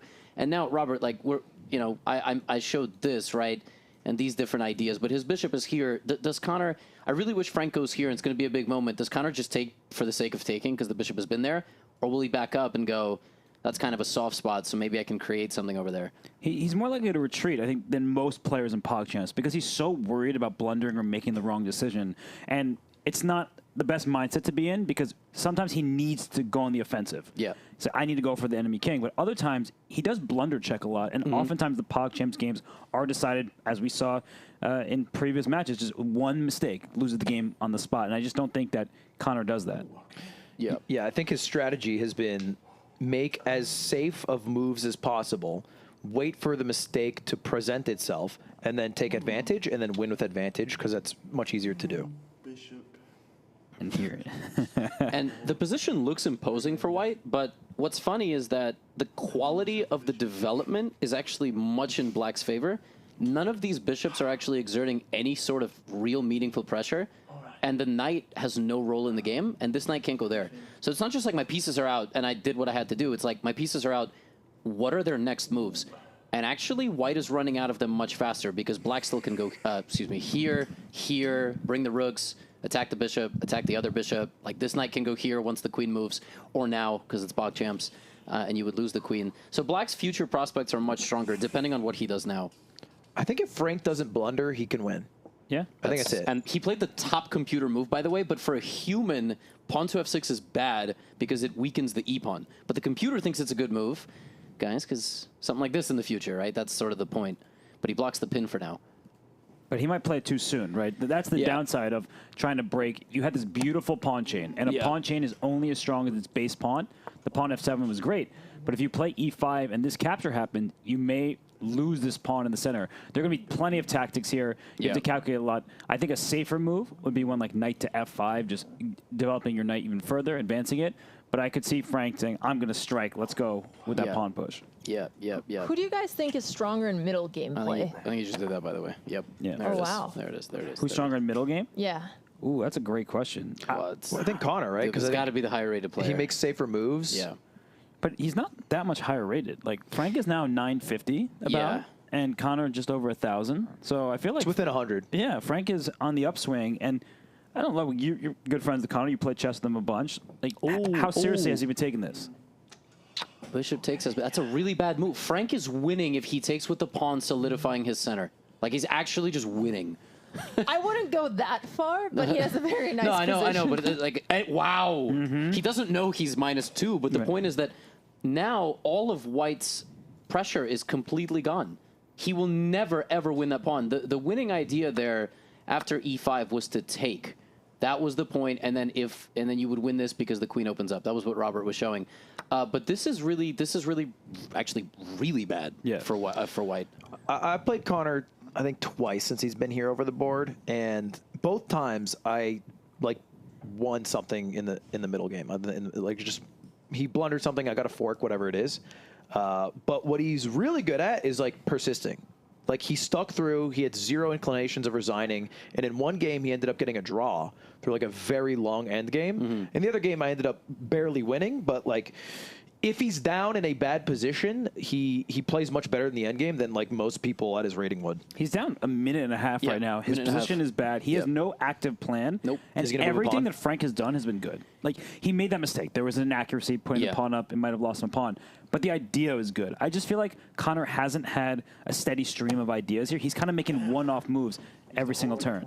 Well, it's also much harder for White to find plans here, since all of his pieces, like Levy was saying earlier, already seem like they're on their best square. So I guess that's why he's just going for the pawn pushes now. Whoa! Yeah, and if you're going to attack somebody in chess, you want to keep the center closed. Taking would have been a terrible move because it would have just allowed every white piece to flow through the center.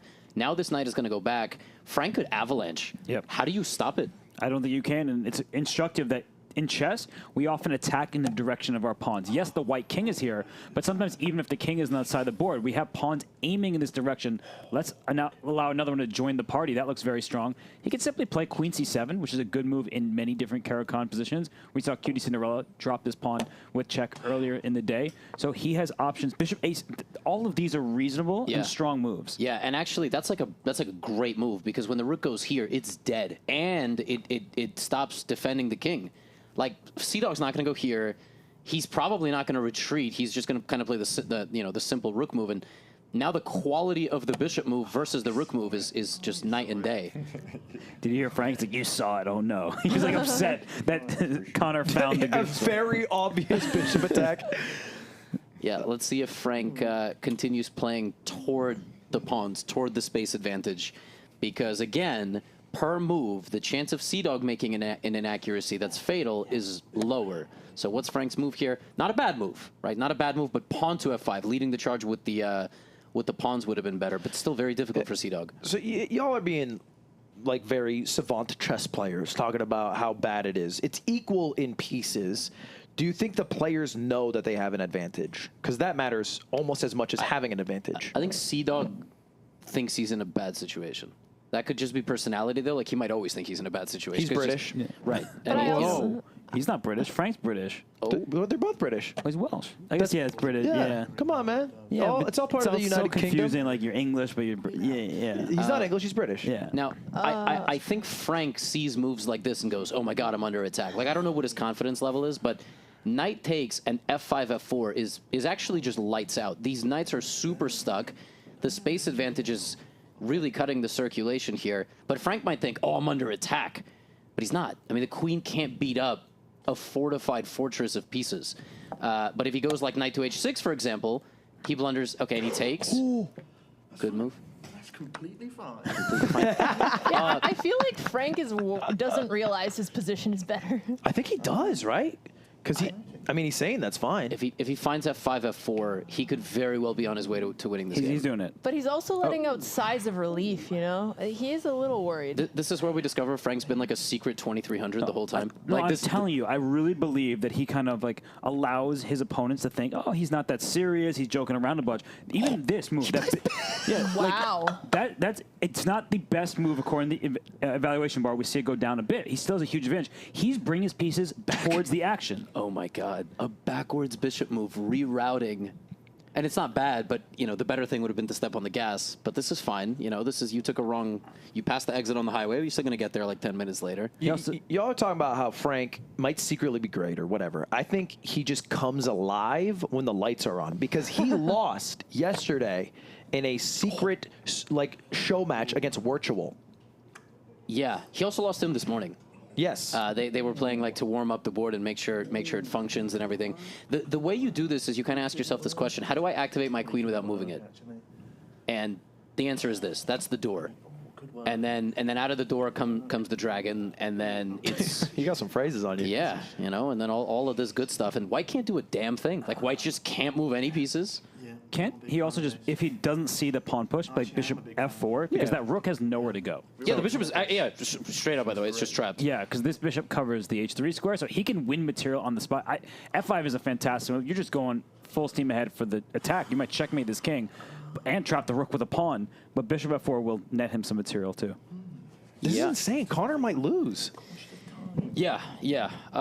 This is why I wanted Frank to pick up the Caro-Kann, because I thought the position is easy enough to play that just, you know, on an open field without both players knowing exactly the best plans, that something like this was possible. But see, now's the critical moment. Like, we got here. He did all the work. And what did he play? What did he play? Okay. His position is so good he can afford to do whatever he wants. He did a Connor move. He thought for 2 minutes, then moved a pawn. Yeah, I mean, he was like doing construction in the living room and just like went out the side door and just kind of left it there. He's got to come back and finish the construction, hopefully. And Connor has a big moment here because his pawn's under attack, so he should push it rather than taking. And I think he just did that. And the reason why that's so strong is now Black's pawn structure. I said it before. A pawn chain is only as strong as its base pawn. The base pawn's on c6. Once you remove that, d5 is easier to attack. In fact, after pawn takes b5, maybe queen takes b5, maybe knight takes d5 right away. The point is that the center might collapse for Black. Yeah, I'm not surprised he saw it, as pushing pawns is his specialty. Did Frank also push? Uh-oh. Yeah. So now unfortunately it's back to equal, but it's only back to equal if knight takes and then f5 still is played. The computer still evaluates the position as so good for Black that this attack is very significant.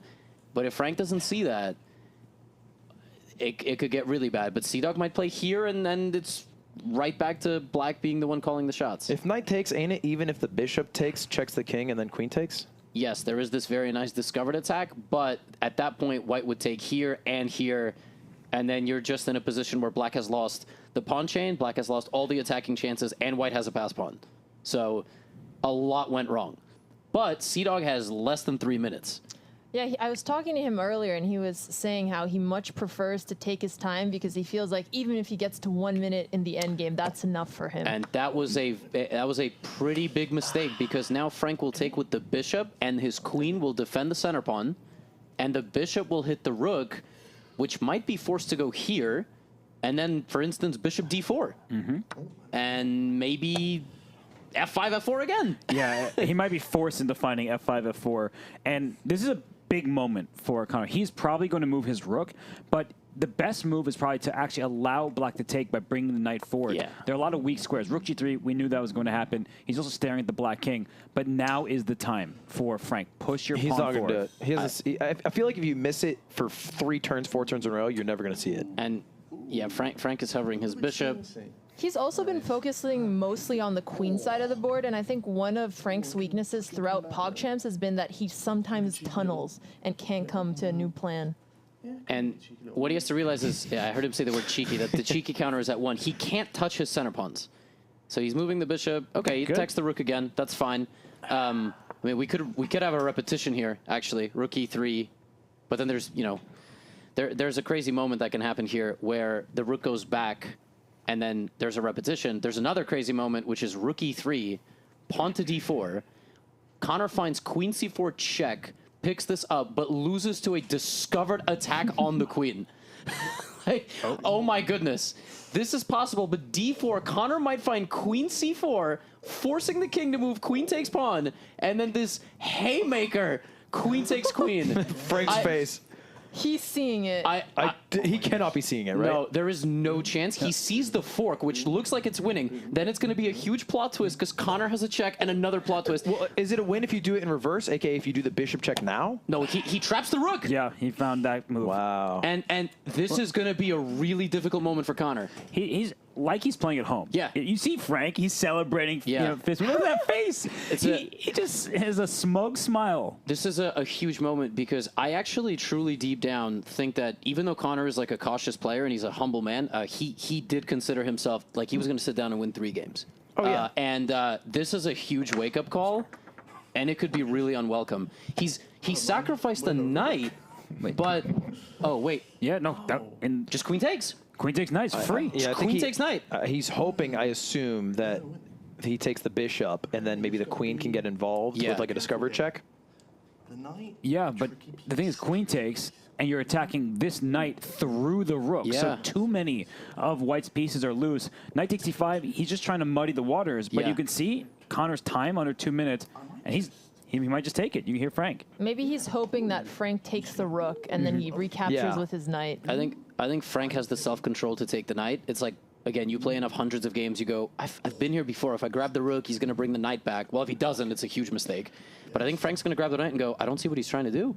It's like and he does. He doesn't have enough respect for Connor's game plan to believe that there's some trick that he doesn't see. Yeah, and now rook takes pawn, and you lose the second knight. Connor's smiling because he's going, what the hell is going on? I was just supposed to, you know, sit down and win, but now it's game on, and sometimes that's what it takes. Sometimes it takes one punch to the chin and go, oh my god, we're in a, you know, you would know because you slapped each other a lot. Oh yeah, and he has a fucking strong slap. I'll tell you what, I do not want to fight him again. And we do not want to see him slap his opponent. That would not be, you know, what happens if a fight breaks out? Is there like a ref? Does somebody break him up? No, I think we let it play out. It just turns into chess boxing. Isn't Frank like underage, and so slapping him would probably be really bad? Yeah, would the jurisdiction be here? Would it jurisdiction? No, we don't fight under UK law. Okay, I see. What if Frank struck first? Then British law applies. CDawg took, and bishop or queen takes knight. Well, queen takes is actually kind of interesting because if the queen takes here, then that check that we've been talking about with the white queen will hit the king here and also hit the bishop on f4, so you get that piece back. So bishop takes would be precise. You can also and he takes it with that way, and bishop b7 happening next. And here there's also rook d1, so he does have counterplay. And then there's rook e8 check. Oh my god, there is rook e8 check, and if you take, you walk into checkmate. And if you don't take, by playing king f7, you probably win the game. This is so sick. He might lose this game up 2 bishops because he just autopilots to take. That would be heartbreaking. Time is low on the clock for each of these guys, under 2 minutes. And you know, this, like Alexandra said, bishop b7 is an all-star move. Danger levels, X-ray, what did he play? I think he did it. Rook d8 on the board. Oh, he is not winning. He is not winning if he goes here, apparently. I don't know. Queen e7. Yeah, but then king g6. Oh, you lose the rook! Yes, the rook! Oh, wait. He... What? Oh, no! He just took! Is he going rook e8 check anyway? Is that the... Oh, my goodness. But then Frank has to... And he's done it. Oh, my God. So the issue is if he takes... He cannot take the rook. Yes, he has 100 seconds to play. It's a 50-50. Rook e8, queen e8 is game over. He might just realize that he has to move the king. Process of elimination. That's something we teach people when they're improving his chess players. He has no choice here. You take your mate. Did not see that one. Oh, my God. He thinks he's losing. Oh, goodness. Oh, no. Move your king! Can you hear me? No, definitely not. Move your king, Frank! I'm biased. I don't care. Do not take the rook. Oh, my goodness. He's doing it. I think process of elimination. He has to. He has to. Or he was ready to lose. Oh, damn. Oh, my God. He's got a minute. I'm going to lose my mind. That's damn good. Less than a minute on the clock. He has 58 seconds on the clock. He's... No! Wow, and he makes the take. Wait, the queen. What? What? Connor just leaves mate in 1 on the board. Oh my goodness! Back it up a step Instant here. replay. Queen takes E8 is check and mate. The king has no escape here. My God. That's checkmate. But Oh my God! instead, he autopilots queen takes queen, which seemed like a freeze. But look, 2 rooks and a bishop against a queen 2 pawns. Black is still winning this game. But he might not have enough time to find the win. Nobody has any time to find the win. That's fair. Connor didn't even press the clock. Connor forgot to press the clock. And look at Frank. Oh my God! Oh, why did he remind him? Oh my goodness! He did it like kind of coyly. He's like, fingers. Yes. Oh my goodness, they are so nervous. And Connor's making space for his king. He doesn't want to allow for any back ranks to sneak up on him. No, H3 is a brilliant move, and the queen is the favorite. It is impossible at low elo to play against the queen. The queen's going to feast on the pawns, and Connor only has 1 major piece that he has to move now. Queen takes pawn. He's just going to push those pawns, and okay, we have a check, and king moves. Oh my God, this game. 2 huge wins just left on the board by Frank and Connor. And the problem with the rooks is they need to team up. You need to get them both on the 2nd rank, and then it's devastation. Yeah. On the 1st rank, you're actually not threatening anything. You have 1 check, the king runs away, and that's it. Yeah. And it's an equal position because there's... That's fine. Now Connor's going to go B6, probably. And then Frank's got to get in here. Exactly what Robert said. You gotta get to this king. You don't have to get to the king there, which is very likely to happen. But then after that, you have rook G1, which also might happen. I think we're going to get a king walk over here and a pawn promotion potentially. And this is just chaos. And Black has only 20 seconds right now. Yeah. Connor has 44 himself, and he did push the pawn. And Frank plays rook to E2. Wow. Oh my God. Great move. And pawn F3 does not work because there's a pin along the 2nd rank. Yeah. And CDawg might play queen C5. What did he play? Oh my God. Oh, he's lost. Rook D2 is winning now, but Frank might also take. Yep. And he's taken. Good enough. Wow. It's mate. Rook takes G2 next. Will be checkmate. Yes, Connor's got to run with the king. Oh, he's trying to promote. Oh, Connor might see it. He's hovering. He's looking. He plays queen F5 is mate 1. Rook takes G2's Rook mate. G2's mate. Rook G2's mate on the board. 18 seconds for Frank to find it. The 2nd mate and 1 on the board. He sees will it. be Second mate on the left. board. He sees it. plays He's just nervous. Rook takes. It's mate. It's mate. He's pressed the clock. my It's over. God. Frank wins game 1. Oh my goodness. Wow. Oh my goodness. Wow. You played very well. I just was not thinking in the end. Congrats, Ed. Oh my goodness.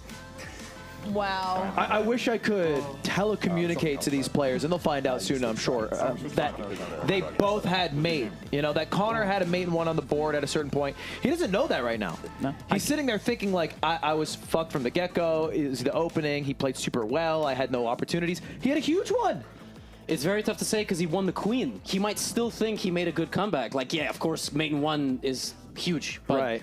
he's still going to think, I won this queen. It was a good chance there. And then totally missed rook takes pawn. And that's what happens. Wow. It's definitely going to rattle him, but he has to be confident after beating Frank. Hey, you said it was going to be 3-0. PogChamps and yesterday. You said it was going to be 3-0 Look, versus my guy. How much you weigh? I didn't know your guy had that 183. You want to do it? No, I don't want to. I weigh 150, like 9. Right, we 159 in the 8th grade. Oh, man. Well, let's take a look at some of the highlights from that game. It was a good game 1. And Connor said to me, he said if he loses 1 game, he's nervous that it'll rattle him and he'll lose the rest of the game. He should be. Oh, come on, bro. My guy can totally destroy your guy. We'll see it after the break, though.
We are back for our final battle of the evening PogChamps 5 championship bracket. Nemo is joining us here, and Andrea has swapped out for Hess. What are your thoughts on that previous game? You watch it? You get a good eye on it? That was insane. We were just watching it over there in the cafeteria, and everybody was like going like, oh, like. It was like we were watching a soccer game. Everyone's like, whoa, whoa! Exactly. And if you were one move behind, if you just heard one part of it, you'd be like, oh, Frank's winning. And then you realize Connor has checkmate in one. And then the next second, all of a sudden, it's 2 rooks and a bishop. And it's like, what is happening here? What was how did you guys feel about those exchange of tactics in the middle? Oh, I mean, I was just sitting there not understanding what was truly happening. But when I see the eval bar flying up and down, that's not a good thing. It shouldn't be happening in chess matches. Chess matches are usually more boring than that. No, that was a unbelievably exciting performance from the players, but also super clutch by Frank because it's much easier to play with a queen. Yeah. So CDawg was just going to push his pawns, take everything, and then Frank found this rook to the second rank move. And it's a deserved win. Yeah, Frank has the underdog narrative on him, and even in chess.com chat, only 25% of people thought Frank was going to win. Wow. Yeah. It's because y'all haters. This is your student. You said he was going to lose 3-0, so I don't even want to. That's because he's my dog, but this is your student. He's my, yeah. You are very prideful about your student. Yeah, well, if he lost, then I would be like, we only trained like once or twice. Yeah. Hell yeah.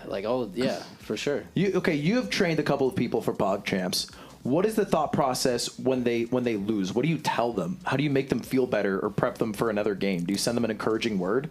Honestly, yeah. I just told them to not worry about it, because sometimes you just lose in chess and there's not much you can do about it. Sometimes people just have a bad move. Sometimes people just have a bad day. Look, if you lose in chess, it's not the end of the world. And it's definitely not the end of the world here for Connor because there's 3 more games and anything can still happen.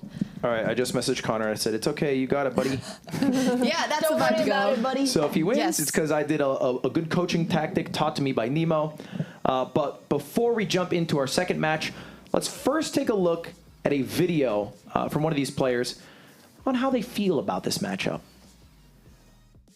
I started playing chess from when I was very young. Actually, as far as I can remember, I started playing chess. I used to play competitively when I was 11, 12. I used to play for the Wales team. Played a bunch throughout my early childhood and then just kind of stopped. I only recently got back into it because of all these tournaments that I keep getting dragged into, and hopefully I can win one this time. I'd say my chess play is very instinctual, mixed with using the time almost at a disadvantage sometimes to try and make sure that my instincts are right. A lot of the time that I end up wasting is just me confirming that I was right, or I think I was right. But I like to think that I play quite aggressively. I don't like to defend much. I like to attack, as most chess players do. I think I spot really good ideas sometimes, but I just really struggle to kind of really commit to it and then believe myself that it's a good idea. Time's definitely my weakness. I definitely take too much time because I have been in this situation many times where I've been in a chess competition. The choking factor cannot be understated. If you choke in the chess match, everyone will remember this. Everybody will bring it up to you. That's why my name is CDawgVA, because of my previous chokes in chess tournaments. I started playing chess from over the board, so it'll feel like a nice return to form. So I'm not worried about it. It'll be fine. So I'm very cautious, which leads me to spending a little more time than I should on moves. I just realized I was low on time, and it came back to bite me. Why does everyone want to draw in this competition? Why can't you guys just accept your loss?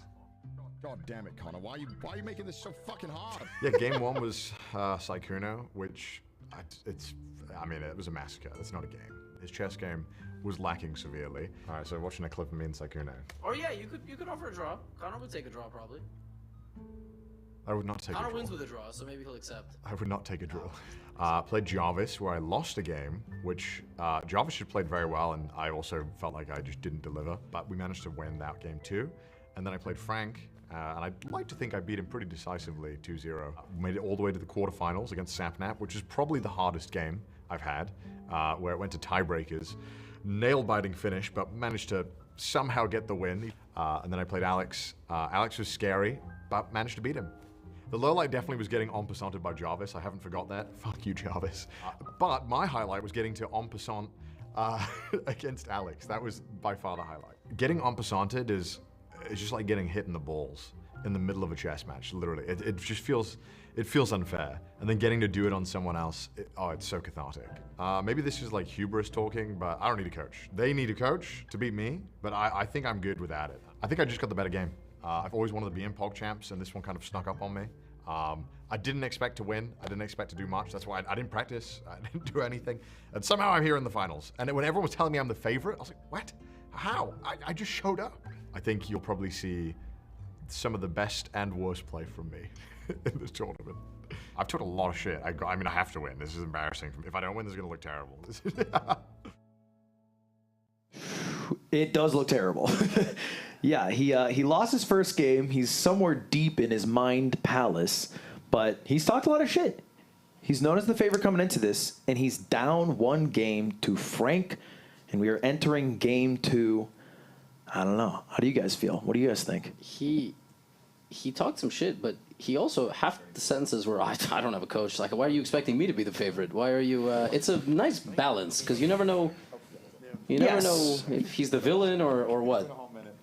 He's not great at being a heel because he's too nice of a guy, but he technically is the heel here, right? Like, Frank is the hero because he is this passionate, chatty chap who's up 1-0 and 2 games away from being our PogChamps 5 champion. They're discussing what Frank should play versus CDawg's Sicilian defense. I know what Frank should play. Alapin? That is what we discussed, and that is what he goes for. But of course. Yeah, it's the easiest thing to play against the Sicilian It's the only one I know, so I'm glad that it happened. Yep, and it gives you a really easy game, and that was just my goal. Frank, get an easy position. Ooh, wait. Me and Connor played this exact position last night. Okay. We played the Alapin, and it ended up somehow getting super bad for Connor because he had misplaced his white bishop. And he had basically gotten it trapped and was stuck the whole game because he went to like he basically just got his pieces stuck. He did not play very well with it. Okay. So that's what my concern is here. Yeah. Because you want to get it out. Yeah, and that's a good move for this level. Frank might. Okay. Yeah. I mean, Frank is just sort of on autopilot at the moment. CDawg has played in the best way possible. And then after pawn takes, you can't just take back because you're going to lose this, which is very likely to happen, by the way, because. Well, we're about to see. I'm very scared. It might just Frank doesn't skip a beat. He went right for reaching for his knight and instantly took. And Frank is losing in 6 moves because it's PogChamps. Rubbing his hands like a maniacal mastermind while down a pawn. Yeah. So explain, what's the issue here? He's just losing the pawn in the center. Because it's attacked twice by the knight going forward and the queen going forward. Yes. Should the queen take to offer a trade? Yeah, probably. And Connor does it. Ooh. This is a good spot. All right, you guys are all very good at chess. You're in this spot right now. Imagine yourselves. Are you like, oh, it's in the bag? For black? For you, if you are black right now. Yeah. It's locked up. Yeah, I'll dub Magnus here. Yeah? No, probably not. Okay, but I won't lose. But most people. Yeah. What about you, Andrea? For our games, for sure, but at PogChamps level, especially after that last game, literally anything can happen. Right. I'm also curious, who do you guys think a favorite is in the more middle game, end game positions now that queens just came off the board? Well, I thought it was Connor, but he clearly had a lack of defensive vision on checkmates. So if he avoids that, generally, he's pretty good. Like, he holds on in losing positions much more than most people would. But I think he's someone who plays better with a lead. Like, I guess that's everybody to an extent. Everybody wants a lead. Frank is just completely tilting this game. He blundered a fork.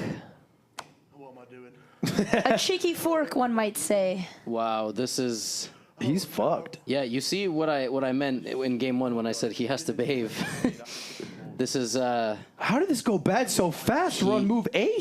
He played the move knight to c3. I will just bring this back very quickly. He played this move in about, I don't know, 1 second. He definitely seemed overconfident. Yeah, I would agree. I think the last game, Frank was definitely holding down his nerves. And this game, you can see he kind of had a change of mannerism, started playing a little faster. Definitely that checkmate did get to him a little bit. But he could drop this knight back, get an exchange back. It's not necessarily over. Yeah, and there's a nice way to lose here, by the way. Like, CDawg, I think, will block with the bishop. And he did that. But there was a nice way to lose if you like put your king here and accidentally got checkmated in the future. But yeah, Frank can go here, like Andreas said, take the knight. And then the king is still in the center, and the king might go there and still get checkmated. So it's a good start for Connor, but we'll see. We'll see if he's playing right now at 99.3%. So it's a good number. Yeah. Oh, well, Yeah. Frank should have taken with check, because then he would have been able to play knight f3 right away and just be very speedy about recapturing the knight. Does he get defeated? Does he get bummed out? It's very tough to say. Probably. I feel like most people do, but he has played like 2 good moves this game. I don't know what happened. It's probably overconfidence.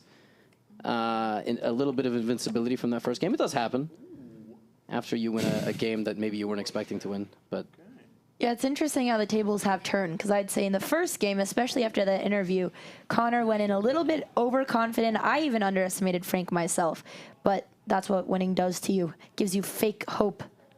Yeah, Just kidding. It's funny that the people who seem to have had the highest confidence were instantly punished for that. Yep. Connor game 1, Chess Frank is game a 2. humbling game. It is. In a brutal, not fun way. Chess isn't fun.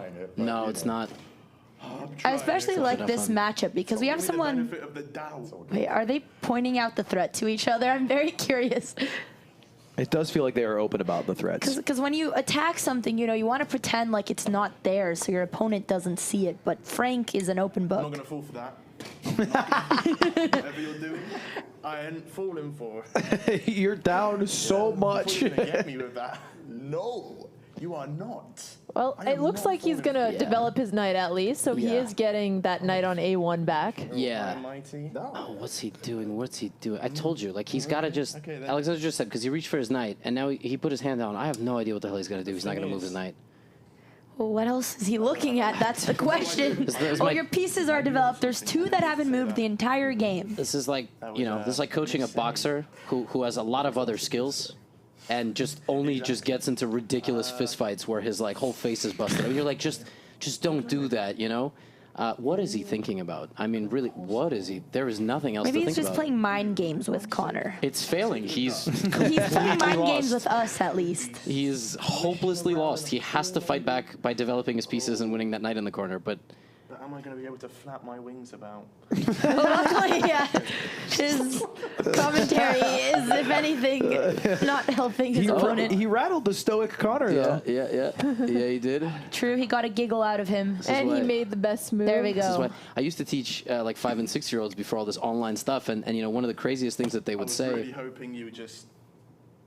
Yeah, you just wouldn't do that. Yeah, he kicks his knight out. One of their favorite things to say to each other was, "I know what opening you're playing." Yeah. And it's like, no shit, idiot. Like, we all know. That's what you say back to the 5-year-old? Yeah, like, no shit, idiot. Doesn't matter. Yeah, I mean, he's like, and then the kid would come in crying, he knew I was playing the London. Yeah, it's not a secret. Like, we're all on the same page here. He really just... It's just amazing, isn't it? Like, he's winning the match, but he's still in awe of his opponent, I mean, it's really easy to play well when you're up a full rook. It's not so much that, Connor didn't play well, but it's more that Frank just fumbled the bag on this game. Yeah, from the get-go. So I'll be curious to see how much Frank can bring it back, whether it's winning or maybe just not losing as bad. Yeah. The worst part about this... Try to cook my way out of this one. Wow, the king is coming to play defense. That's insane, right? Yeah, but the point was that if the bishop had moved, the knight would sneak out with the defense of the rook. Because he couldn't take this. He can actually play knight c2 here and get his knight out. He can still play this, by the way, because the king can't cover 2 squares. The king is so beta. I mean, it's ridiculous. B5, 2, and escape and trade. It's a lot of good moves for Connor here. Yeah, the king... Frank didn't act on that knight fast enough. I think Connor flapping his wings. I don't... Yeah. And there's Too also... much flapping. There's also this move. Yep, exactly. And you got to go there. Now the knight escapes by capturing, which would be really bad. And I think Frank, it's just a best of 2 after this. You know what I mean? We're going to have to play a best of 2. Which is how you can get to 2.5 and 1, like I predicted. Everyone was being a hater on you. I didn't understand the math, but I'm on your side. There we go. 2.5 to 1 is not possible. It would be 2.5 to 1.5. Oh, yeah, because they drew. You're right. What? Ludwig, just no questions asked. That's what I meant. I believe believe people, okay? I'm a big conspiracy believer, and so yes, yeah, I fell for that. Yeah. Okay. Ooh, he's getting distracted, but he's trying to set up another cheeky fork. Yeah. That pawn is looking dirty. British commentary is so much better. I think he also enunciates his words like Austin Powers sometimes. Yeah, he does. Really, he's a mix of Austin Powers. I said it once, Austin Powers and somebody else. He's so funny. And so authentic, too. Frank in person is just like Frank on the screen. Okay, what I like about... Oh, let's see if he's doing it. Oh, that was not where I was that going move to go. physically stops G4, but completely hangs a pawn. Like, he cannot go here. Yeah, but maybe Connor won't see that. Connor saw that. Connor saw that. He just did. Connor instantly saw that. At least he's getting the knight back on A1, you know? There was a world a couple moves ago where he wasn't going to. But then Connor's going to go here and then here anyway. Oh, that is a nice line. Yeah, this hasn't been a good game. This is, Connor is like 1060 because sometimes he plays like a 960 and sometimes he plays like an 1160. Yeah. Frank is 900 because sometimes he plays like a 1400 and sometimes he plays like a 400. And last game was a 1400 Frank minus hanging mate in one. This game is so his variance is higher. It's unclear which one is better. It's unclear which one is better for the long-term chess career, but one gives your coach a heart attack far more often, so. And what advice do you give to your students who are just so erratic? Oh, I don't give Frank, I don't give Frank advice. Not in the middle game. I mean, you got to do it. He asks Frank for advice. Yeah, I want to be as confident and cheeky as he is. It's hard. Like, a game like this is a complete opening disaster. So everything you do afterward is kind of meaningless because, you're going to fix the opening disaster, so you'll never be in a position like this. It's tough to learn from the middle game of this game. All right, we've been talking all this smack, but Frank's move, bishop d4, was kind of genius because it's completely avoiding that fork that Levy pointed out. Yeah. And now he just has to follow up with kind of a five-head knight. Yeah, and does he know that? Because this is like everything he's prepared for. Yeah. I mean, Andrea called this this out. Could be a comeback. Andrea called this out like 10 minutes ago. She was like, do I take rid of your boy? did he just say I'm going to take your boy? No idea what he's saying. I think so. Would be awfully good. Yeah. Yeah. I don't know what he's considering. Yeah, do we just say free goodbye night? to him now? Yeah, let's say goodbye. He's talking Oh like. my god, I love this. He's talking like Dr. Evil. This is great. Just say goodbye to him now. Do we say goodbye Okay. to your boy now? You know what? I'm predicting a Frank comeback because, yes, he's down material, Wow. but Connor's pieces, his knight on g4 is even a little bit tied up. It can't really retreat. Frank's bishops are in the center. Somehow, king in the center, he didn't get punished for it, and he's going into a middle game endgame. So I don't know. His pieces are looking like they're going to get more and more active. Yeah, but that's... That was a nice move on Connor's part, trying to trade when he's up. The problem with Frank's position is he just doesn't really have any plan here. He's got a cheeky pawn he could take. Yeah, he should go here. Take the cheeky pawn. Because he's down material. Oh, goodness. Why? He needs to avoid the bishop trade because that will just free the knight. This is what we expected coming into this matchup. Which was what? Dominance by CDawg? Yeah. Winning in 6 moves? Exactly. I don't know if this is dominance he by sees the CDawg. pawn. I Nice. feel like Frank's holding his ground. He made some silly mistakes in the opening, but I don't know if I would say this is dominance. Is this comebackable? No. No chance. Andrea thinks I it think is. so. Not with CDawg. I have faith. All right, Andrea, be real. Have you lost a game with this level of lead? I have lost hundreds of games with this level of lead. It's actually what I do for a living. Okay, then it's comebackable. Levy, on the other hand, never stalemates, never blunders, I've never so lost that's a why he game. can't relate. He's a perfect player. That's why he doesn't never compete anymore. stalemate Rosman. I've never lost the game. On a serious note, yeah, at the title player level, it also depends. What is there, 30 seconds left, or is there 5 minutes left? Is there 40 minutes left? Like, I think that's why I'm less confident, is because Frank is also down on time. yeah, but he could have, like, Connor could have. I'm only going to start thinking a comeback is possible when Connor gets to around 2 minutes, and all these pieces are on the board. Connor is, I will say, to his fault, bad at specifically converting endgames and like just getting the checkmate. Like he makes it hard on himself. He does it slowly, and we saw that against I think Saikuno, where he was really trudging through the mud trying to get the checkmate. Well, right now what's going to happen is Frank is going to move his knight because it's targeted, and then that's going to free up a square in the center. I think he's going to move his knight to the center. Okay, he moves it back. That's fine. Let me just show this on the big board. Now that square is free for the knight. Yeah, this is looking not good. And then you snap that. If the king keeps going forward, you have a discovered attack on the king like this. And Yeah, 95 is a lethal blow. If he plays it. You know, we missed that mate in 1. The good news is the knight defends the bishop, so he could move the king back, right? He did not. He grabbed the pawn, which, I mean, can't hate. Completely reasonable move. And he's probably just going to move it right back to where it was. See what you've done here. Yeah, you took the pawn, Frank. Yeah. Don't like what you've done with the place. Well, at least Frank can play a move like Rook B1, get a tempo, and maybe avoid knight E5. I think Connor's just going to go exactly where he came Yeah, from. this was a really nice move order for Connor. If he would have taken this pawn earlier, you know, White could have tried to take on B7, activate the rook, but he even defends this pawn first. Now there's so many threats. Okay. Yeah, Frank might run out of ideas and just go here, which will force that move. Or maybe Connor will take a pawn. Always time for one. He's playing... That's not a bad... Yeah, bishop B5. Trying to get rid of the blockade. Try to get that pawn. Gets his bishop out of the fork. Yeah, so now this move, you can just move your king. Listen, the longer this game goes, the higher the chances Frank wins, right? Because like I said, all the pieces are still on the board. And if Connor doesn't find the knockout, Frank's going to get his pieces back into the game. Then anything can happen. Yeah, Frank is slowly redeeming himself. It's now less than a 1 minute advantage for CDawg, which it hasn't been in a very long time. And he trades because that's very natural. Easy move to make, yeah. And actually, there is this crazy rook check that wins the knight.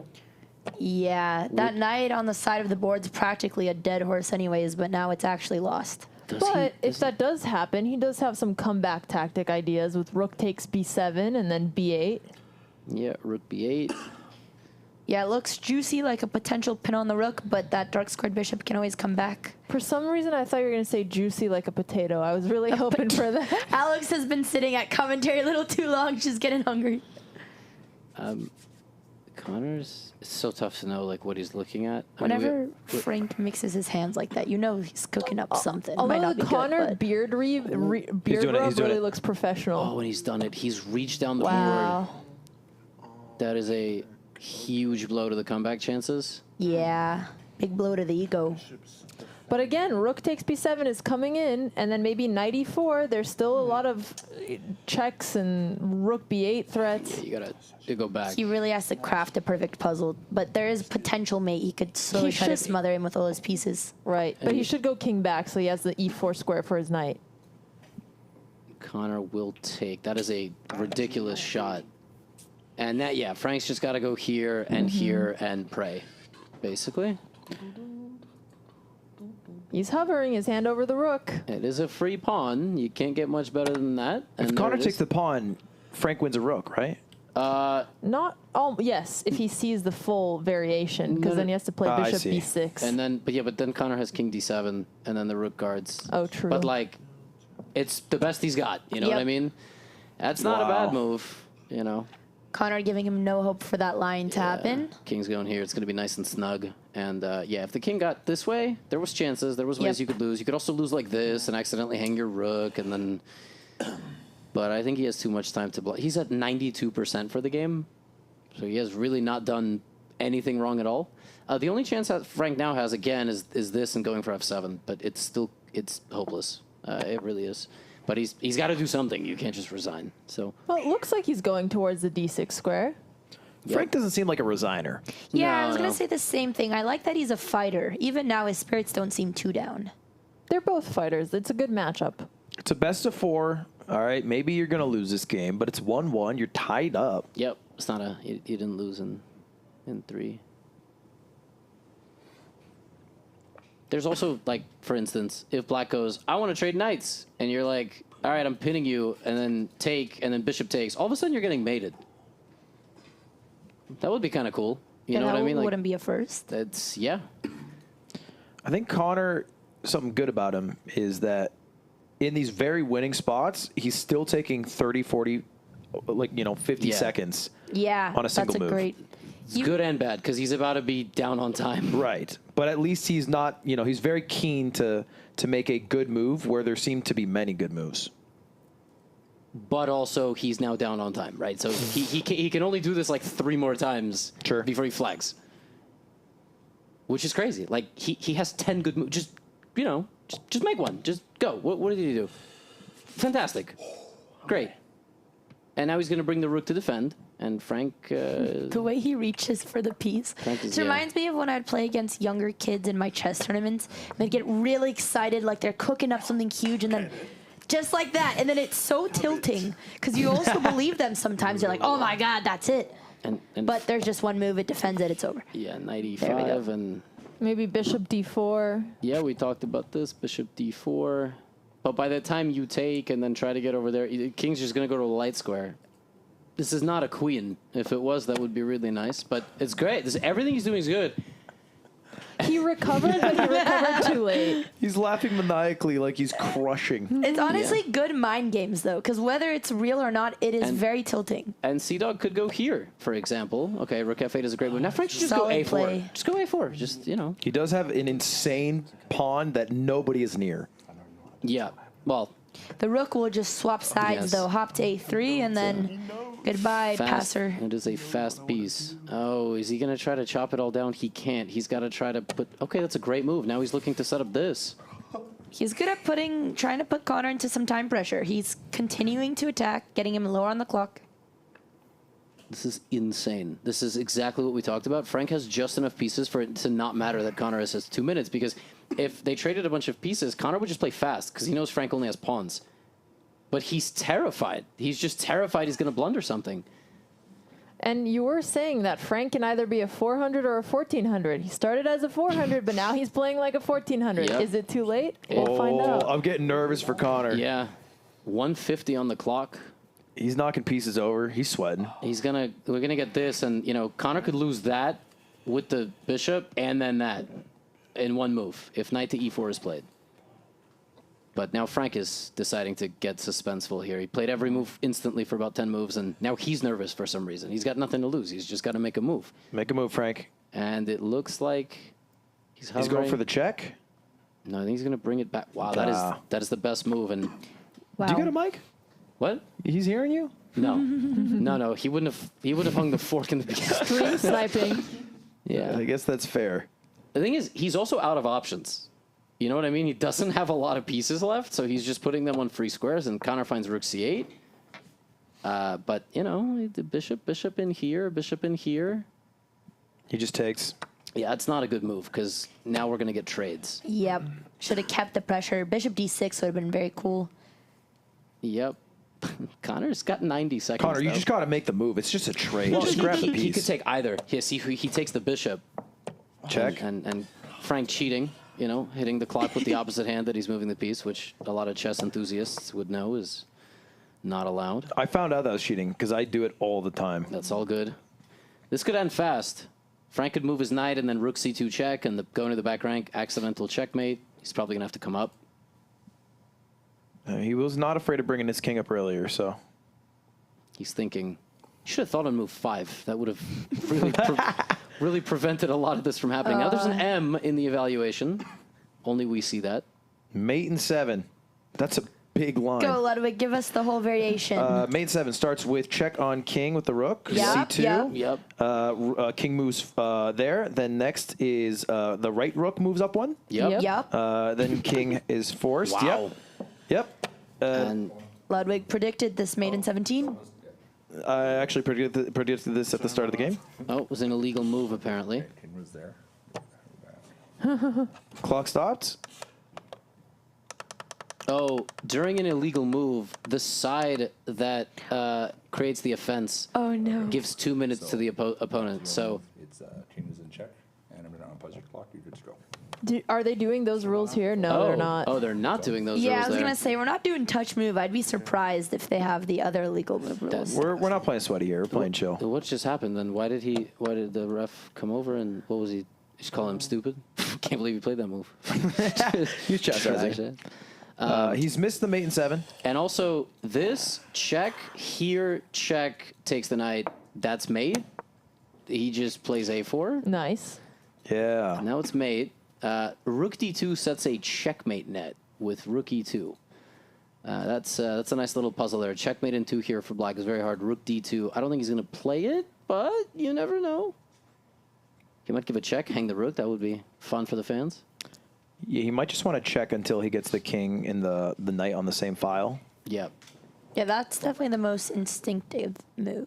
And he's He must know he's close. Hopefully that's why he's taking his time. Bro, you got 40 seconds. Move your damn piece. Yeah, he just played king. Did he? Oh my God, he hung a fork. Oh my God. Oh, no. And Frank just doesn't even. I mean, my Within goodness. seconds. You know what? He might promote. I Oh believe. wait, he saw it. And I can't Frank's tell if having he an just saw it. epiphany. He certainly saw it. That's.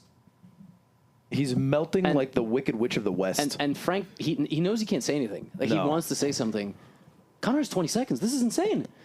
Connor goes to attack the moving piece, which loses the fork. Yeah, loses the fork. He goes to the square as if there was still a fork. Oh, Frank's got to keep checking, or else this is one of these is going to be a mate at some point. I mean, you're going to get mated somehow in the center of the board.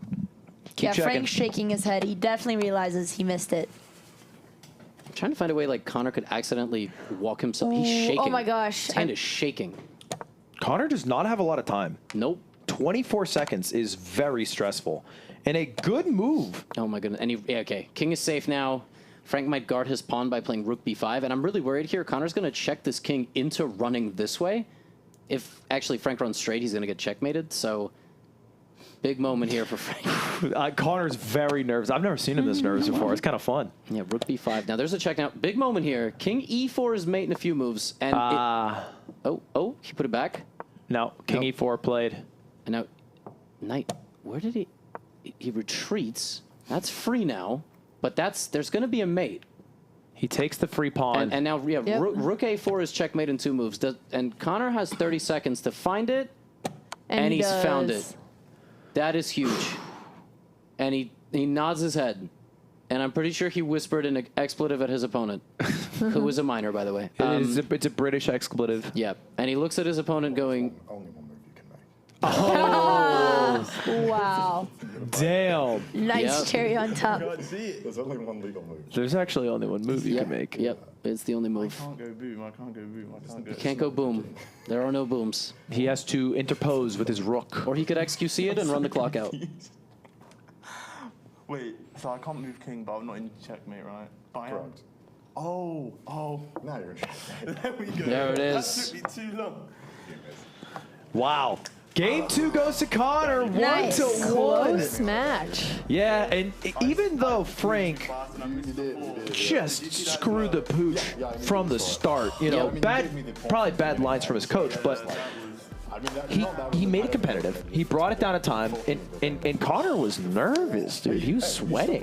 He was. But with 20 seconds on the clock, he got it together. He got the win, and the good news is Frank lost that game on move 5. Right, Yeah. so the good news is that next time he has the white pieces, there will be a game 4. He's just got to do a little bit better than that. Which Frank will show up next? Well, we'll see Find out. right after the break for game 3 of this best of 4. Nobody can win in the next game, but they'll have a huge lead. Yep. We'll see right after the break. See you in a second. All right, don't go anywhere. See you later.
let's go.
Oh, is that you again back here to watch more chess.com? Very fun, very cool. Thank you for coming here. Welcome to PogChamps 5 Finals, the championship bracket matchup between CDawgVA and Frank is here. It's at 1-1 in Nemo's back, and I want your thoughts on what happened.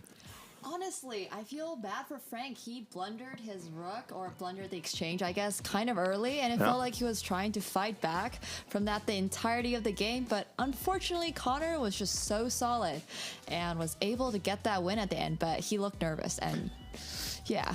Can I ask you a question? Yes. Would you blame, because at the end of the day, these are players. They do their own stuff. After the opening, it's all up to them. But the opening is the thing that the coach has the most control over. Would you ever blame the coach if there was a mistake in the first 6 moves? I personally have blamed my coach if they didn't prep me well enough, but since, you know, Levy is sitting right next to me and he is the coach for Frank, I probably shouldn't say anything. Oh, I didn't know that. I didn't know that. That's embarrassing. You know. Oh, I didn't know this. Andrea, you missed your cue. Sorry. That's. I will hold the L. I saw both the players in the hallway. And they look confident. They look ready to go. They look kind of shell-shocked. I feel like they're coming out of a blood draw. Yeah, they do seem like super nervous and pale. They're both extremely nervous. Like Frank's mom is even watching. Like it's. Was she nervous? Yes, very nervous. And it's probably even harder for Connor to go against a young kid and have his mom here cheering him on and see her nervous backstage. And the mom he wants to take on vacation to a country. I know. Yeah, exactly. It just gets worse. Yeah. No, both sides are very nervous, which I think is very endearing because I like that they're taking this seriously. Well, the prize fund determines, you know, Frank's getting paid no matter what, so it's just going to be the quality of the vacation or maybe the class of the ticket on the airplane that he takes the Look, family maybe on. we go to Stoke-on-Trent, maybe we go to Paris. We'll find out. But first, let's listen to Frank's words before the match started and how he felt about his opponent. Okay. So? Was that like a person? Like they're the people? Yeah. January just started playing chess this year. Oh well, I'm quite devious with it. I'm aggressive sometimes and defensive sometimes. That like most players are probably, but I'd say I'm a little more aggressive because I push pieces out a lot. I've only played like 4 games over the board. Probably should do more. I'm actually going to have to think. I can't speak out my thoughts, so that's going to be difficult. I kind of speak before I think, so I say a word and then I'll think about it, and then that helps me think. But just thinking, not great for me. Weaknesses, I blunder my pieces and they're just gone, so I can't use them anymore, so that's definitely a weakness. My strengths, I say I'm decent at endgames, but when I'm on form, that endgame is mine. The whole board is mine. Group stages, pretty easy. Obviously opponents played well, don't want to discredit them. Good opponents. But I won 2 and then just completely lost the last one against Connor. The quarterfinals, quite a hard matchup. Very difficult matchup. I had to fight my way through that one. Went all the way to the tie breaks, but I won with seconds to spare. Seconds. And then on the semi-finals, played XQC. He was obviously on a plane. Don't know why he was on a plane, but he was. And I won that one. Dude, XQC's losing on time with the plane Wi-Fi. With the pawn. Yeah. Okay, I'll give a check there for now. Oh yes, this is what got me to the finals. I'll take back. All right, we're looking good in this position. Oh, we went on time! Yeah, amazing. Oh, yes! Yes! Absolutely amazing. Well done, Frank. Well done. You won that on time, and was very happy to win that one. And now I'm gonna win the finals. Hopefully. Yeah, hopefully. Just to keep myself calm and composed, you know, gotta not let the fear set in. I gotta look at that chessboard, gotta feel calm, and that's just how it is. As long as I'm calm, I'll perform. That's what it is. We are back, and he's right. As long as he's calm and composed, he will win. And I think that was his Game 1 performance, his Game 2 performance. Perhaps a little overconfident, you know, and maybe a little too quick. And so hopefully this Game 3, he makes that adjustment. And we're jumping into it. Any predictions on this game? Couch, how we feeling, Botez brothers? I have mixed emotions now after that last game, but I feel like Frank is going to learn his lesson, take the opening a little slower. I'm sure, you know, with this coach here, there's great prep for the next game. I think CDawg, Connor, still the favorite here, but if Frank is a little bit more nervous, a little bit less confident, maybe it's going to be him playing at 1400 level again. Anything can happen. He also had a lot of success with the black pieces. He had a really bad game with the white pieces. We see a handshake there. Let's see what similarities we're going to see in the opening. Same king's pawn. Let's get cooking. As Frank says, last time Connor moved the knight out. This time I think Connor's, he's moving the other knight out. Okay. Mixing it up. Which is already potentially a bad sign because he might take the pawn and get to the exact same position, right? Because as long as you take in the center with white, it's the same exact thing. So in the last game, all that was different is that Connor took and played this move later. But he's already thinking, right? Which means they haven't gotten any sneaky like bathroom prep, you know, in between No the games. phone in the bathroom. Yep. No Are they allowed toilet. to look in between games? Yeah, I'm sure, but Yeah, it's definitely. not. Yeah, I feel like it's not as serious as like the Champions Chess Tour where they're, and he takes, and he's once again headed for a slightly worse exchange Carl Con position. Yeah, it's never fun, at least when I've played, when you lose that pawn in the center and they just lose their c-file pawn. I feel like it always sucks and makes the game harder. What about it? Do you find hard to play against? I find it hard to break open the center later on and get my pieces in places I like. And it's the exact same thing. Like Frank, even though he did the wrong thing in game 1, which is blocking in the bishop, he just goes back to it because it worked. And Frank, we got the knight out, and now he's going to also bring his knights out. And It's just a game of chicken. Who's going to back out from the copycat variation first? yeah, Connor played this move last time, and Frank played here and here. So It is usually the player who lost the game before that mixes it up, so But I he would think it would be hasn't yet. Connor. Yeah, this is bar for bar. Yep. Now, one of them could forget. Like, one of them could just go, I want to go, and not even realize that they're repeating the same thing. What if this was the first game ever that had the same exact result? This is way worse. Oh, my gosh. He forgot to bring out his He bishop. just I'm surprised that forgot. Frank was the one who broke first. I'm not necessarily surprised. Like, I think Frank is still a little bit shaky in the opening. That's why you try to teach the openings, right? Last game when he had white, what happened was he got hit with a move he hadn't seen that much in practice, so he just tried to play what he thought he was supposed to play, but you have to adapt to what's on the board. The good news is, you can't really be lost yet. Like, it's still the opening. And he can still put his knight on f5 and then take out the bishop, and he'll have to see it because he wants to castle. Yeah, he has to go here. There you go. And then, he's going to play this. Oh, not that would be really bad. But, he's going to go here, and Connor might play this move and help Black develop by trading pieces. What did he play? Knight to e5. Yeah, it's a big moment already. Frank has to play defense. Does he realize that? Or is he just going to autopilot bishop here?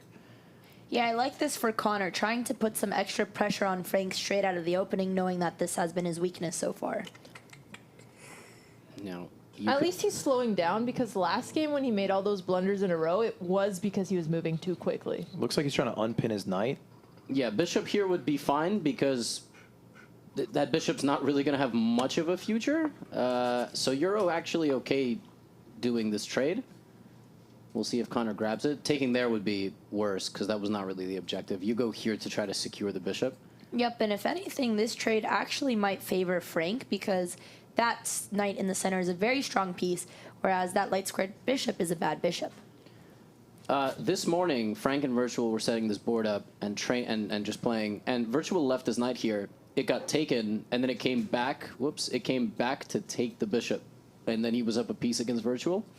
So Connor could go here and go, I don't have to do anything, and then accidentally blunder. But we'll see. I think. Whoa! What is that move? That is real creative. It looks scary, but it has no threats. At all. It's not. I guess if he moves his bishop from f8, he thinks he can kick the knight away and attack g7. Wasn't he supposed to get an h5? Frank could take this and lose. Yes, queen h5 threatens mate. It's still not a good move because simply pawn blocks. Or knight takes knight. I mean, that's the thing. Frank could lose this game right now by taking here and giving up this bishop. That would be utterly ridiculous, but it is a free pawn, and it does look, enticing. And he took the right way. He took the right way, and now he's threatening to win the game. He's threatening to take the knight, which Connor already forgot about once. So Queen g4 was just not a Connor-like move. He has been so safe, so cautious. I don't know where this came from. Yeah, I think one thing that's also happening in the players is stamina. Like, these guys have been here since early morning. Last game of the day, it's been several hours. They haven't gotten dinner yet. We just ate a little dinner. Yeah, a little we snack. were munching. They didn't even get any food. Did you guys have the pesto pasta? Oh, the pesto was so It's nice insane. and creamy. They It was great. I was so caked it hungry. on there. Yeah, So well, good. these guys, no food, haven't been fed, so I think We refuse to feed them. Connor's- yeah, It makes the unless he competition better. wins. Yeah. Only winner gets dinner. that's why they're hungry. So And Connor- first of all, it's freezing in there, by the way. Hold up, Quebin. Can Connor... Oh, no. What was the question? I was going to say, can't Connor take the knight with his bishop? He can. And then take the other knight because it'll be undefended, but that knight can go backwards. Well, Frank has to find the backwards knight move. The good thing about this move for Frank is that you don't need to be a genius to figure out queen takes is the best move. But then Connor still is okay because it's hard for Frank to develop the dark squared bishop with the pressure here. Position is already resignable at GM level, believe it or not. What? Yeah. Stop. No, it's completely resignable because black is a pawn up. Black also has two center pawns, like you said. So black is just going to castle safely, trade a few pieces, pressure here. Like any GM would, I don't know, first of all, not find themselves here, but yeah, this is borderline resignable Don't you all territory. get bored of chess if it's like that? Well, like if it's resignable... That's why we're here. Yeah, that's why we're commentating and not at the World Cup. I feel you. Let's not forget the semifinals of the Chess World Cup starts tomorrow. And Levy, we're could here. you beat Magnus if you had the white pieces here? The white pieces? Oh, sorry, the black pieces. Yeah, I was like, the white pieces, probably not. It depends on the format. I mean, I would obviously, I would get nervous and then I would do something stupid, but I would have an advantage for a very long time. It's really hard because white can't do anything. Magnus, not Magnus. Like, white has no center pawns. Well, now the big This could be a moment. huge blunder. Yeah. This could be. This is it. He could take like this. It's a 33% chance. Frank throws away probably PogChamps right here. I think he He's a throws it away. wild card. We don't know. I think he's going to see it. Do we have an aerial shot? He is. Oh, he just hovered over his knight. Yeah, he hovered sees over it. his knight. Oh. Oh my God. Certainly he sees Oh, it. huge move. And there it is. Wow. You said you think he's going to throw it away. That is the hate on this man. I'm not hating. I like Frank. He's a great guy. I just thought that was a hard move to see. I didn't see it. Yeah, you did. You said it. You're like, you literally were like, oh, that doesn't work because there's this move. Nice try. I didn't see it for a while. Rookie won. Now, the advantage is getting bigger and bigger because the computer just wants to castle. But it's still losable territory for black. You could move the bishop and lose this pawn. You could go here, allowing the knight to get active. I think at this level, computer's dumb under 5 points of advantage.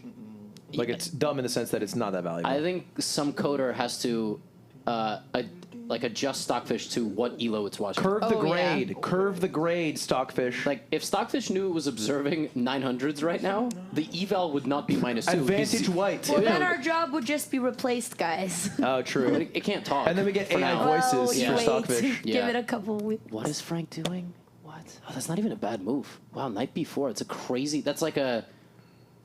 I wouldn't do this because his king is not castled and he's already developed that knight, but it's actually really hard to defend knight takes pawn. Like, you have to go here probably. Or move the queen back, but then Frank can finally get his bishop off F8. Yeah. I don't know why the computer doesn't like this move. It's not in the top 3, but I don't understand why. Well, because after the rook move, then what? It's over. GG. The black rook move? No, excuse me. That's E2. Rook E2. Yeah. It's just, oh. He brings the queen back. Now Frank's got to realize he could go here. I did not realize. Why was rook E2 so bad? Whatever. I don't. Okay. I just look at the eval bar. Just like everybody else. It's minus 1.6. Frank has been really, really good with black. And that game with white, we'll forget about it. Oh my God, this could go tiebreaker. I thought Frank takes it in game 4, but now I'm not so sure after seeing that game with white. So he's going to... The thing is, again, Frank, when he was playing white, thinks, I got to do it this way. Because that's what Levy said. I didn't say he had to lose a rook in 8 or 9 moves. That's not what I said. I like that you're taking care of your liability. Yeah, I was not in the agreement. It won't be in the book, all right? It will not be in the book. When's the book coming out? October 24th. Heck yeah. Soon I will be contacting influencers to send them one. You want one? I'll take one. Yeah? Y'all want one? Well, we're You're not pretty good at chess. influencers. But listen, I accepted the merch I don't box. know, Levy. We might pick up a few things. I don't know about that, but it's definitely for the Franks of the world. Actually, Frank's already at like the 80th percentile probably. There's that move. Here I'm curious. Yeah, Frank's kind of a wild dynamite. He might just go crazy, push this pawn, try to continue attacking, or play solid, develop the bishop, finish his castling and his development. What do you think he's going to go for, Levy? I thought he already put D4 in. He did, but there's D3. I think Frank is going to go here, take with the knight, get pinned, and maybe lose. A lot of faith coming from him. That's your guy. Listen. But this is actually what I'm worried about because that pin does look scary. I'm a commentator, right? I got to be biased, but I got to be unbiased. He just attacked the knight. His very next pawn push attacks the queen. It'll be a moment of maturity if he doesn't and instead plays something like rook c8. Yep, and this is exactly what I was going to say is the difference between the eval bar, the Stockfish computer, and our lovely PogChampers, because completely winning for black if you play practical and you develop. But if you're a 900, you get distracted, you push a couple pawns. That eval bar isn't very accurate. Oh my God, And he did it. He played rook c8. Wow, that's a huge moment. And nice. Connor might go here, and then Frank has an attack on the queen and an anchor into the fork. That's lights out. You win a rook, you get a pass pawn 2 squares from queening, and that's game over. And Connor is staring at a 2-1 deficit if he plays this move. I don't know what else he can play, because the pawn's hanging, right? It's a very human move to push it. Yeah, he has to realize he has to sacrifice the pawn. Yeah, the best move for white is to play rook b1 to lose the pawn without a fork. That's so ugly. Without a fork, yeah. Chess can be painful. I think Connor is going to lose a lot of time on this one, and that might be... That's okay, though. Rather him take his time than throw on this move. And he does take his time, but then he gets into serious time pressure. He's in Zugzwang, guys. Nice. We didn't get an en passant. I was hoping that would be the downfall of one of them. Okay, it's en passant, please. Thank you. C4 right here, en passant. That must be... And that's it. Yeah, and I don't know if Frank can find d3, knight c2. It's a very tough thing to find. He might go, my knight's hanging, the pawn, take. Easy. I think if he finds d3, he'll find knight c2, so it's just if he finds d3, yeah. Yeah, it's just Just a gotta matter look of... for your forcing moves. Yeah, d3 is the second most forcing move in the position, because taking the pawn is the most forcing move, and then this attacks the max that you can attack. Wait. Oh. He's thinking. He's touching it. Oh my God! That's your guy. That is your guy. And yeah, that blue exclam does not give this move enough credit. Damn, look at him nodding himself approvingly. That is nuts. I love when Frank is proud of his own chess. Like earlier, he was just hyping himself watching his own reel. It's great. This is just. I mean, it's over from the exaggerated standpoint. It's definitely not over because Black still has to get castled. If he gets castled, he can actually win this game pretty easily. But Connor's realizing it's sinking in. Like, what the hell is going on when I'm playing white? That's why this is why we learned the Caro-Kann. Frank did not play the Caro-Kann until game 1. Really? He played it like for a week, for like 4 days practice. This is a new technique. Yeah, this is a new opening, and it's good. Yeah. So, but you see the variance when he played with white. Right. New tools exploded the wood shop. And, so what about Connor here? What are his best chances Rook to survive D1. this? No, Rook D1 would be an exotic way to get back rank checkmated. Rook D1 would make it Y'all worse. have no vision like me. You don't understand the game. I really don't, though. That's the. Me and Tyler1, we're reinventing the sport. He retired. He actually played E-Rob right after the show Really? match. Yeah. They did a rematch directly after, and then he started grinding games. That sounds like me and Andrea. Andrea always goes double or nothing, triple or nothing. Double or triple or nothing until you're back to even. It's genius. Yeah, exactly. I've And then got she a- never pays out the That's triple or why nothing. she never lets me gamble. I've got a close friend who's probably watching the show. Shout out to the best chess coach in New York City, Alex Ostrovsky. So he is the master of trash talk despite losing 90% of the time. Like, we could be playing anything, and if he loses 5 in a row, he's still talking shit like it's 0-0. He's talking shit like it's up 5. You got to keep the same energy. You know? You can't just talk when you're up. You got to keep the energy. You know? It's a bad look if you don't. Yep. Everybody likes to talk when they're up. But who said that? Luka Doncic? GOAT? Yeah, speaking of changing energies, Frank started the last game very talkative. This game has been very silent. I think they're starting to feel the pressure. That's you see that was a really bad move. That's what Connor didn't let go. He didn't let go. It's not touch piece. What is it called? It's not touch move. It's not touch move. It's drop move. Yeah, and Nice. that It's would technically clock move, but close, Ludwig. yeah that would walk into a giga fork. This is still a fork. It's not a giga fork. That would have been a giga fork. It was a nice save on Connor's part. What can I say? I knew you were going to do that move. I messed up pretty badly here. I'm joking, by the way. I didn't actually. This is so brutal because Frank is so innocent. He's not doing this maliciously. No, He he's like really doesn't not. realize how absolutely heinous this trash Can talk I is tell you right my now. vision? Can I tell you my vision right now? Take it is away. Bishop H6 for white. Yeah. If captures. Yep. Fork. The fact, That's a nice try. Yeah, the fact that you even see that is impressive. Ludwig only see Hope always chess. sees the cheeses. Yeah, no, I mean that's now. Make no mistake, this move does nothing. No, at because it all. also allows you to recapture the knight. Ah! Yes! Yes! Ah! Oh my god! That's why I'm the best, baby! I'm sorry, I'm not trying to discredit. My vision is insane. Now, again, it's -7. Okay.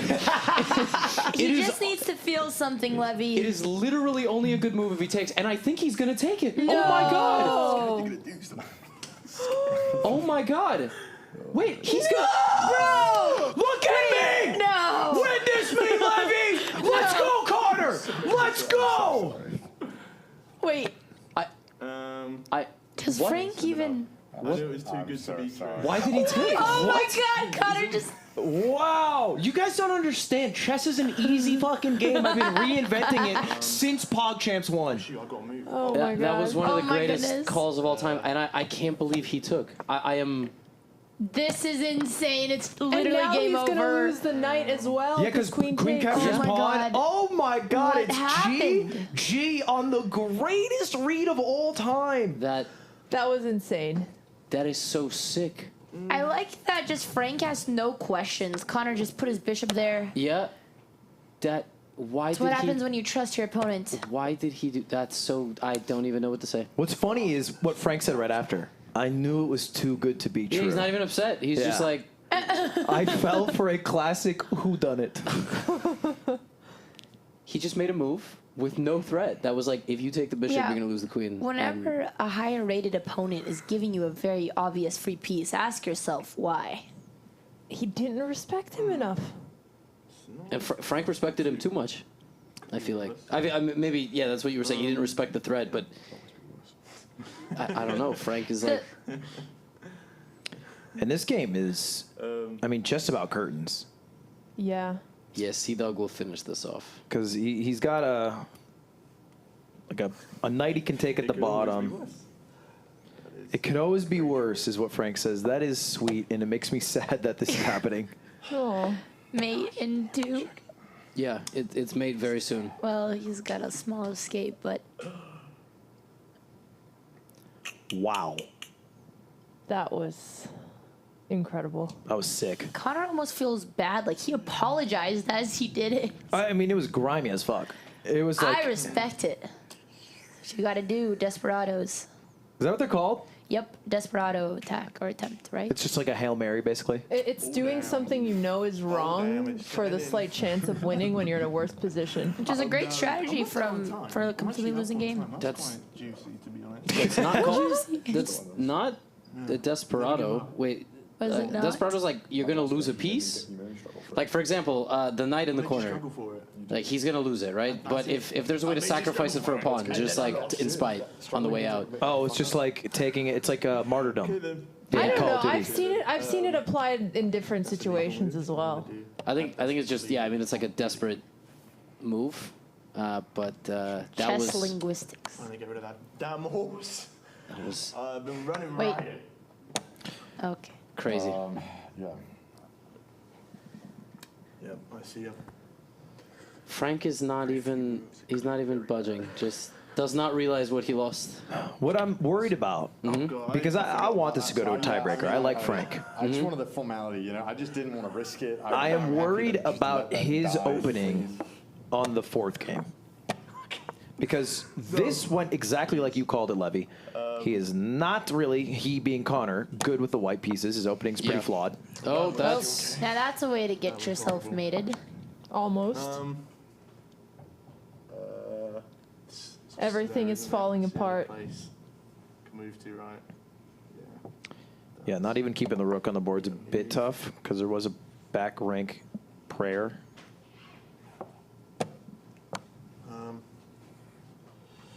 Here, that's a place. There's only one legal move. There you go. Connor looking for the battery. Unfortunately, a bishop cannot defeat a queen and a rook. Queen g8, right? Yep. Yep. And now Frank's Good gonna find. move his king and. What do I do? What do I do? Come on. There's a way. There's always a way. Pawns, maybe pawns on the right. So optimistic. Also, just saying your plan loudly. Perhaps these pawns on the right side will work. Yeah, maybe he'll just take backwards. That would be kind of nice. He'll still be losing probably. Bishop. Oh. Pawn. Pawn. He doesn't give up, at least. No. His tenacity is one of his most admirable traits. King f6, queen g7 is mate. And Checkmate. Yep. Yep. That is a checkmate. Wow. Wow. Oh, that was just bad. I knew the bishop move. I wasn't thinking. It was a huge debate. I'm really shocked you went for it. Yeah, I shouldn't have. We are all shocked. Completely outplayed me in the start. I did not see that at all. I was not looking. That was a good game up until that point.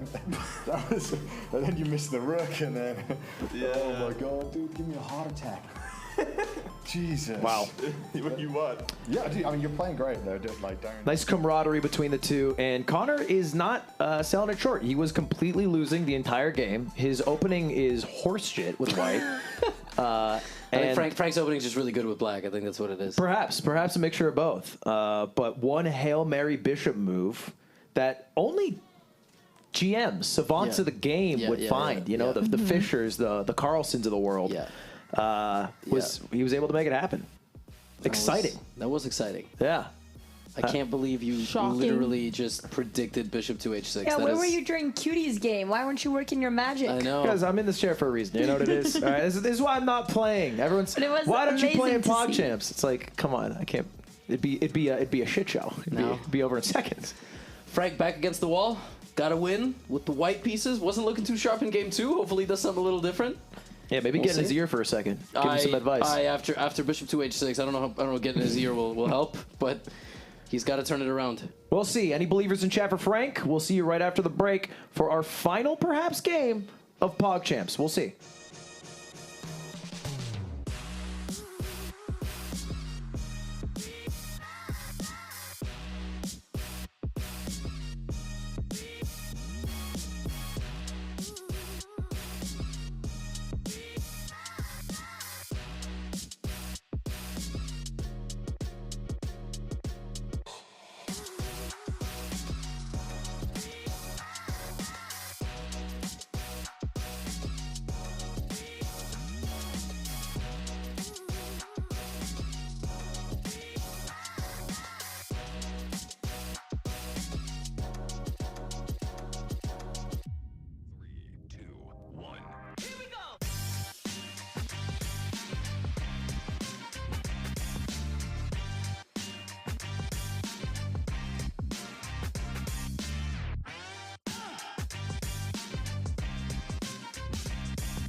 Hello, everybody, and welcome back for the final time to PogChamps 5. We have our... well, actually, no. There could be one we're getting into this. What? No. This Sorry, is excuse me. crazy, I'm man. not lying. We do not take a break in between tiebreaker. If it's a tiebreaker, we go straight to it. So I didn't lie. You didn't lie. It's not. I saw somebody in chat. I was looking at chat because I was feeling myself. I made the best call I'll ever make till I die. Yeah. And someone goes, "Game's obviously scripted. No way at Ludwig would call the bishop move." I'm just good. I don't know what to say. I don't know what to. I have a both bad, proposition if you know, you're but- feeling very confident, Ludwig. Yeah. I think we all take side bets, 100 subs on the line. On who wins this one? Yep. Can I pick the side? No, Andrea. This is why I don't let you This is a gamble. great bet. This is a what do you great bet. mean? Let her take this bet. I would like to make this bet, and I will take Connor Dog, voice no, actor. Wait, let me consult with my counsel. I'll let you consult for a You moment. don't take the weaker player when he's down 1 point for even odds. I believe in him. He's also he's down 3 points. If you're because taking him, you should ask for 500 subs. they've played 5 games Okay, against never mind. Jesus! What a cutthroat businesswoman. Yeah, You nervous too? DraftKings has the live odds at It's plus all pressure. 4,000 I for do Frank. in a blitz. You crushed me in blitz, I think. Connor's you know, Maybe not. he's The strongest bit. sweetening him up a little bit. He is. He's kind of being nice, you know. But I think he's feeling more and more confident. I think having the lead now Oh yeah, for sure. is big because not only I don't need. does Connor win if he wins this game, he wins if he draws this game. They said. Yep. I'll stay in my goddamn bedroom. That's what I want to do. Just fly to LA. Is he complaining that he's a win away from $20,000? Apparently, yeah. Also a free flight. Yeah.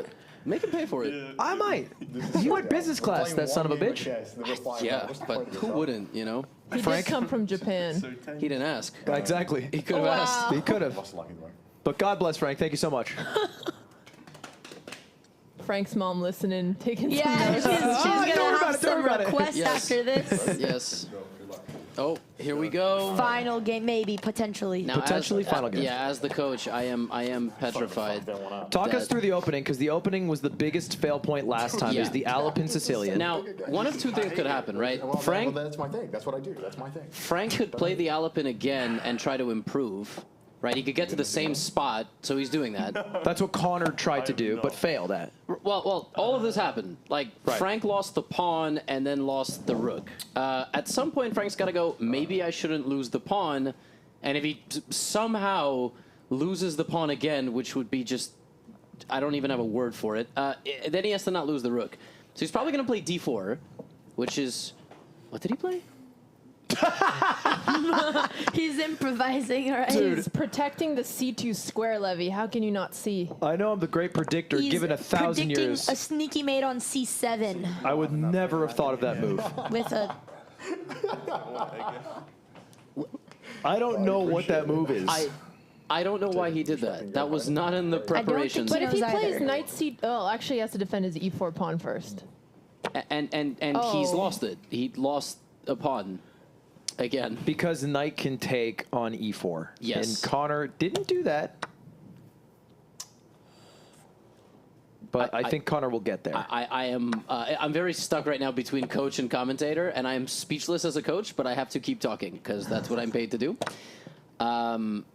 Now, okay, there's still, for example, d5, knight e5, queen to d4 is a fork, and white is winning because you forked the knights. I don't. Maybe. Yeah, I would assume Connor would go to b4. That's same fork. Wait a second, but what about queen a5 check after? Then you have to find b4. Oh, which then you take... you're right. I almost Botez gambited to take the knight on a3. No, then, you know. There's a bish. There's a lot of things that have to happen for this to go right. But there's And- something, you know? Hope is good. Frank, if anything's our most optimistic competitor. Well, to Frank's credit, after losing the rook last game in this same sort of opening, he fought valiantly and brought it back a bit in terms of time crunch. He's not nearly as down now as he was. It's not as bad. Yeah, and now this is a freestyle game. This is just, you know, every man for himself. There's a pawn on f3 for some reason. He's down a pawn, and he's got a knight on the edge of the board. He might end up having two knights on the edge of the board because now he took away one of the squares his knight usually develops. He's inventing his own opening. Yeah, The Frank. He's got to go here. And You know here. what they say about the knight on the rim? Yep, I do. Ain't good. Ain't good. Knight on the rim is dog water. That's what they say. Night on the rim is dim. We got to put the rhyme in. Yeah, yeah. Connor is at 10:01 on the clock. The live odds are plus 7,000 for Frank. We could still make some bets, potentially. Place your bets, everybody. Andrea had a big bet she wanted to place. I don't know. Yeah, what was Andrea, you want to do that bet still? You know, he's a dynamite. You never know what to expect, but I didn't do my math right. Well, Connor has made as many egregious blunders as Frank this series, so I wouldn't put it past him to lose this tiny lead. Now, E6 is great, just getting the bishop out. Also, he can take, damage this pawns, get in here with the queen. I think he will do that. Yeah, he has to punish those open dark squares around the king. Oh. And Frank just continues making holes around the king. Yeah. Very dangerous stuff going on here. I mean, I kind of like that he can now put his knight on f3 at least, so he's almost fixing one of his worst moves. But Connor's going to do that exact bishop move you talked about. He's either going to, and he takes, and, well, does he see queen take? The queen to a5, right? That's the big question. That's why it's good. I don't know why Frank is, like, this is not the moment to act, to show, like, you don't really, I think maybe this is the moment where he realizes his position is bad. If this is the moment, that's a problem. I think he was laughing at himself, not his opponent. Oh, queen instantly sees it. Wow. That's great move. And there is still some very limited hope here if he moves his king or something, but why is moving the king best? I just think if you trade the queens, it's going to get hopeless pretty fast. I was thinking bishop back one. Yeah, bishop back is okay, but then you disconnect this. I also think if queen d2, Connor might just take the a3 pawn, and then he can continue developing. Yeah, and then he's going to come in here and. Yeah, those knights baby have bishop d3. some holes. I played against Connor, and the one thing I kept making him do is stack pawns, and he got so mad at that that I think the moment he saw there was an opportunity to do that to Frank, he bit it.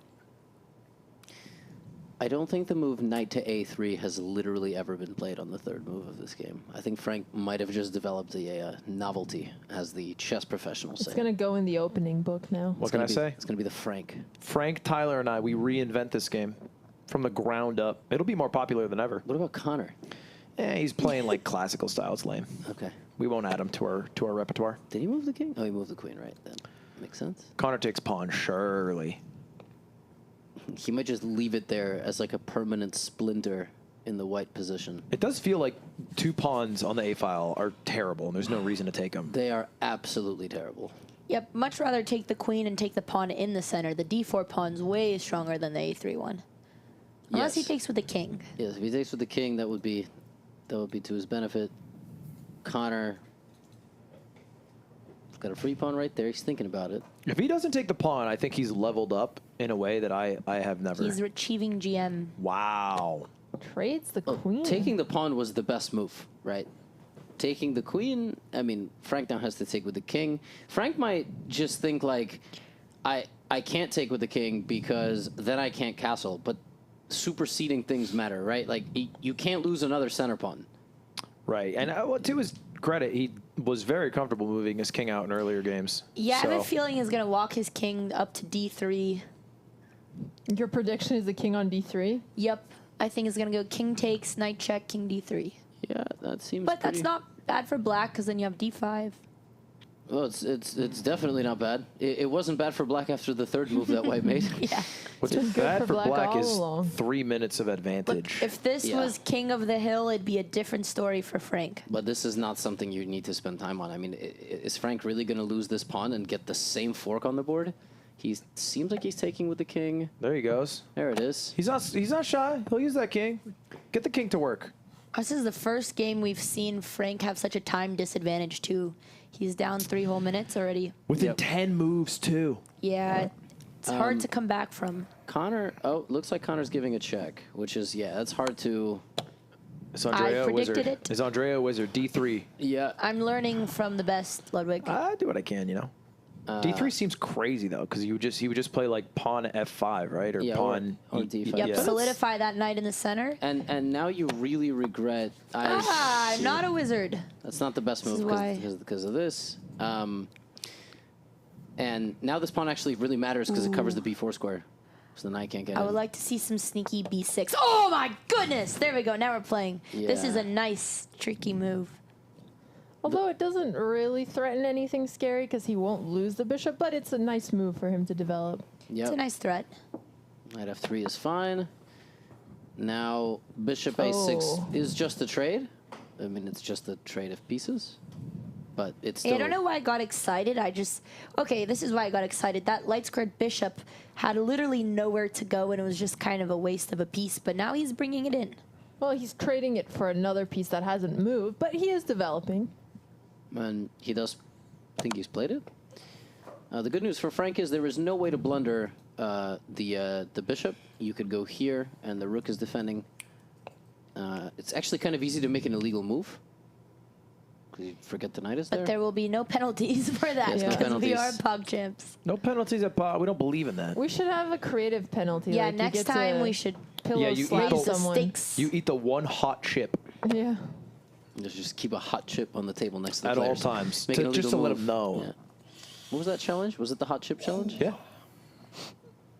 You have to say it was a beautiful bishop move, but kind of an anticlimactic line because you just trade 2 dead bishops. But Connor is up, so he wants to trade. He's up what right now? A pawn? Yes. Yep. Just one, right? But he's Just got one, those but it doubled feels like pawns. 2. It does Exactly. feel Those like doubled 2. pawns technically count as less. But again, a pawn at 1,000 elo is no biggie. Anything can happen here. Take with the rook, yeah?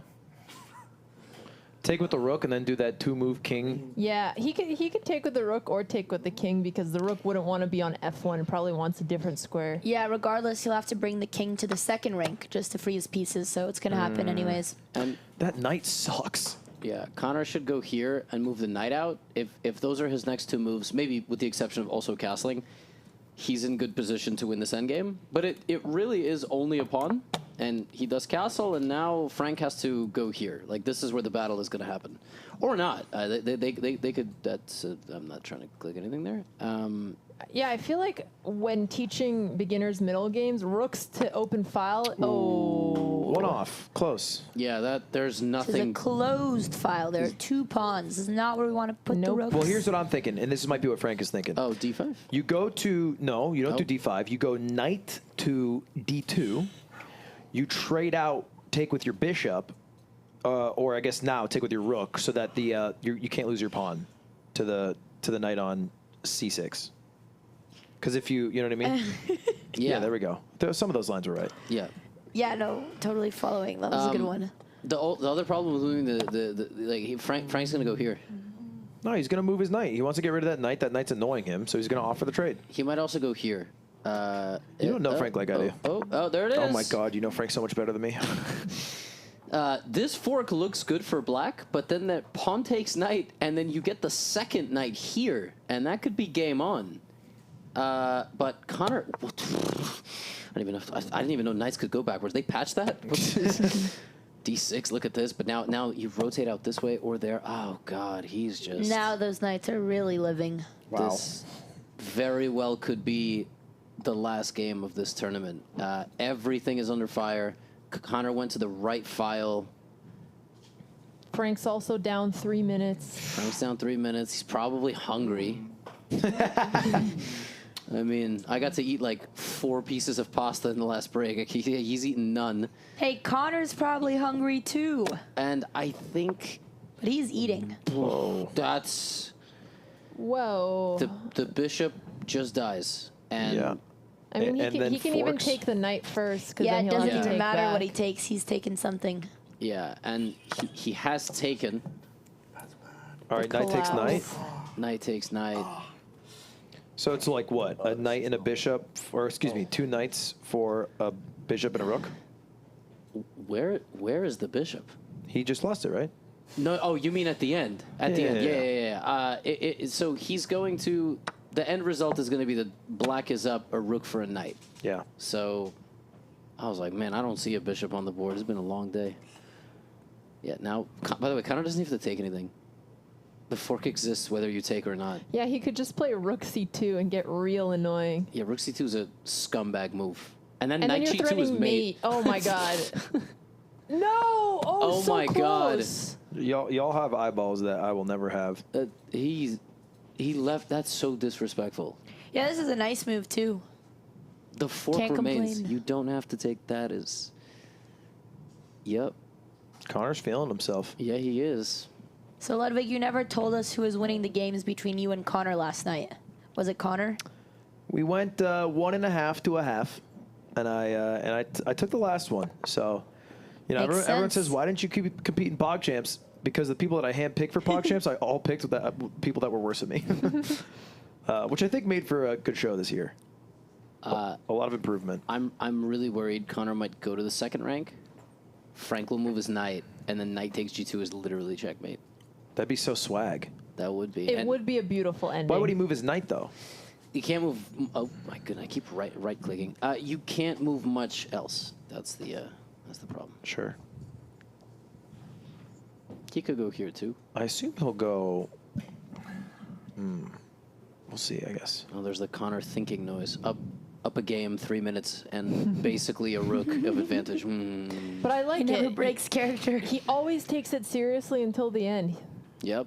I mean, the dude brought a fucking Solaro Italian suit against a 17-year-old. I respect it. Is that a nice suit? Yeah, it's a suit every Italian boy must own. Oh, I see. Is he's not Italian though? No, but he went for vacation, so close. I went to Italy recently. Am I Italian? On your way. I'll All give right. you that. All right.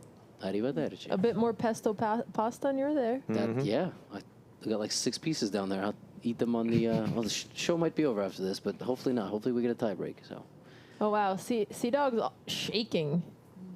Yeah. So nervous.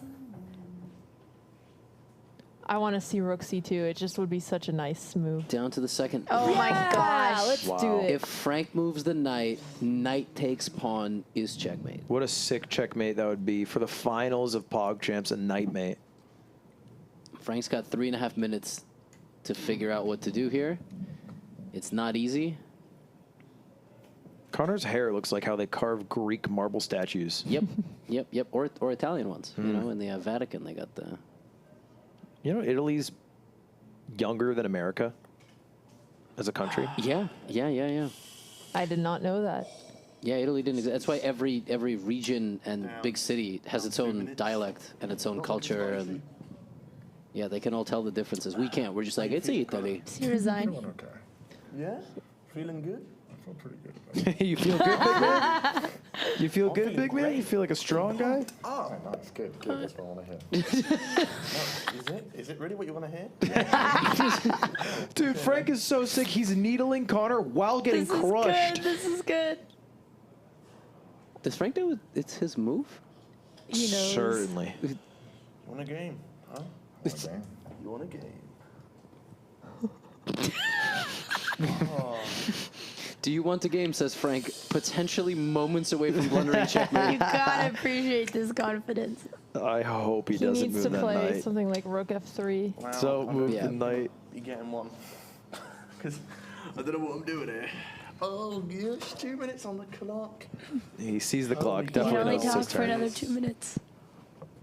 I would take the 2 minutes to give Connor a stern talking to, Yeah, same. and then resign. At least make him suffer while he mates you. How dare you? There you go. All right, now Connor's got to remember what the plan was before the needling began. He's got to take the only other rook he is now eligible to capture. I don't really know what he's thinking about, but I suppose that's what he does. He thinks when thinking is not required. Yep. It's time for him to start cleaning up. Take the rook, take the pawn. Ask him in The the knight's story. pinned, bring the other rook. And he does have to take the Rook now because the fork is not there anymore. Yeah, that's... So I'm curious why he's thinking so long, but Frank's needling could have paid off. Connor's maybe Watch deciding... this be the changing point in the game. That would be really impressive. This is more impressive if CDawg does not win than if Frank wins. Yeah. This is a very bad position. Yeah, what's for the White. opposite of a Hail Mary here? Of the opposite of his bishop move. Praise Satan. Jesus. Yeah. Yeah, or whatever he believes in, you know? Sure. Not that, yeah. This is a tough moment. Silence in the playing hall. Both players slowly realizing their fate. It's a rare moment. This is we have never seen Frank not speak for this long. This No, is- but he cannot He's gonna stay break still. soon, He's Levy. definitely high He's energy. cooking something up. He's gonna say some crazy. He's gonna look at CDawg and be like, "You smell good." I hope so. Oh, Connor didn't. What? He didn't take the rook. Frank can't believe looks it. confused too. So where do you move? B1, A1. B1. I guess that's it, right? Yeah, you B1. got it. You got it. If Frank goes here, he really hates rooks. Oh. I mean, Yeah. I mean, he might think that he should defend his pawn. that is true. That is Like, true. That yeah. would be logical from his point of view. And Connor, there's two things Connor could still do here: get mated, right? Get mated, or win this pawn, low key. He wins that pawn, Frank. All of a sudden, Kind of cooking. and he's played Rook B1. Wow. Which is not the best move because now, as Alexandra was pointing out, this pawn is not protected. So just simply going here is nice. But there's ways there's ways to lose, you know? Connor might go for a check. Yeah, he could go check, which is actually not good. King gets out, everybody gets out. And then, you know, that's not an arrow that's legal, but, you know, we get the rook on the c-file maybe. I think if he checks... But it almost looks like he's preparing for a check. Yeah, he's not taking the pawn. I think he's going to check, and I think Frank's going to take. Yeah, going in an endgame only up a pawn versus a rook and a knight looks very drawish, but I don't know which player is stronger in the endgame. Well, Connor with double the time for sure. Also, yeah, I mean, he's the favorite in all the phases of the game, I think, but just slightly. But that's the worst type of opponent, right? Like, imagine you play somebody who's slightly better than you at every phase. That's why game one was so impressive, because Frank fought for so long, and then, even then, CDawg could have won the game in one move. And we wouldn't even be commentating this game right now, so that goes to show you how close it's been, but CDawg's just been a little bit more accurate. But here he is tanking again, and like, he shouldn't be frustrated at all. I mean, he is completely winning. It is not even... I think he's frustrated because he realized he can't take a win in exchange anymore. He missed that rook. And now he's hovering, and he's going... Frank is breaking the stoic man. I mean, it's really frustrating when you realize you made a mistake. It can definitely shake you. Knight c4 is a move. He's making like the most passive moves possible. It's very confusing. No, yeah, he's going back, but knight c4 is very confrontational because the knights see each other, and if Frank moves his knight, rook takes rook. Well, that's fine, right? Knight It's takes fine. knight, king takes... He's Yeah, just going he's to just trade everything trading. in that case. Yeah, and then there's this, and then Frank's king gets out. And like I said, if Connor starts going for these pawns and not that one, All right, the trades are coming. Yep. Whoa, his clock just jumped. Wait, they don't have 30-second increments. No, Okay, no, it was it glitched. Okay. it was a glitch. He has to move faster, though. Yeah, and this Oh, is that's a not great because now his king is trapped behind that line of fire. So Oh, he worst set himself up. worst nightmare scenario for Rook Frank. D1, Rook C1, back rook. Yeah. And that's Oh, great. That's okay. great. And Rook A2 would be a huge, and that's Rook C1. that's the best move. Rook C1 is oh. Okay, Connor's definitely no. stronger in the endgame. Very Oh, principled my player. goodness. Wow. That was a very nice Oh. rook move. Frank just got an apartment for his Rook that has like No windows. It's just He's all living in New York. Rent's expensive, okay? yeah. It's not. It's even expensive with no windows. It's legally not even a bedroom. And Connor he's could still just renting it. slowly bring up his king. He doesn't have to do anything, literally. If Connor Yeah, plays that was H6, very he's the nice. PogChamps champion. Like, if he just doesn't get mated. And he won't, I think. There you go. Same idea. And now Rook, this guarantees a Rook trade, by the way. Rotating the Rook. His hand is shaking. And, yeah, and... Oh, his this rook is can go over. all the way to the other side. Yep. And Capture the piece. Yeah, this and that's likely it. They're giggling at each other. They're giggling, but well, Frank's giggling because it's 12K regardless. It wasn't a winner-takes-all situation, and that's just it. That's it. Oh my goodness! Hey, great find from Connor to not take the pawn as well. And even a stalemate wins him PogChamps. I still Frank, hope he the gets king the of stalemate. playing on until the last moment. I want to get the prediction correct, but it has to be a stalemate. It does have to be a stalemate, which again would still make Connor the champion. Yes. Yes. I don't know of any potential wins for Frank here. Nope. Yeah, me neither. The pawns cannot break through the other pawns. You can take them all. You can take them all. Wait, okay, good. Frank is maybe trying for stalemate.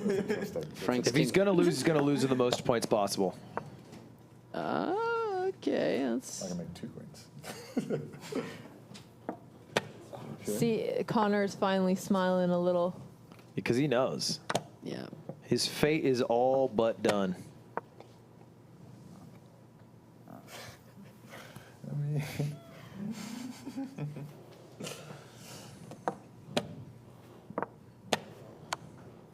Oh shit! Oh yeah, but no. Oh, that would have been nice. He can try bringing his king into h8 and hoping for the best. There you go. Alright, well, you have that little back row to yourself. Yeah, I like it. Comfy. Gotta not blunder. Oh, draw. Yeah, that's- Wait, no, draw I win, right? Yeah, it's just a win. I just go out with dignity if you draw, so. Frank calls it like we all see it. Is he gonna accept the draw? Agreement to draw? I kind of want to win this. I'm sorry. I'm not resigning. I don't want you to. I don't want you to. I just want to make sure I can get this without choking my entire. He's so life's competitive. Game of dignity. No, you can't make a draw here. No. I'll keep it a stack. It would be embarrassing if Connor drew after doing this. Oh, it's What made. are you doing here? What are you doing Oh, here? it's made on the board. Wait. What? You just checkmate yourself? Did I? I think so, right? On the board. Aw. I like the official in the back. Is that Michael? Dude, That's thank you. me. That was a great game. Yeah, man. That was. Wow. Sweating in so many of those games, dude. Congrats to CDawg. Oh my god. And there it is, our PogChamps 5 champion.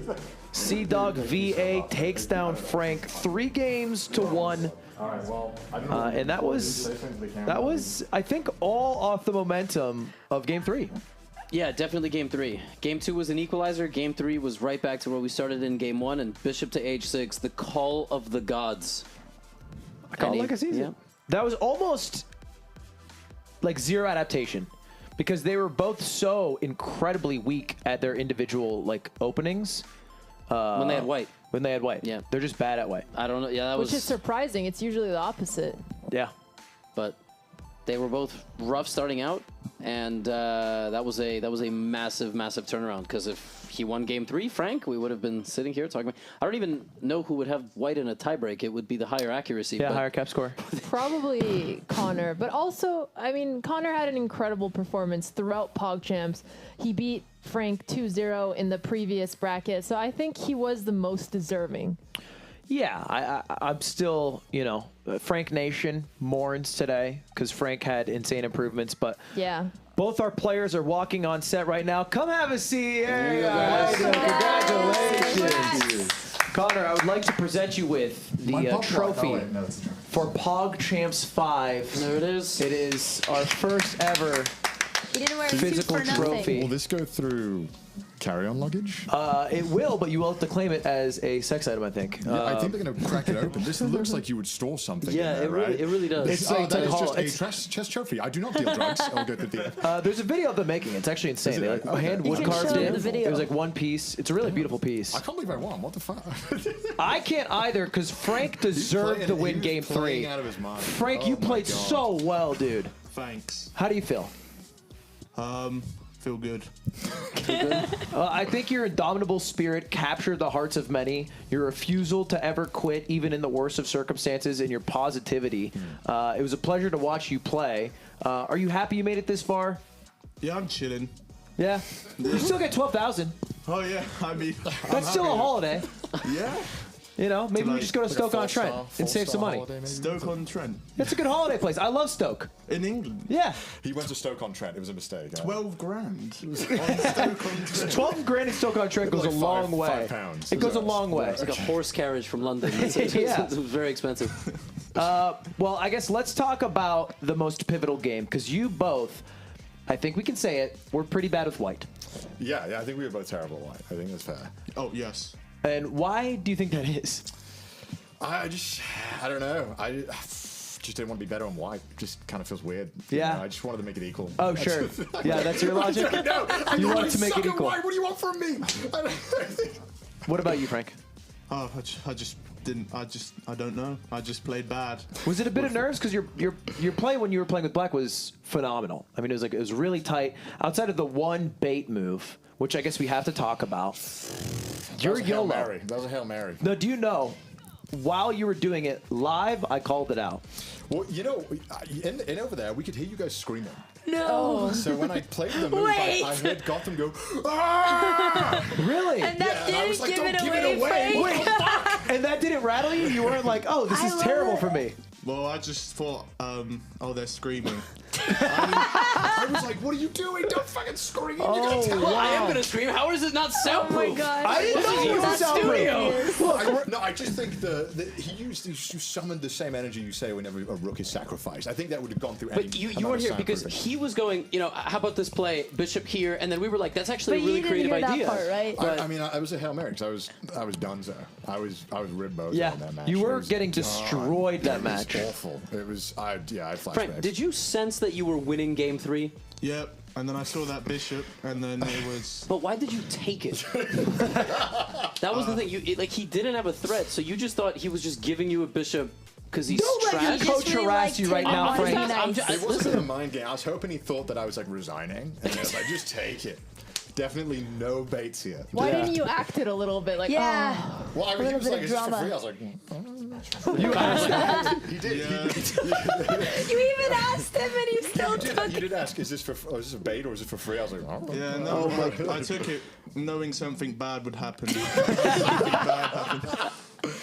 He wanted to find out. I He don't think needed you're to ever know. going to fall for that ever again. Though. I think that'll be like this. Whenever a bishop moves there, I think you'll have horrible flashbacks. PogChamps 6. PogChamps 6. Frank, I think you are one of the most improved players over the course of PogChamps. This was a different Frank from when I played. The first week I played Frank, it was totally different. Oh, we saw Connor. Not Frank. We saw you going out for a move like this. I was like, what the fuck? I was like, because when I had such low time, I was freaking out. 20 seconds with your win. I had that. I felt like I had that game too, but I didn't. I lost it. That's not what it means when you have a game. Well, it was an absolute pleasure watching you both play. I have an important question. What is the future relationship of you and chess? Frank, I'll start with you. Get better. That's my. But you're keeping at it. Yeah. No plans to slow down until you're GM. Well, I'll try GM. Apparently, I might get old and depressed before that happens. You were talking to Levy this trip. Levy, what are you telling your students? That wasn't me. That was God. God spoke to Frank and. Okay, and he said, "Don't get a GM title. Don't do it." That's your God. Yeah. It sounds like Patrick Starr. Connor, what about you? What's your relationship with chess? You gonna keep playing? You didn't play too much going into this, but you played probably more chess than you ever have over the past month. I mean, it's just so stressful, and it like ruined my month. Like I can't do anything. When you're in PogChamps, it ruins your life. Let me tell you this. I got $20,000 and flown out to LA. I'll just go gamble and I'll get quadruple there. All right. Okay. Let's be real. All right. What the heck? Let me know. I'll invite you to But poker. seriously, I'm down to do chess again. I don't want to study. I'll probably be hard stuck 1100. Yeah. I think if Frank had another week, I'm cooked. Like next time me and Frank play, I'm done. Like he's crushes. I believe that. Yeah, this is the only time I could ever beat you again. Like I don't think I'll ever be able to beat you again. Yeah, and I'm obviously not going to go gamble my money. That's smart. That's smart. Is it? I don't Unless the think bag is. Actually, don't worry about it. Let's further down the line. I just don't gamble. That's my philosophy. Well, Frank, we watched you play. We had a great time doing it. You get $12,000. Hopefully that's a nice holiday for you, your mom, your family. Connor, $20,000, which I don't know what you do. Buy another Italian suit, I guess. Before it goes to another video idea that won't make money, so it's it balances out eventually. It all balances out. But you get the nice hopefully. trophy in the background. I'm sure your stream will be very proud, and I'm sure we'll see it in a YouTube video in a couple of weeks. But for everyone at home, thank you so much for watching PogChamps 5. Congratulations to Connor again and our runner-up Frank. Congratulations to E-Rob, the winner of our Salty Sweet match against Tyler1. And congratulations to Wirtual, the winner of our consolation bracket. That's it for PogChamps 5. There will be a lot more chess happening this year, but that's to talk about another day. Thank you all for watching, everybody. All right, goodbye. We're all going to go hang out into the sunset. We always hang out when you're not watching. Levy, join the waving, please. I just did. I was the one that started. Do it for longer. Do it for longer like you loved it. We're all continuing. We love you. We all love you.